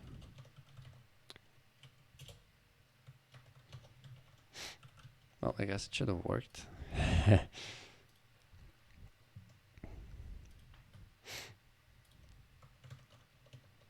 So what's the problem then? Do we even use que anyway? I don't think so. Yeah, like all of this, no longer needed.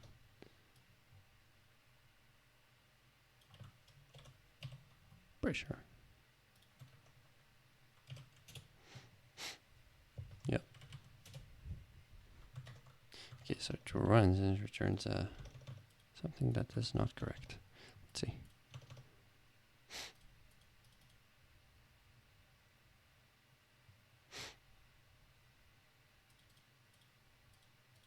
Let's actually test this.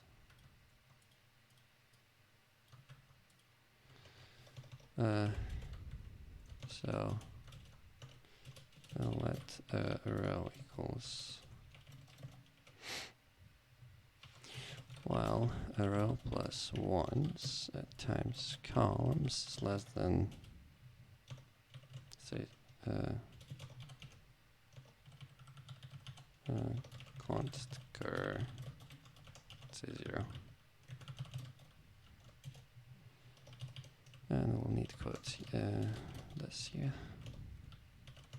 Row plus plus. Let column. Cur minus row times cols. I'm not sure if this like actually works properly. Const 2.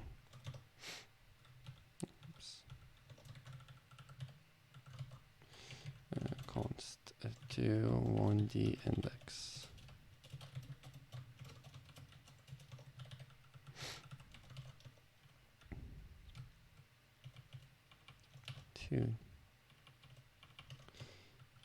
Equals yeah, cur return row and column. Console.log to the idx to the idx say 0 start, then to the end. Actually, let's just do for I equals 0, I is less than rows, I plus plus, let's test them all for focus for j equals j is less than calls j plus plus, and then console.log ij to the idx. Well, I times rows, no, calls plus j. Is that correct? To 1d idx with idx. I times rows plus j. Okay. Let's see.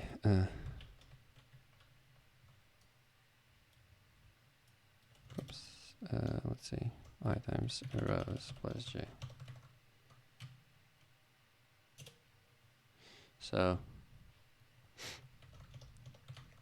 is that correct? Actually, let's just return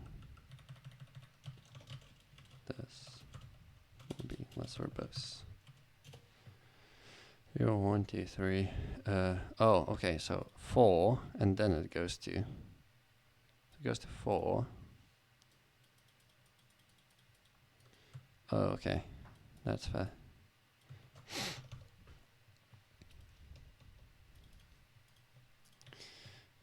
I guess mod here we have 4 and 2. Yeah, let's do like 5 and 2. Yeah, let's see. So actually, let's do 2 rows and 5 columns. Yeah. So 0, 1, 2, 3, 4. 0, 0, 0, 1, 0, 2, 0, 3, 0, 4. 1, 0. 3, 4. That's not correct. Okay, so this is clearly incorrect. Okay. Well, we found the bug. Let's see. Okay, so well, perhaps idx1d equals. Let's see if this is right. idx1d. Do idx1. This goes properly. idx1d, and this shouldn't have duplicates. 1, 2, 3, 4. Oh no. Okay, it does. Ah. Okay, so the 2idx thingy with idx is also incorrect. That's weird. Okay, let's do this. We are like super close now. Actually, perhaps this should be used. 0, 1, 2, 3, 4, 6. Yes. Okay, that's the fix. So this is items columns. So calls. Yes, okay, so with idx I'll need calls instead. Let's find them all. Oops. Yeah, okay. Yeah, I just had to mess some update. Calls. Columns, okay. Where else? Calls. Rows. Calls. All right. Yeah, so that makes that makes a lot of sense. Okay, so now 3, 4. No, this needs to be fixed.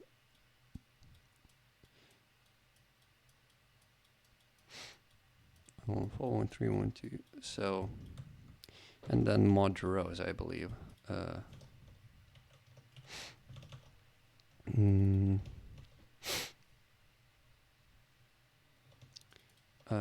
Here, what we do, column, yeah. So, mod rows. Pretty sure. Let's see. Nope. Nope. Definitely not. Mod columns. Then this is not right. Yeah. Okay. Let's see.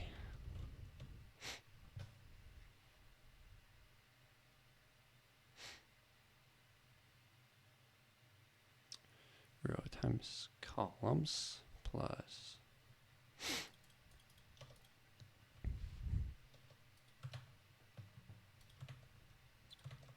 well, perhaps less than or equal to.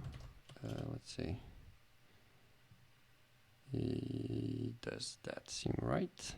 Go 4, 1, 0, 1, 1, 1, 2. Yes. Okay. Good. All right.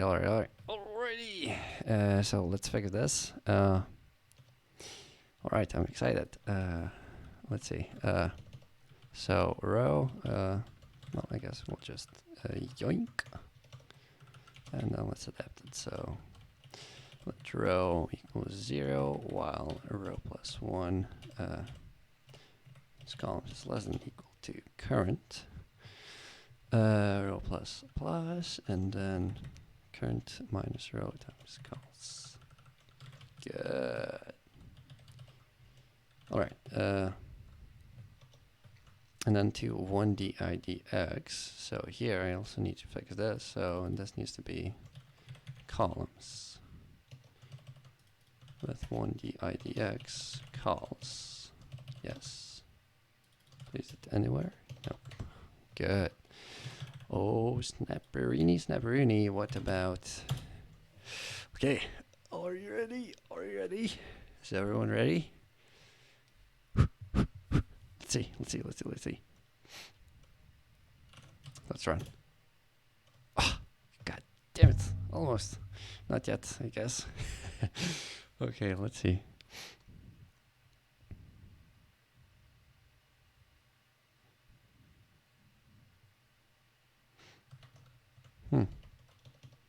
Okay. Grid rows call start and end. Is that the correct states I'm providing? Start is 2, end is 3. Okay. What else is there? That's incorrect. Because this is correct now.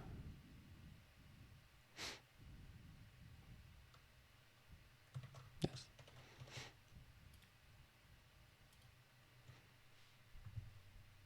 Is this exclusive? Let's see. Oh. Let's see.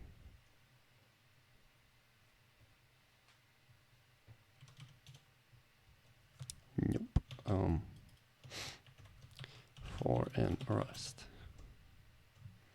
Let's see.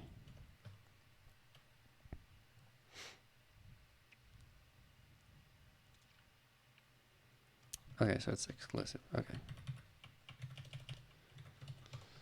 That's cool. Let's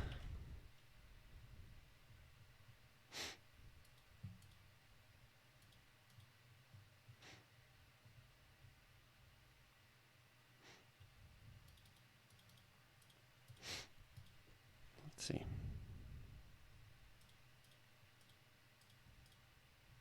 Oh, so this is also exclusive, so it's from 0 to 1.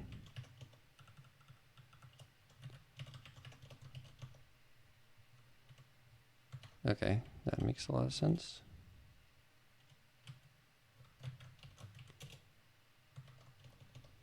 What else?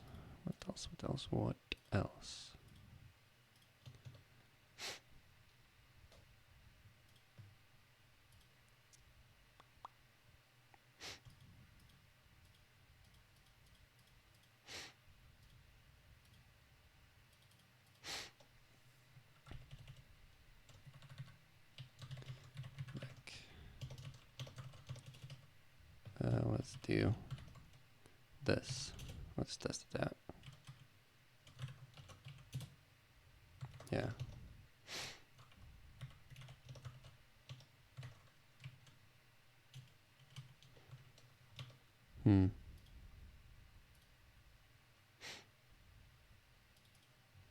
Apparently we did not like do this.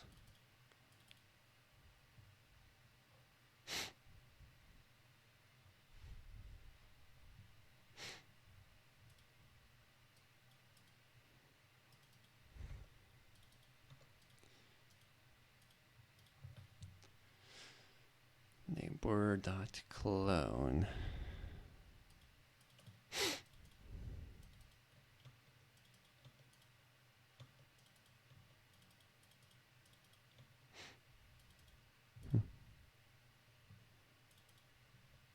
Oh, we do not need to clone actually, do we?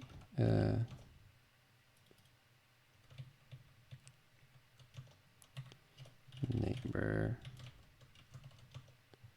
Yeah, we don't need to clone. Do we? No.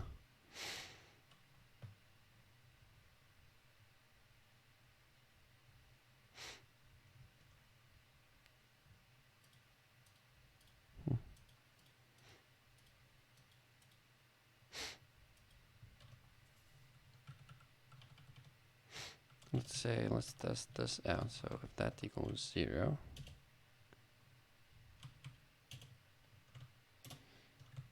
okay, if that equals 1. Oh wait, of course, I'm not filling the array properly. Grid for let I equals 1, I is less than or equal to less than 15, I plus plus. Grid at I equals 1 because it needs to be clear. Yes, because it's filled now. Oh snap! So that's perhaps why. Equals start plus 1. Start plus 1 is less than end. I plus plus. Let's fill the grid, and then let's bring back the correct one, and then let's build, and then let's try running. Unreachable. Okay, but that did something. That's fair.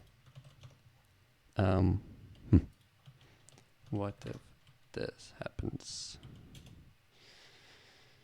Let's see. Nope. What time is it for you? You can see the time here. It is almost 2 a.m. What about you?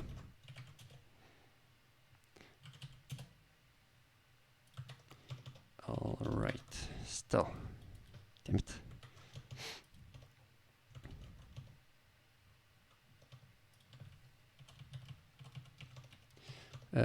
Oh, yeah. So I assume you're also somewhere in Europe, or perhaps Africa, maybe. Don't know. Where are you at?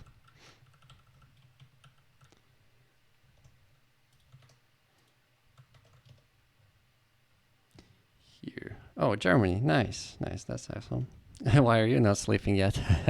I have some school coming tomorrow, and I planned to go sleep like 2 hours ago, but I guess I got hooked, so there's that. So yeah, I have no clue how to figure this one out. So yeah, well, I'm struggling a bit, but I guess that's fine.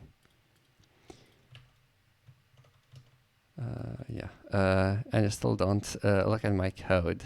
Yeah, I guess, yeah, we might as well, because I will likely not finish anytime soon with speeds like this. So, what was it? Let me find it. We went through a lot of stuff. Okay, so Beamstream Twitch adds Twitch buttons to Beamstream. Alrighty, so there's a build file. Okay. That's interesting. Macro init. Where does that come from? Is that like provided by the build tool? Let's see. Compiler. Okay. Init. Context that define value. Is this like wrappers to HTML? How does this work? header. I'll read assets. All right. Source header.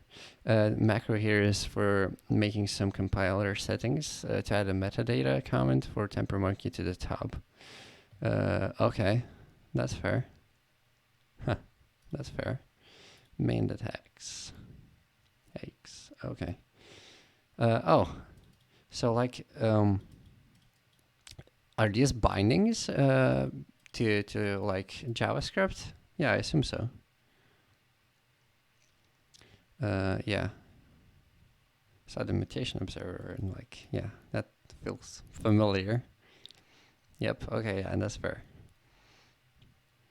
Yeah. So that looks pretty interesting, actually. Yeah.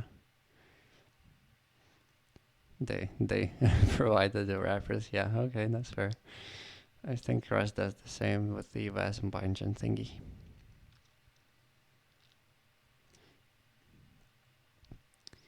Okay, so you're adding buttons already.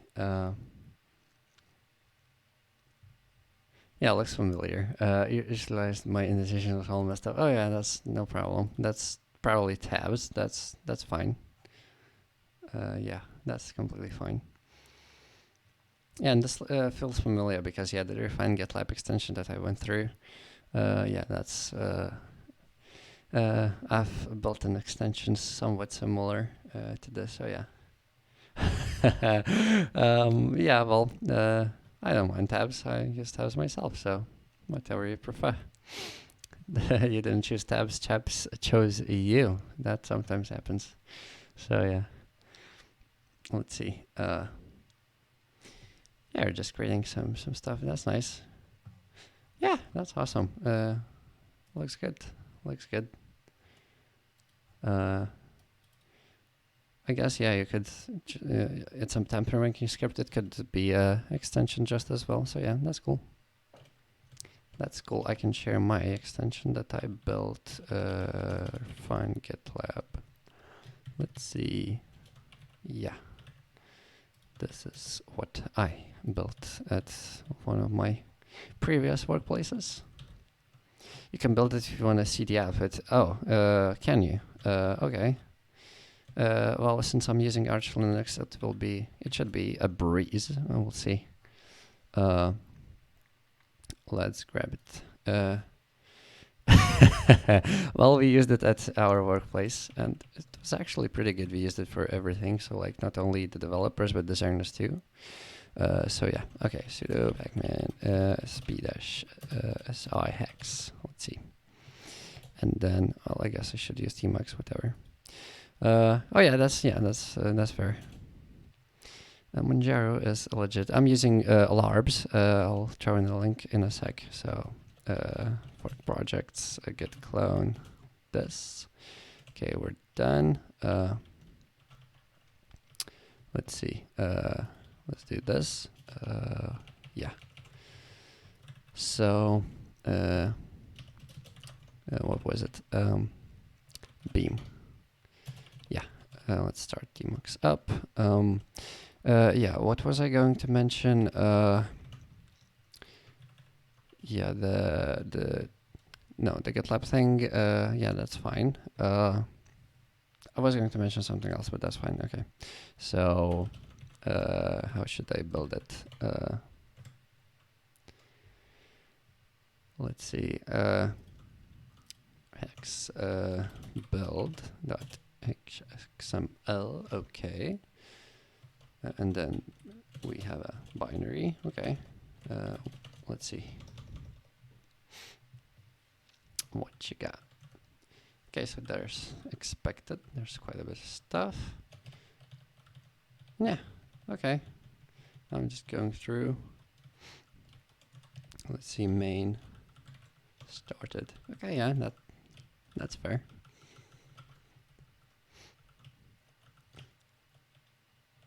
Yeah, that's cool. That is cool. Can I run it? Yeah, not. It's not for Node.js. Yeah, sure. So yeah, that's cool. Yeah, that's pretty much it. All right, we did this. Okay, back to Rust, I guess. Perhaps do you know, like, if I take this value, so for example from 0, and then I modify it, is it still fine? Much better than TypeScript. Yeah, debatable. It depends on what you like and what you don't. That's fine. So yeah, here what we're going to do. Well, I guess I would like to like start from -1. Can I do that? -1 to let's see. Trait.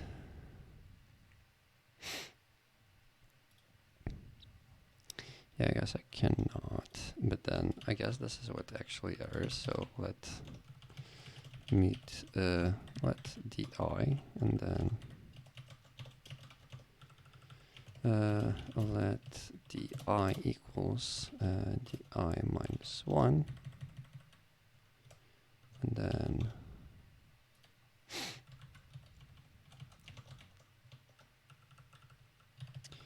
here what we'll do is the same. Let dx equals dx -1. Does this help in any way? Let's see. Nope, not yet.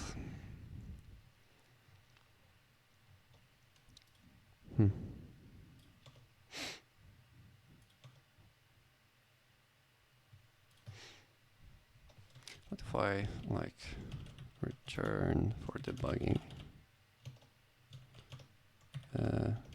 Well, as vec u8. Okay, that's fine. Let's see. Vec u8 0. Let's try building that just for kicks.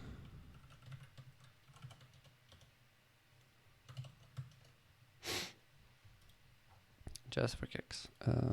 Yeah. Okay, we have some lag. That's fine. Let's see. Okay, so it works just fine. It returns 10 values. So yeah, that's what we need. So that's good.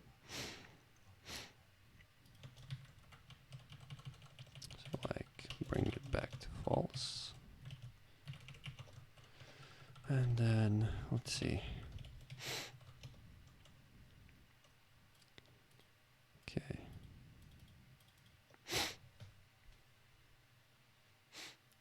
That's true and not empty, or that is not empty yet. That's good. Let's see.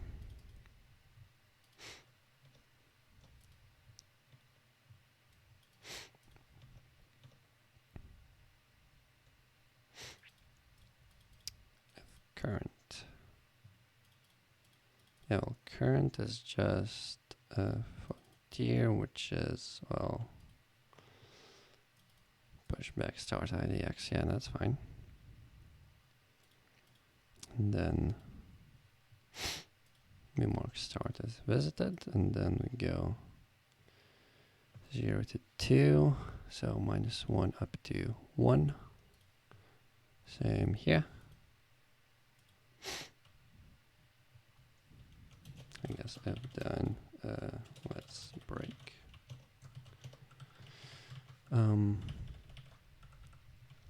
Continuing here, get the row. We fixed this.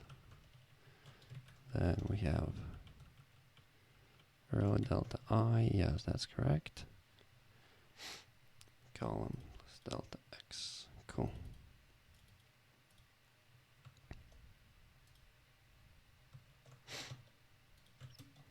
Okay, so that looks fine.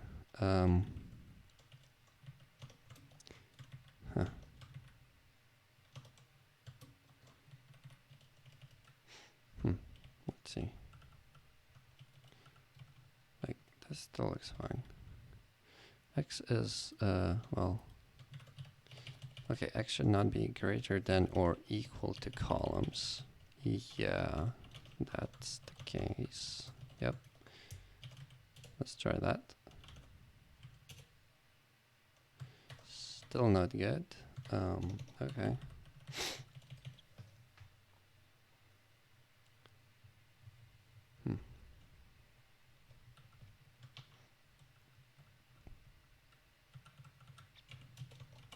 Assert. Nah.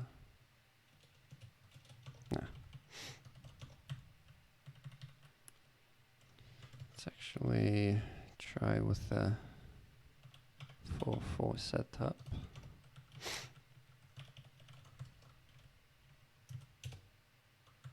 Still not good.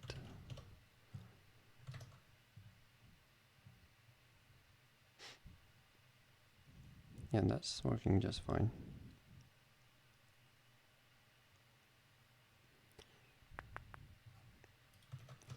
Okay.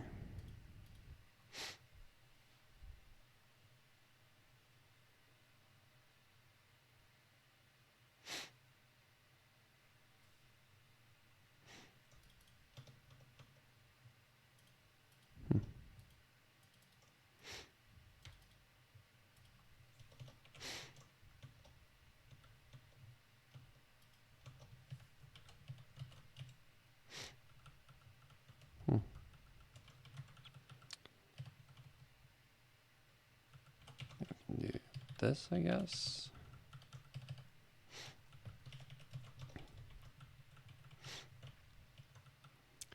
Or 3 parents at neighbor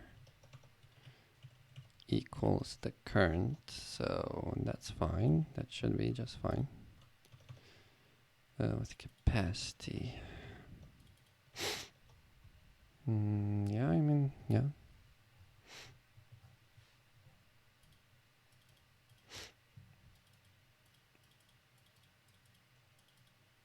Next, now push back. Is it push back to the back of VecDQ? Push. Yeah, push back, yeah. And then we take front, yeah, up front. Option,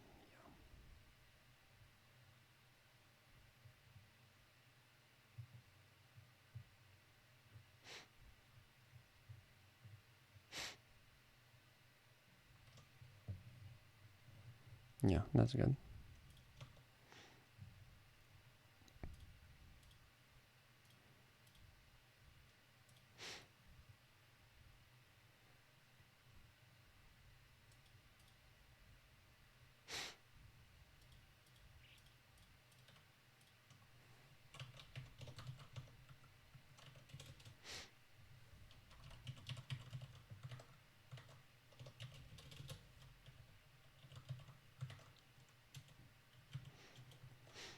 Yeah, this still doesn't work properly. Runtime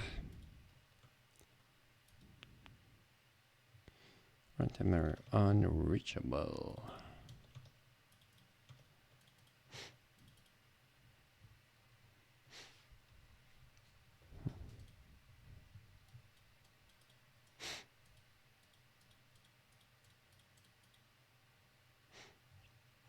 So break out to this. Break out to this. Then that's fine.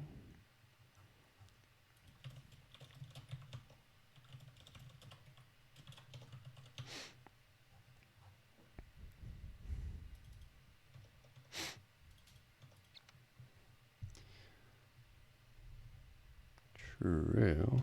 Well, true and.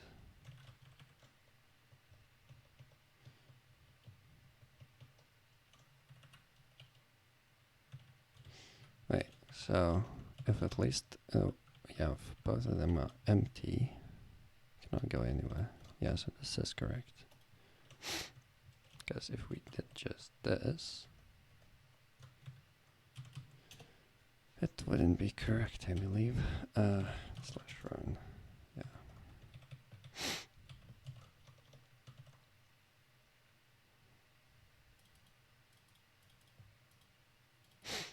Frontier.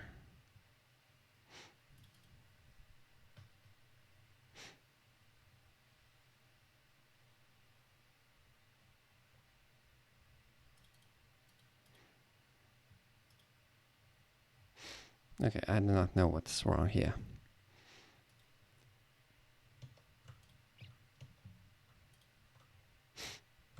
Like we fixed the index. Let's replace it maybe to 1D IDX.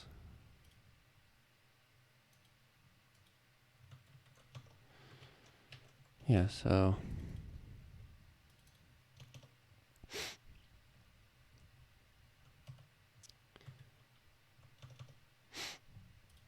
it's, yeah, so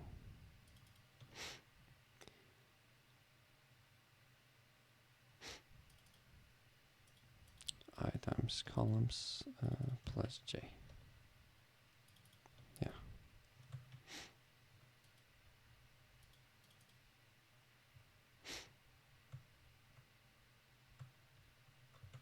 Same here.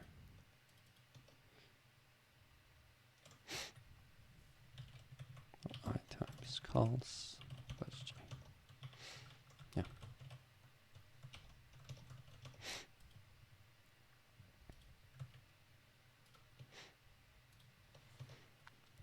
Okay, what we did.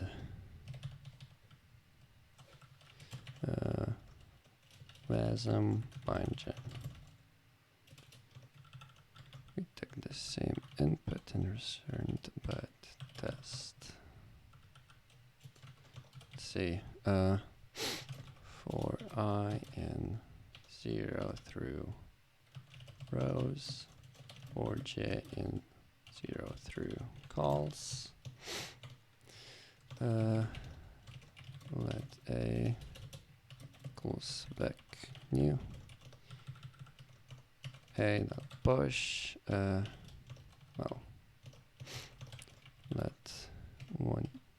Oh well, what's slack again? No, no thanks. Let do 1d idx equals idx with calls, and then push to 1d idx. Then here what we take is I and j.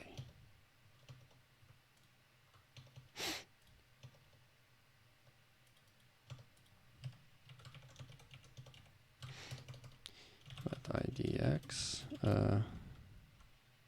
u8.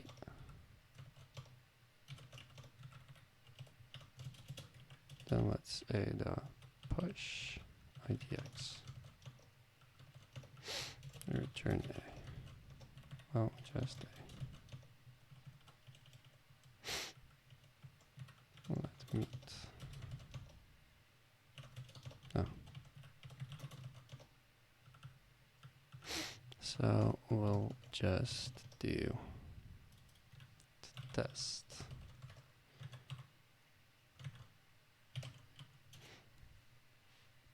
Let's try that. 0, 1, 2, 3, 4, 5, 6, 7, 8, 9, 10. Yeah, that's good. All right. So we know this works.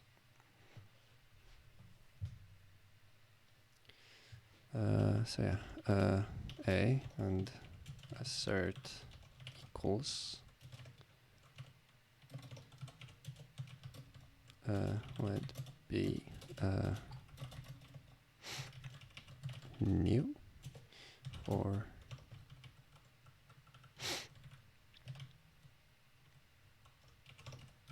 let's do this and then b that push. Well, let's do this actually for I in 0 through rows times calls b that push I a b, and this should always be the case. Yeah, so assertion successful and good. It's like, what else is going on? Parents.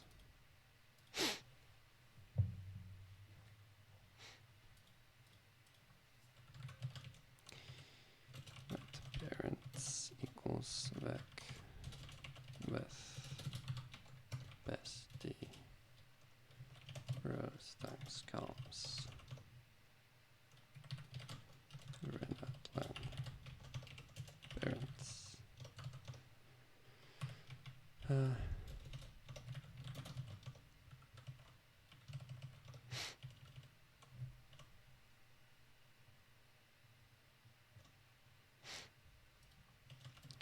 Back U8.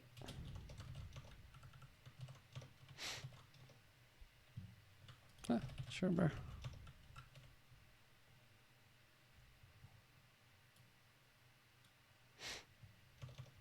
No. Sure.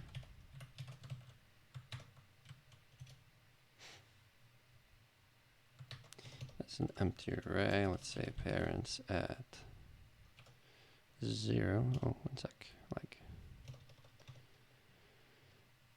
equals 1. Parents at 15 equals something.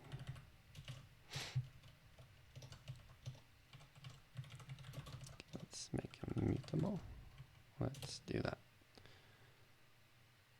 Oh, okay, so runtime error. What? So that's exactly the problem then. What is up with the capacity? Capacity. With capacity. 0 line for capacity and reallocation. Okay, I need to read this. The capacity of a vector is the amount of space allocated for any future elements that will be added onto the vector. This is not length of the vector, or actual elements within the vector. If the vector's length exceeds its capacity automatically increased. Okay. Okay, so how do I like allocate then?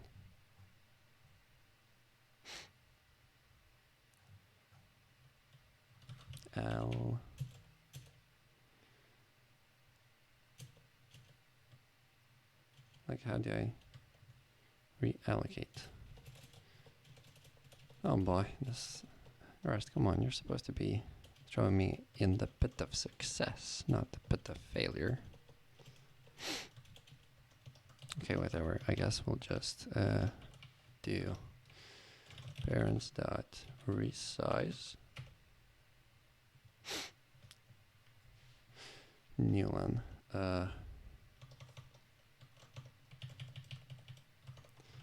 with size. What about size?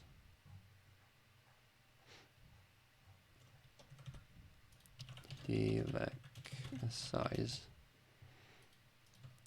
Vec size. Size hint.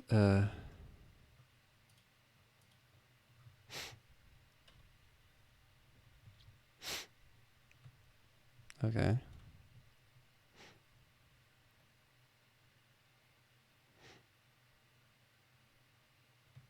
Okay, so that's exactly what I need. Vec new. Vec dot resize. Rows. Well, grid dot len. And let's set it to this. So this should work now. This should work now.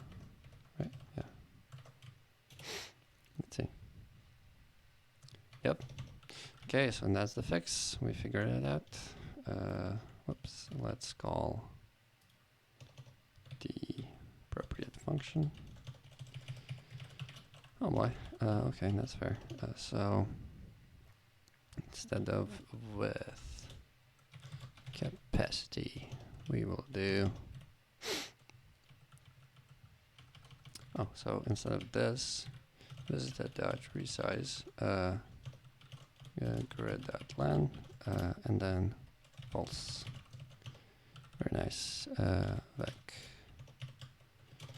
new here as well, and then parents dot resize grid.len. Okay, let's set it to 0. That's good. And then let's see. Oh, okay. Oh wait, no, that's not okay. That's not correct. So it didn't fail, but it didn't succeed either. Because, well, yeah. Hey. What else? What else? What else? What else? So, yeah. What else is missing? Let's quit Slack. I don't need Slack. What else is missing? Come on.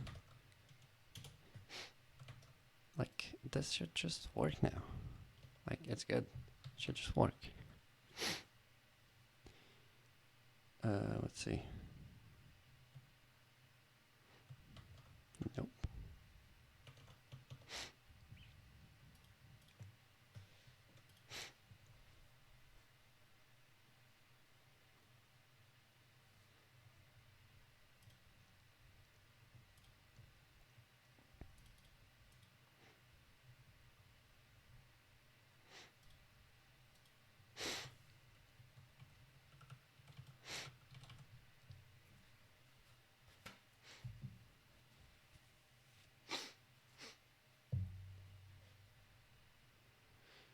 I guess we do not need to necessarily check this, because we'll just get it handled here. Oh snap, it did return something. I think that's correct. Wait, 4x4. And is at 15? Huh, how come?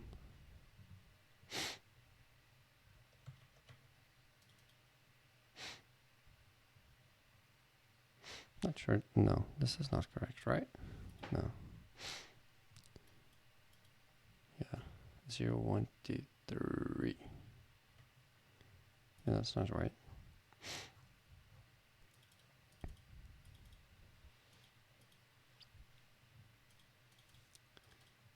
Yeah, that's not right.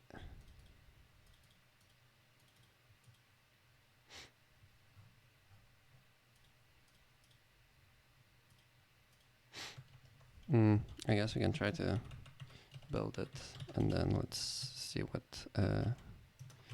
our JavaScript does. So let's see. Dude, that resize and that with capacity thing, oh boy, that's so annoying. That's like, yeah, that is exactly like you would do it, but like, why doesn't it have then like grid dot len and like, why is this not a thing? Come on, dude, it should be a thing. Okay, let's see.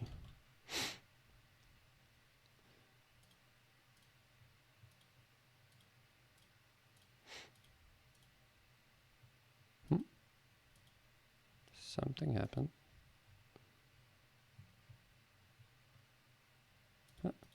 No, things. Okay. Stop it. Yeah, stop it. Well, host 3000. Let's see.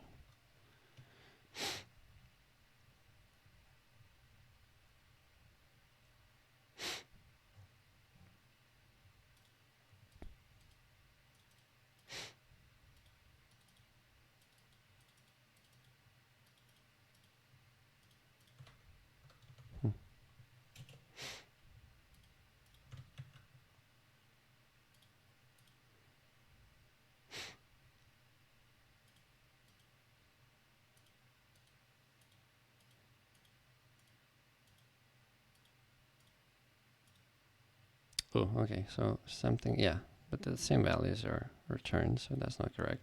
Well, it did detect that this is like the path. So like, what's going on now? Is the parent parsing not right? Tail equals neighbor. Oh, not state. Neighbor. Okay, okay, okay. Okay. Okay. Let's see. Let's see. Let's restart this. Okay. Okay. Is everyone with me? My God, is this it? Is this how it is? Are we going to do it now?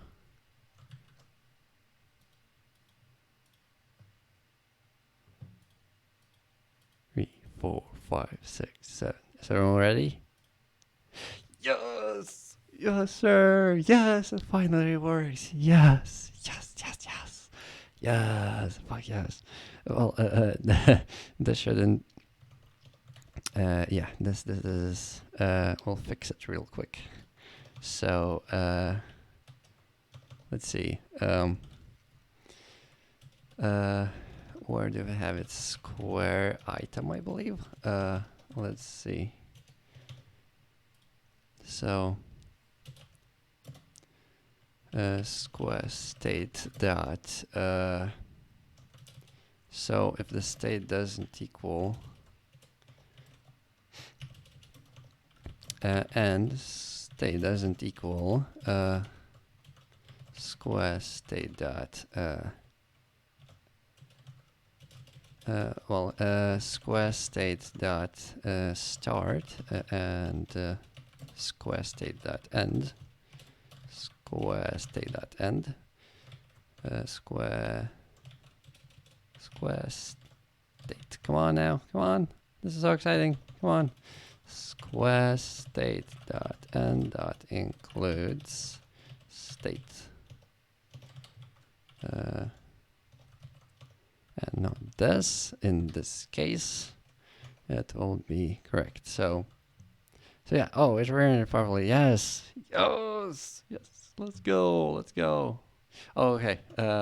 After once we do that, we need to we need to redo the thing. Okay. Oh, that's interesting. Okay. That's. Oh, I guess we need to. Let's clear. So commit state dot commit resize. Yeah, I guess if we resize, we want to reset everything. So reset and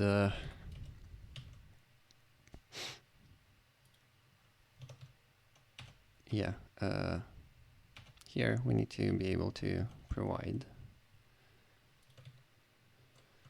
some stuff. So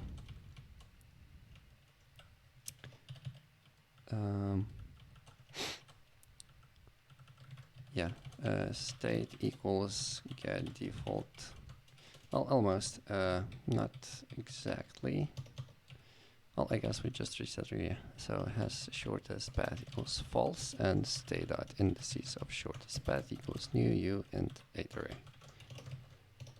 So yeah, let's do that. Then on, let's refresh also. So if we create this, okay, that's that.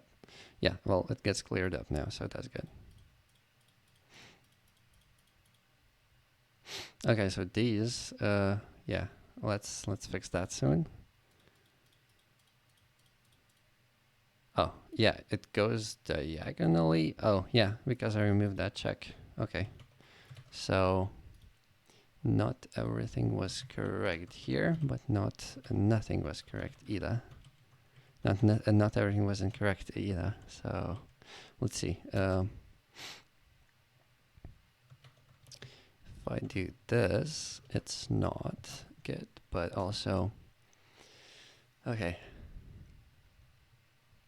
So yeah, we cannot go diagonally. So what does that mean? So if we are ourselves, this will not be good. So yeah, that's that. Or if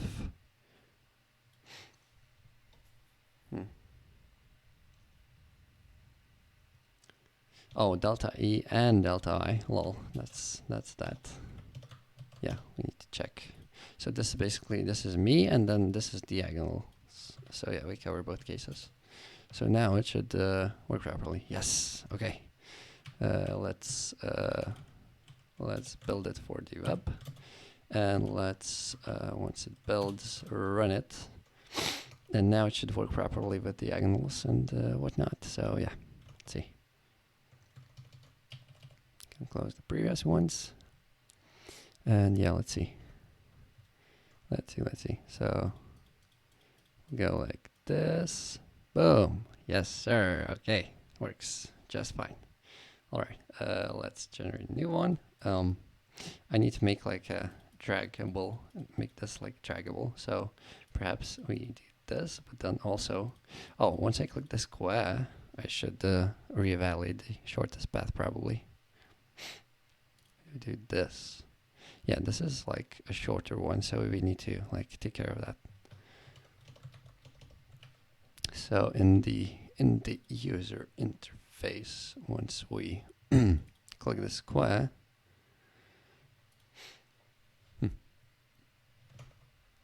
yeah, so this goes like so, and this goes, and this, then, well, all of these, I guess. So we try that one, then we try this one, and then we try that one, and that one. Oh, okay. Well, yeah, not sure. Okay. That's interesting.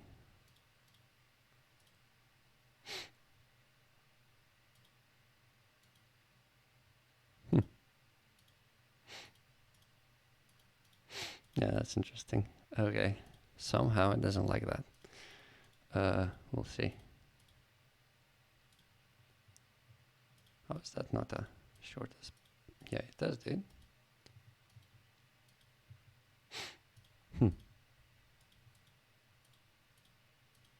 That's interesting.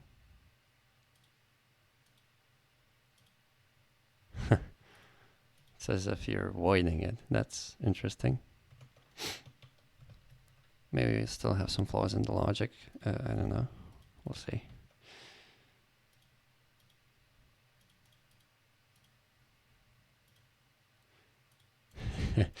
Okay, yeah, that's interesting.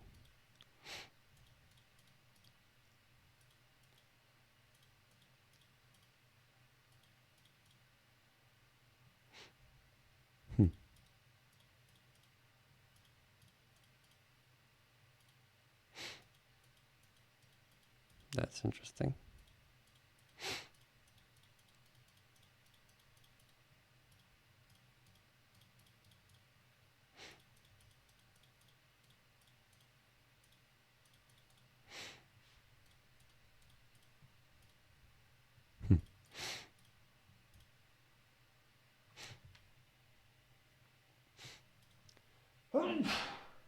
Oh, yeah, I need to sleep.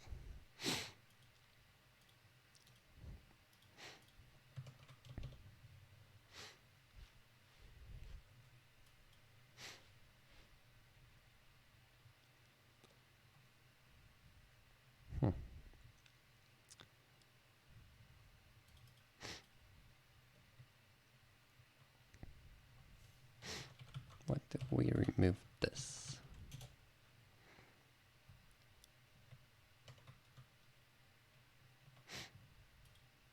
Oh boy.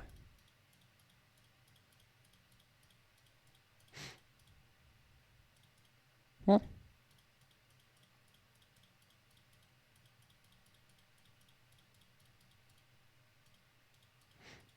Oh, is that not a path?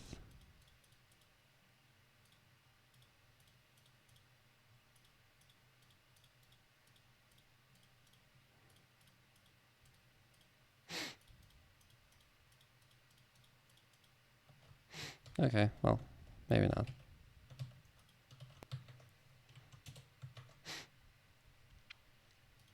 Yeah, let's go.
Yeah, not completely sure as to like why it acts like this. Like, why is it not going here by default?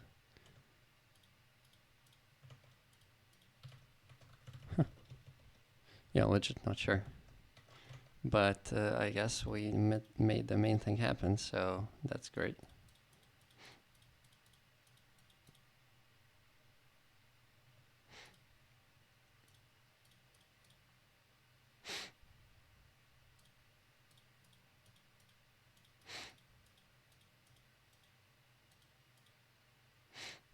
I guess.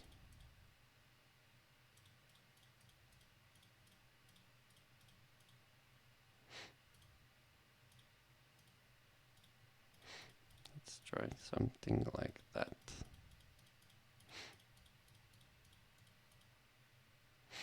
That's cool.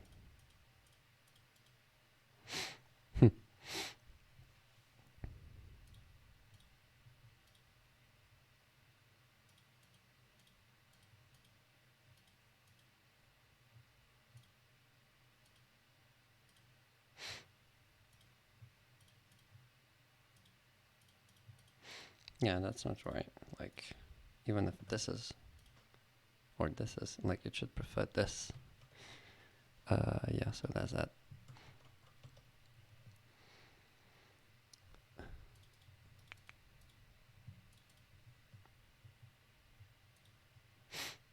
Yeah, we're pushing to the back. Now we're taking from the front. So that should be good.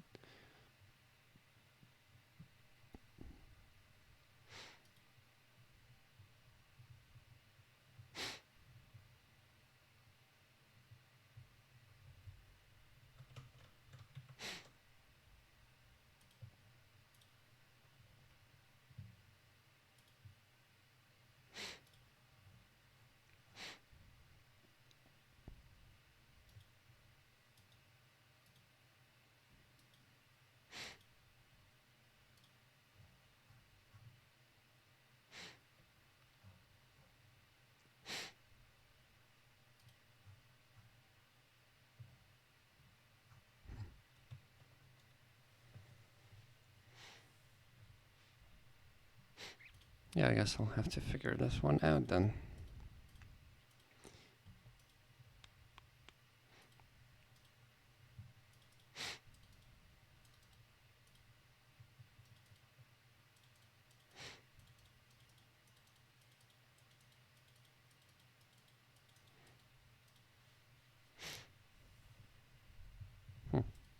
Set 3.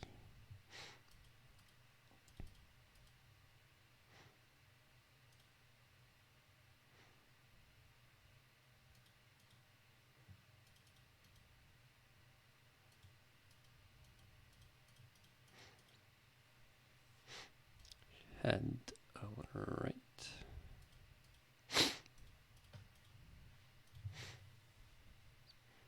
What if we returned the parents?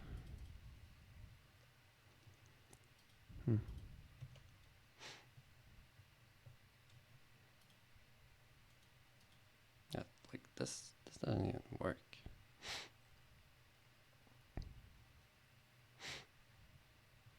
Does it break?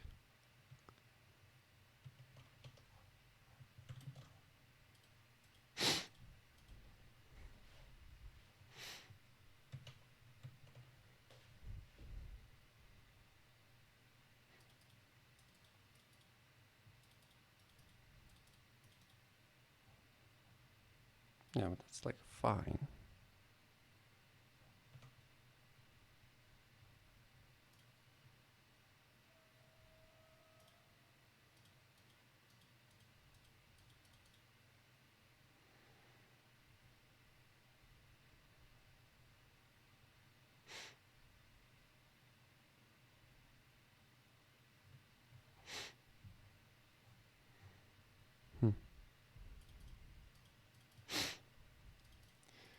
Okay, what if...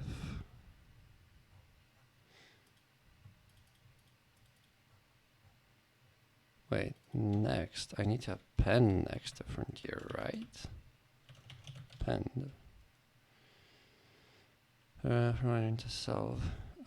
Yeah. Mm.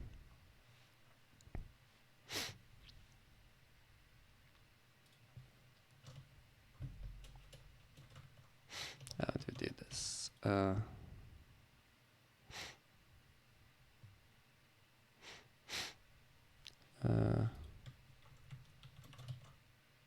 Okay, let's try that. Yeah, pretty sure that that was the problem actually, because I overwrote a frontier instead of considering it, well, appending to it.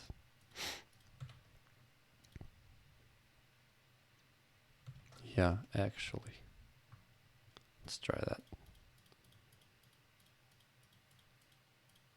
That works. That still works. Yes, that's very good. Yes, exactly. So yeah, instead of overriding the frontier with next, we need to instead append it. Yeah. Okay, that's it. Yes, sir. Finally. Okay. Yeah. I'm pretty sure that this is like all like the final one.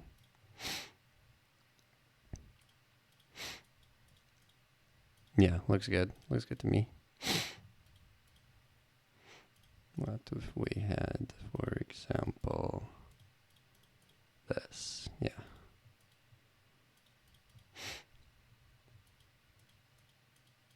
Nice. Okay, dude. Fuck yes. Awesome. Awesome, awesome, awesome. Yeah, we needed to append. That's good. And then, yeah, the common, like the pitfalls where I didn't resize, I used with capacity, and that is not the same, and it didn't initialize any values. So that's why it was empty, and we got runtime errors. So that's the first thing. And then the second was, yeah, basically,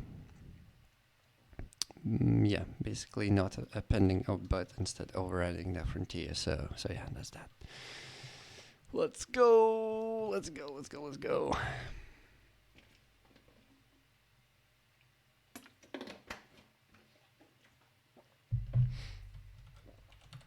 Let's go.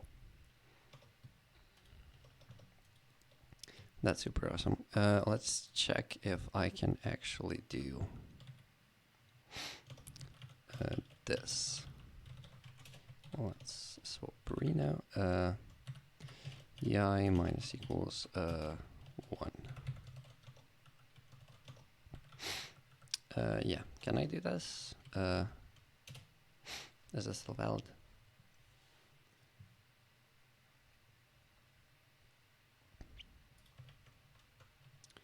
Let's see. Nope, you cannot. Oh, not loaded yet. Yeah, that's fine.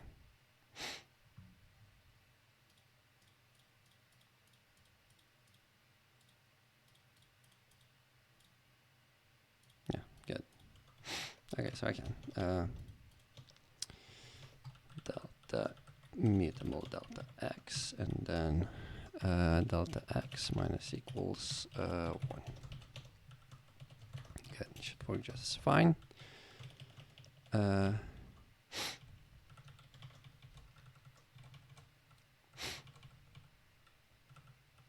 Cool.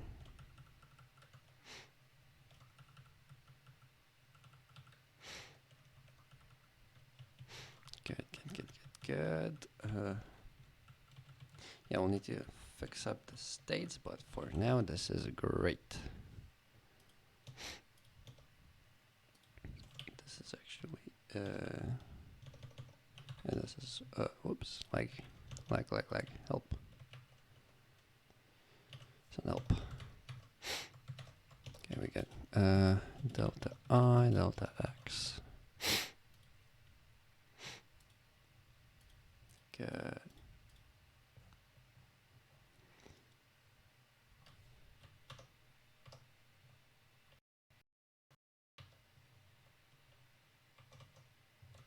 Cool. Awesome. Yeah, I'll commit this. I'll send over the link. We can get rid of all of this.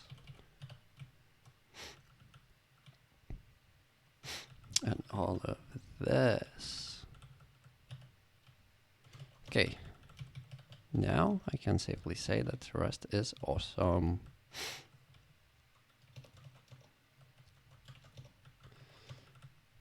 What is up with this? Oh, now this is never used. That's fair. Square state. Yeah. Yeah, this is just testing, and then square state.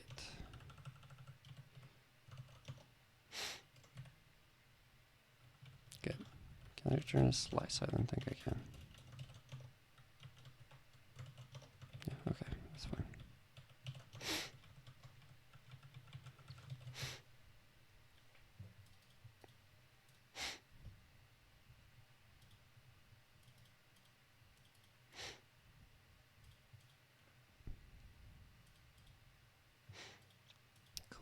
Cool. This is, yeah. This is not state, this is index. So yeah, state.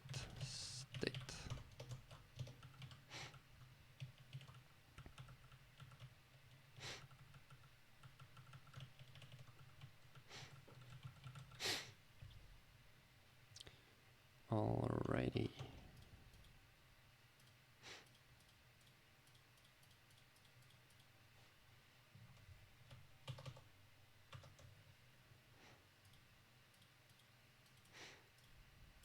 Good. Okay, this is awesome. Let's fucking go.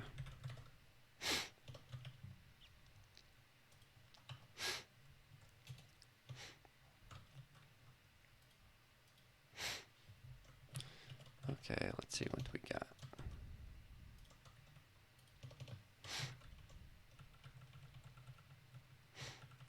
Yeah, I'll keep this for now.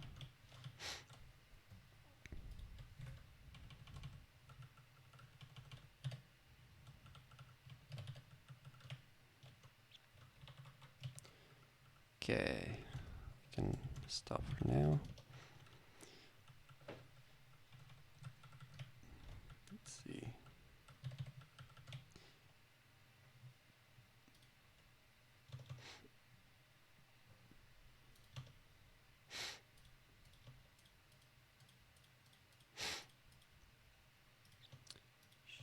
This path, all right.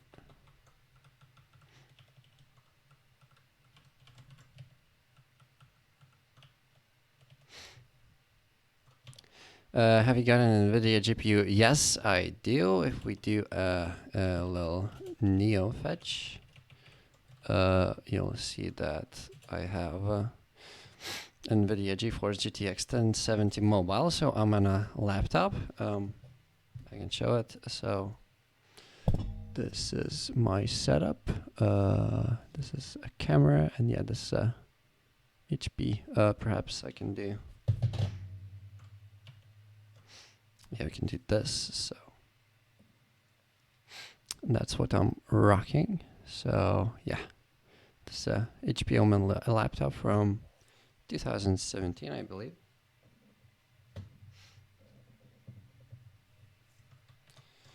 And yeah, it's pretty slick still. It's keeping up good. And yeah. Oh, thanks. How is it going, by the way, D-Nicer? I actually just finished what I was planning to do, so yeah, I'll be heading out real soon. I'm just, yeah, just chilling a bit, seeing what I can clean up before I commit, so yeah. I'll provide the link. I'll make the repository public as well. So yeah. Let's see what we have here. And then yeah, let's enable the optimization. Good. And then here, good. Okay. Default state, grid, rows and columns. Should be formatted, but that's fine. Oh, that was a productive day. Oh, yes, it was. So I learned quite a bit of Rust, and we managed, well, we fixed stuff with Redux and stuff, and then we implemented breadth first search and in Rust, and we successfully called it with JavaScript in our web page. So yeah, currently it's not running, but I can show it real soon. So yeah, it was really productive actually. It took a while, but that's fine. I learned a lot, and that's awesome. I was quite scared from yesterday's stream to use Rust again because I was so frustrated actually, and now it turned out to be just fine. I had this nice guy, Lord MZT or gal, help me out. So yeah, that was really awesome. He helped me out quite a bit, and yeah, we managed to make it work. So yeah, that's nice. And so yeah, I will hopefully be able to show it to you now. So yeah, nice. Yeah, it definitely was nice. So yeah, it's good to have someone help you out when you're struggling. So yeah, so this is the project, and well, we made the shortest paths work. So for example, yeah. Here we go. Or let's say we have something more, something different. Perhaps, I don't know, a longer swing. So yeah, we made this happen. Yesterday I only had the starting and the ending points, so this and this, but now we have the full shortest path. So yeah, that's awesome.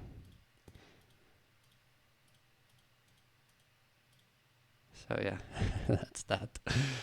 Yeah, that's about it. All right, yeah, I will do afterwards some cleanup to like allow submitting from here and here instead of just generating, instead of just, yeah, so that the enter buttons work here. So yeah, we'll get back to that tomorrow probably. It's just finishing touches at that point. So yeah, let's see. Now I'll just do some, yeah, final cleanup. Do whatever we did, and yeah, we'll see what's good. I don't like, why is it not formatting? I don't know. We'll do this. All right. Commit resize, that's good. Click square, that's also good.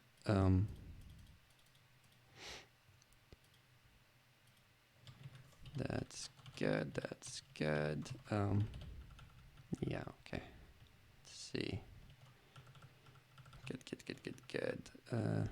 Yeah, seems good to me. Looks good to me. So grid slice is good. Let's see grid itself. I'll later refactor out separate components and stuff, but for now, a single file is just fine.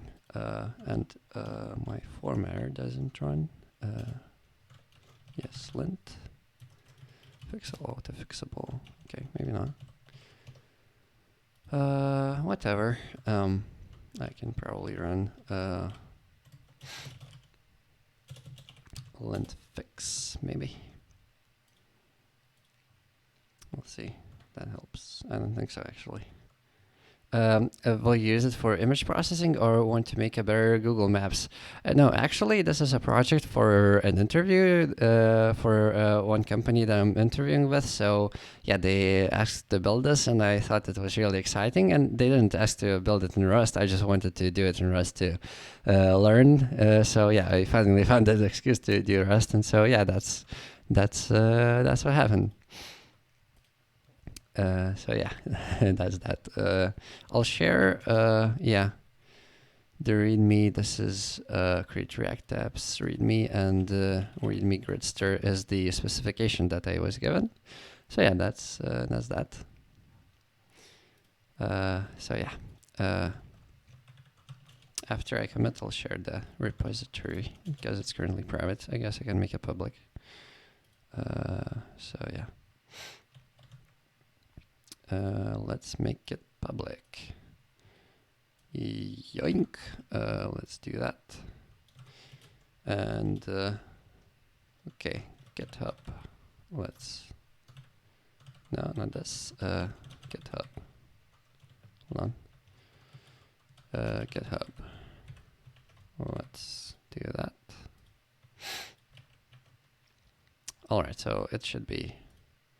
What is Rust? Rust is the programming language, and so yeah, here it is. I'll commit and I'll update it real soon. But yeah, Rust is a programming language, and we built the pathfinding shortest pathfinding algorithm with it. So yeah, like so. So now, if you see, it finds the shorter path.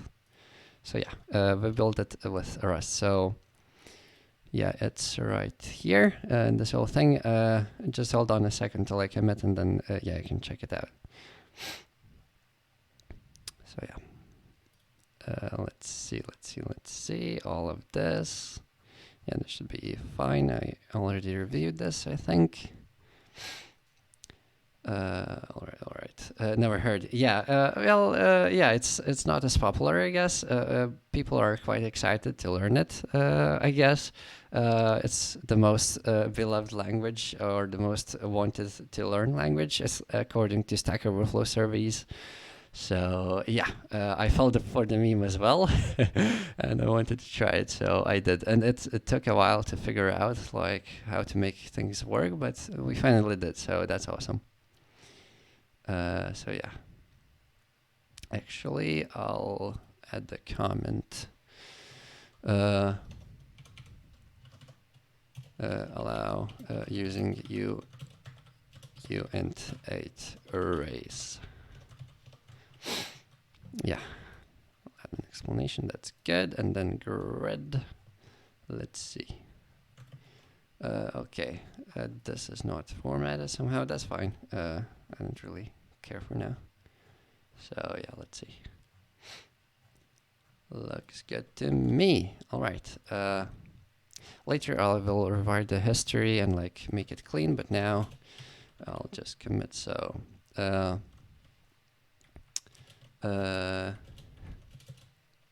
yeah, make it work. Party popper. Yay. Everybody throw in your party emojis. Oh, okay. They disappeared. Yay. Yay. Make it work. Okay, it works. Let's do that. And let's push. All right, so now the same link that I threw in. I guess I can throw it in again.